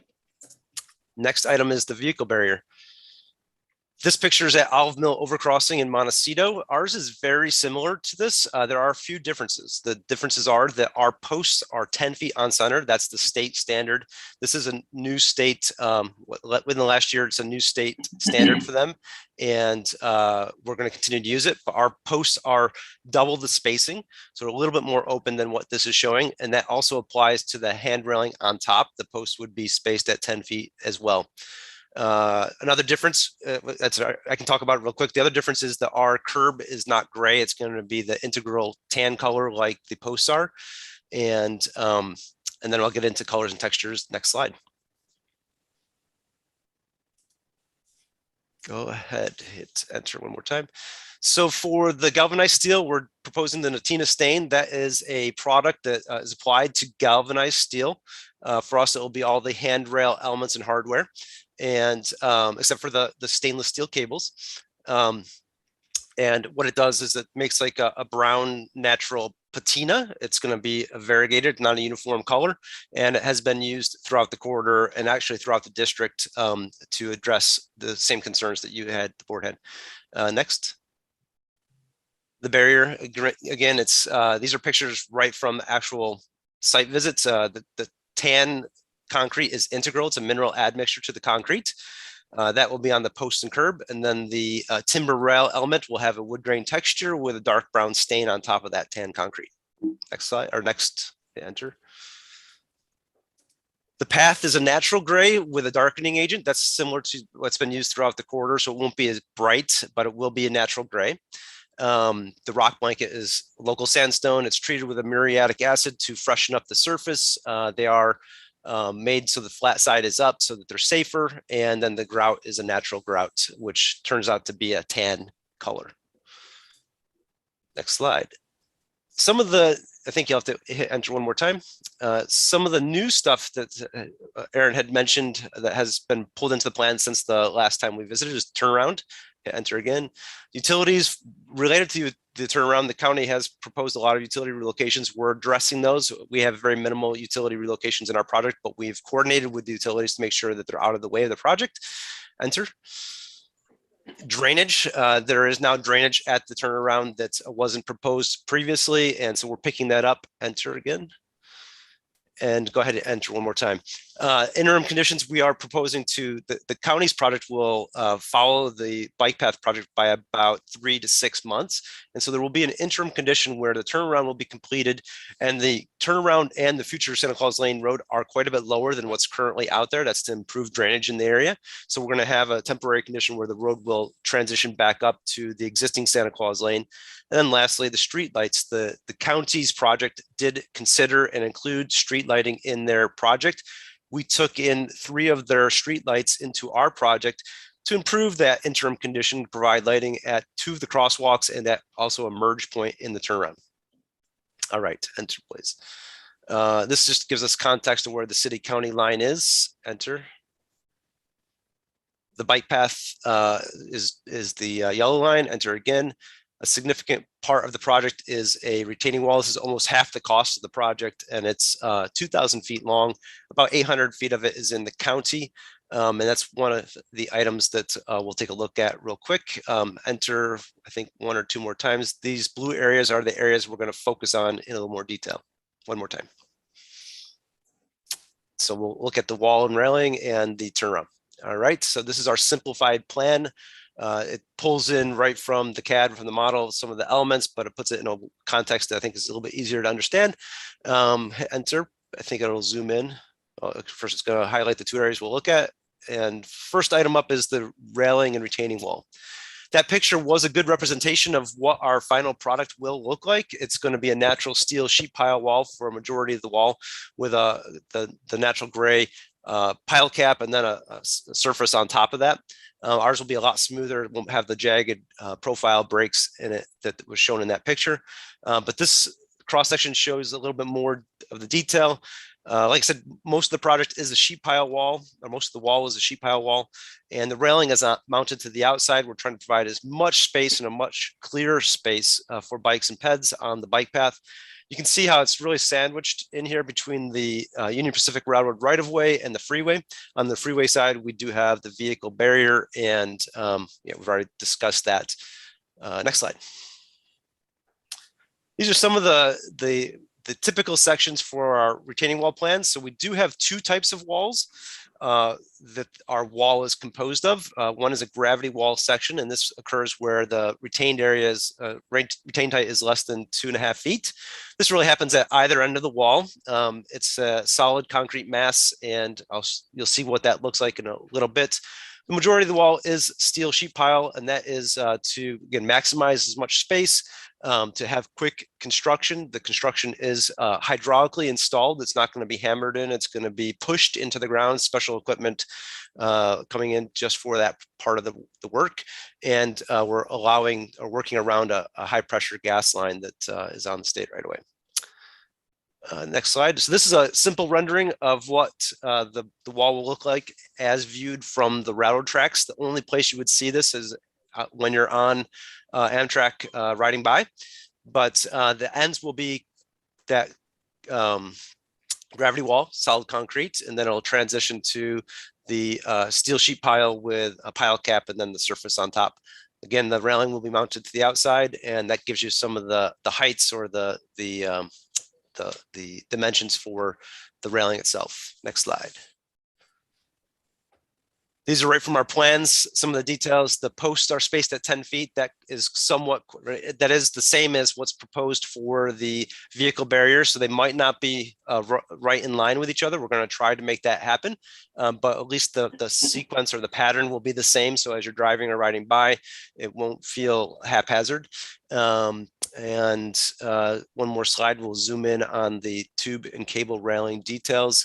Again, 3-inch centers on the cables with a little bit larger gap at the top to that's right at handlebar height. and I'll let it sit for a second. So you guys, if you have any questions, but that's it. All right, next slide. The vehicle barrier. This also comes straight from our plans. The like I mentioned before, the top railing or a part of the barrier is wood grain texture with a dark brown stain, and the rest of it is going to be integral sandstone colored concrete. Enter. The turnaround. Go ahead and hit enter one more time. We're almost at the end. This is right from our plans sheet. If you enter one more time, it'll flip it around so that north is up, maybe orient a little bit better.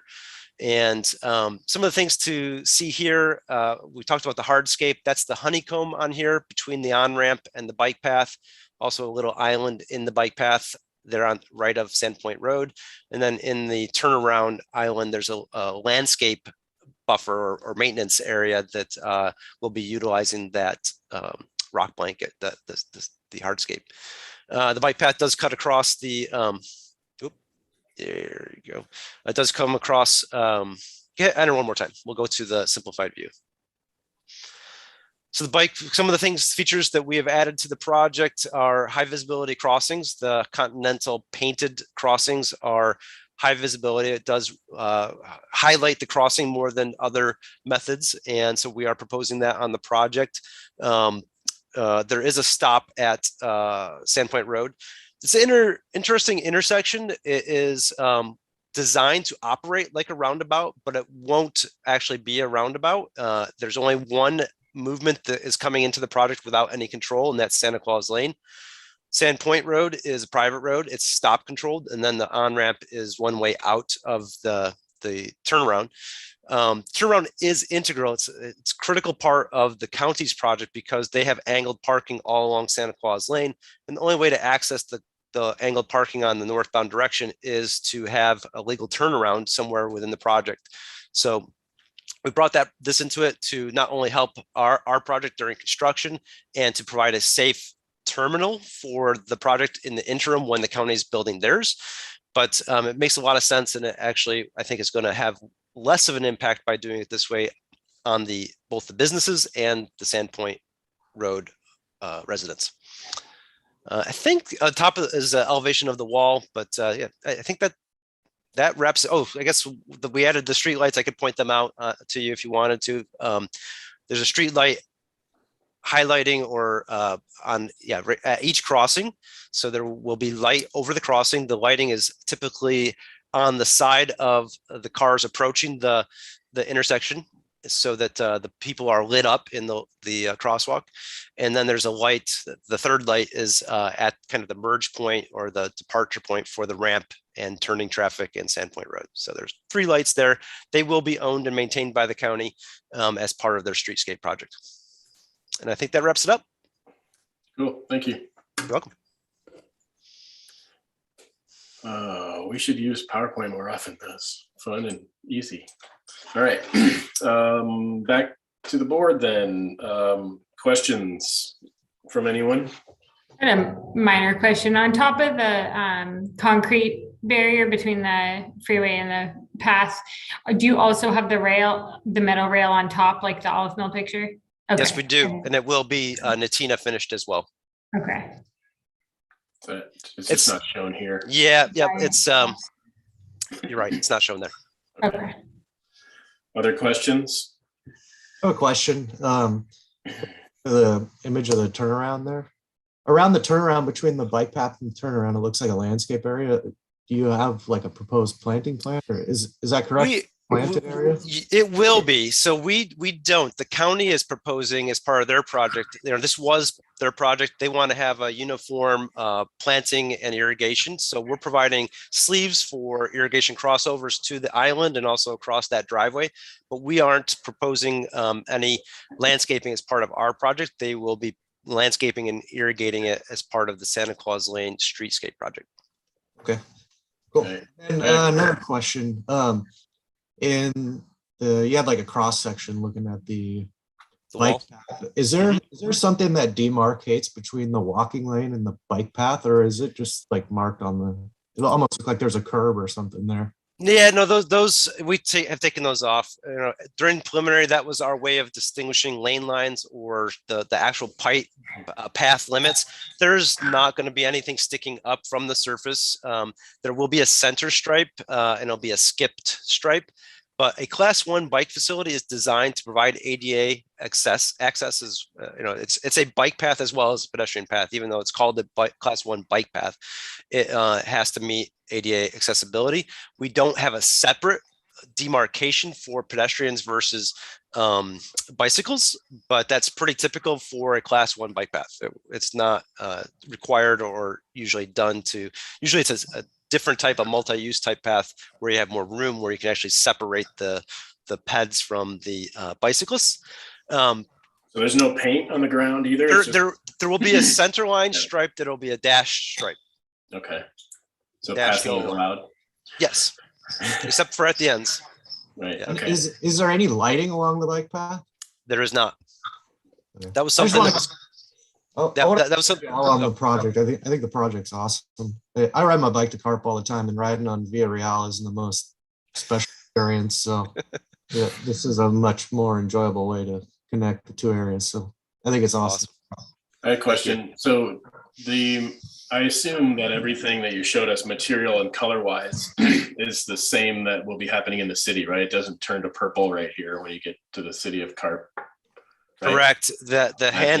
Everything that we have talked about is everything's the same. The hardscape is the same. The railing for the pads is the same. The concrete barrier is the same. The pavement surface is the same. So yes, it's all the same. Oh, and then one more question. With the cable rail system, those things can sag over time. It looks like you have the turnbuckles, but that's a maintenance issue, I assume. So there'll be somebody that comes by and tightens those up once a year or something. Yes, the project has a maintenance agreement. So the county will maintain the county portion and the city will maintain the city portion. That's the surface and hand railing. Caltrans, the state, is going to be responsible for the retaining wall and the vehicle barrier. So there's a relationship set up, and one of the ways that we are trying to reduce that sagging or have it be as much of an issue is I think it's every 8 posts will be a terminal of the line, and then a fresh run will start. So if it does start sagging, it's only going to sag in 7 spans or 8 spans. 80, So yeah. 80 feet. Yep. Okay. Other questions? Is that where we were? Questions? Yeah. Yeah, I have a couple questions. Do you think that many pedestrians are going to actually use this path? And will there be a conflict with bicycles that are traveling at high speeds and pedestrians? I can answer that. When we worked on the Highway 101 project in Ventura County, I'm not sure if you're kind of familiar with that bike path that was up on the ocean side there as well. Yeah. So, the truth is that we don't know. We can't dictate who the users are going to be. It is called a bike path, but it is allowable for pedestrians as well. But I will say that the bike path in that area works pretty well. It was the desire of the Coastal Commission while we were coordinating and negotiating this, that this would be on the ocean side of Highway 101. So we suggested other areas that might allow a greater width that may not be constrained by the railroad and by the freeway, but it was really their desire to have it on this side of the highway, which is kind of why it ended up being so constrained. We're using, as you can see, every inch of the right of way that we have. So yeah. I don't know if that completely answers your question, but maybe it explains why this location and why it's so constrained. Yeah, it is hard to tell. Well, it's interesting, especially looking at the section that's on the screen that did have the little dividers, and wondering if you were going to do something like that, or even with paint, whether that would help make it more secure for pedestrians. And then the other thing, I'm just trying to visualize. I know there's a letter that was submitted by one of the business owners to us concerned about the proposed cannabis store and the amount of traffic and all the different kinds of traffic. And I'm trying to picture now, I'm just looking at the crossing and you've got the street light, but would you want perhaps street lights on both sides of that crossing? Because there is a conflict between bicycles, pedestrians, and people using an on-ramp. It's Yeah. Sure. hard to picture Yeah, how and- it's gonna work. Last slide there, yeah. So, so I can tell you the county and the city do anticipate a fair amount of bicycle traffic, pedestrian traffic once the Santa Claus Lane streetscape is done. They do see this as a great connection between a newly redeveloping area in the city and the newly redeveloping area at Santa Claus Lane. So I think there is an anticipation there's going to be a good pedestrian traffic, but it is a quite long path. It's 0.8 mile from one end to the next. So that's going here for the lights. This is actually quite a bit of light for a turnaround or a roundabout. It's adequate. I think it's the right amount of light.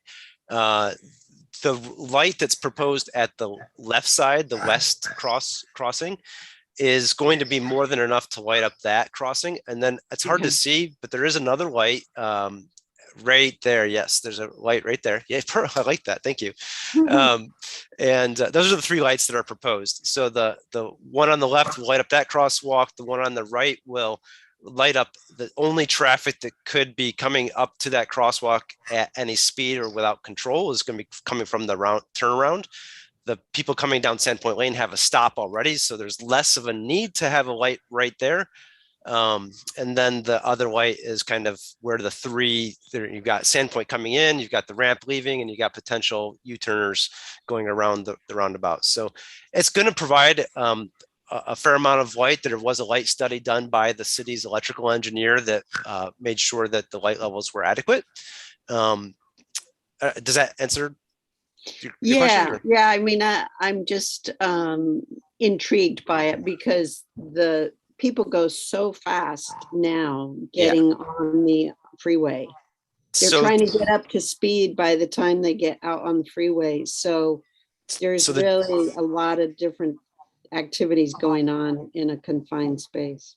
So right now there's a straight run from Santa Claus Lane to the on-ramp, and that we had a speed study done, or the county had a speed study done a couple of years ago, and it is quite fast, and they're trying to pick up speed to get onto the on-ramp.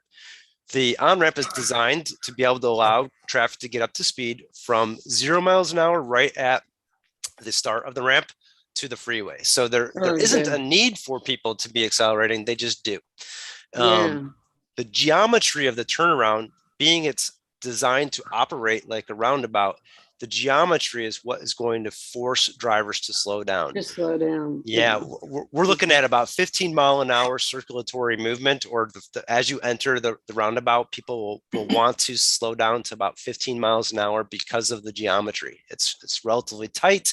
It's relatively sharp turns. And that's the idea behind a roundabout design, is you want to slow them down as they get to the actual roundabout.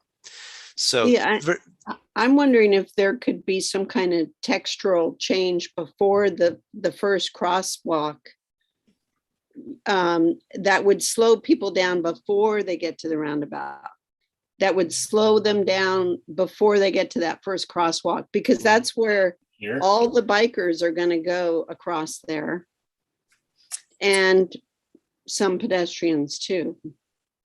I don't know the county's public works' details for the rest of the project. I know there are other crossings, and I know that the angled parking does come up right to the travel lane. So I think that in general, the friction and the narrowness of the road is going to be quite a bit different than what we have now. Yeah. So where is this crosswalk even going? I guess that's just to get people over to parking. That's the bike path, right? The bike path will eventually be on the north side of Santa Claus Lane, and so that separates. So there'll be a sidewalk only on the south side and a combined bicycle. So Val, you're talking about in through here. Yeah. Paving. Yeah, if there was some way to slow people down there in preparation for all the stuff that's happening with the crosswalk and the roundabout and the freeway. Will this That have area- indicator lights, for when somebody hits the button? Does that, you get those flashing lights for that crosswalk? No, typically those aren't warranted until there's some history at the crossing to see how it's operating and if there's actually demand. So they are not proposed at this stage. And then the area that you had highlighted with a rectangle on the dark pavement area, that is actually that I was talking about a conform or an interim condition. That's this area will be torn out as when this county comes in to do their project. This is the conform area between our project and theirs. They're going to match right at the crosswalk. So everything from left of that crosswalk will be also redone or done as part of the county's streetscape project. Okay. Well, I think that we don't need to wait until somebody gets hurt. I think we can make that. I mean, how you feel, Val? This seems like a very logical place to put Yeah. some blinking To at lights as least- an indicator. Yeah, and if you were on a bike and it's nighttime, you sure would feel better if you could get those flashing lights before you headed out into that crosswalk. Okay. It doesn't feel completely safe to me, for sure. Are you talking flashing lights that would stop traffic there? No, like like along the ones- Cabrillo Boulevard where the new Yeah, or crosswalks have Milford the little Street has some. orange blinking lights at surface. It's not a stoplight. It's just an indicator that people are walking into the crosswalk. Pedestrians can push the button and it flashes while they're using the crosswalk and then it goes off. Although there may be some conflict there because you are required to stop when that happens. So are we going to be stopping too much traffic there? I don't know.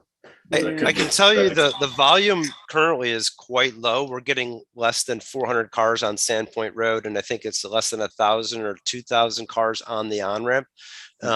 Granted, this could, when this is operating as a true turnaround and providing parking back to Santa Claus Lane, it will have that component added into it. But it is currently a very low volume vehicle area. Okay. So I had a question. And I probably already know the answer, but there's no opportunity here to have a little bump out every so often where if pedestrians are, because it's not your property, right?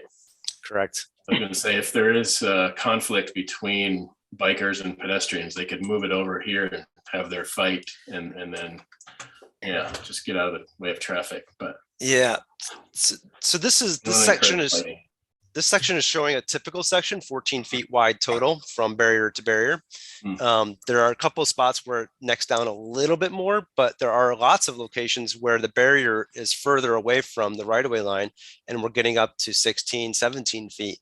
There will still be the center stripe. So it's not a consistent 14 feet all along. It's going to vary. We have our goal was to the minimum standard is 14 feet, and that's what our goal was. But when we had opportunities, we added a little bit extra. Okay, so the overall width would get wider where possible? Yep. Okay, and as opposed to keeping it consistent and bumping out maybe for... Yeah, we can't, like I said, can't go on to Union Pacific, even overhanging unless we were to acquire the right of way, and that would take an act of, I don't know. Yeah. Not sure what it would take. Something very special. But I guess what I was saying is if it's 16 feet here, instead of making the whole thing wider, do you bump it out instead? But it doesn't matter. I think I'm good. All right, we're still in comments. So anyone else have anything to add? Well, I agree with Robert Richards. I think the word to describe this project is awesome. This is a great project. For those concerned about the width of this site, have you ever gone in the Cabrillo pathway, the combined pedestrian bicycle path, and then you have the tourists with the little carts and all that. And I believe that thing is 10 feet wide, right? Yes. And the amount of traffic is maybe 10 times more, maybe 20 times more.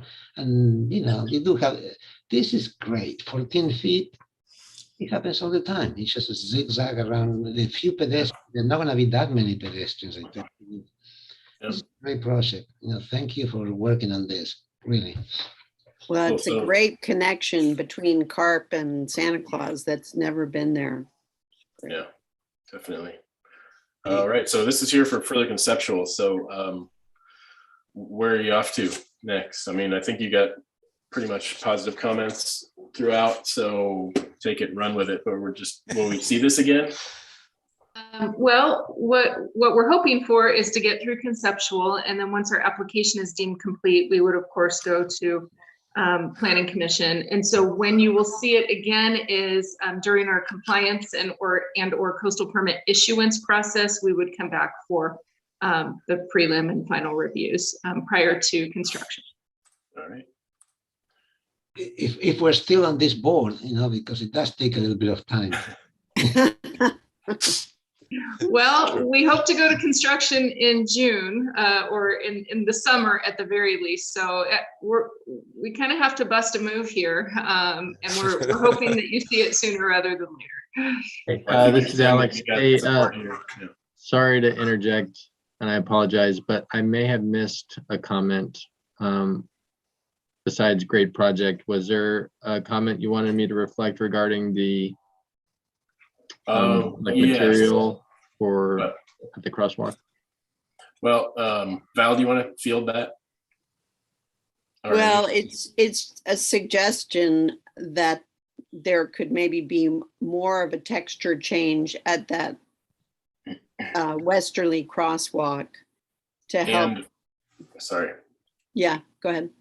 And or the addition of some other sort of I don't know, indicators, lighting, pedestrian crossing lights or something for safety measures, I guess we could call it.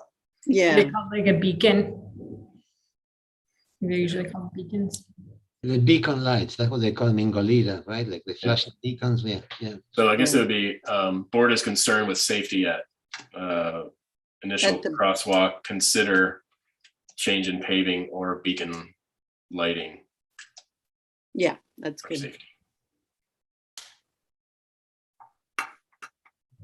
Got it. Cool, nice. Yeah, and all the material adjustments you've done look really great. The stain on the galvanized, it's very nice. Thank Okay, there you go. All right. See you next time. Good luck. Thank you. Thank you. Everyone. So that was our final item of the day. Someone want to make a motion to adjourn or have anything under discussion?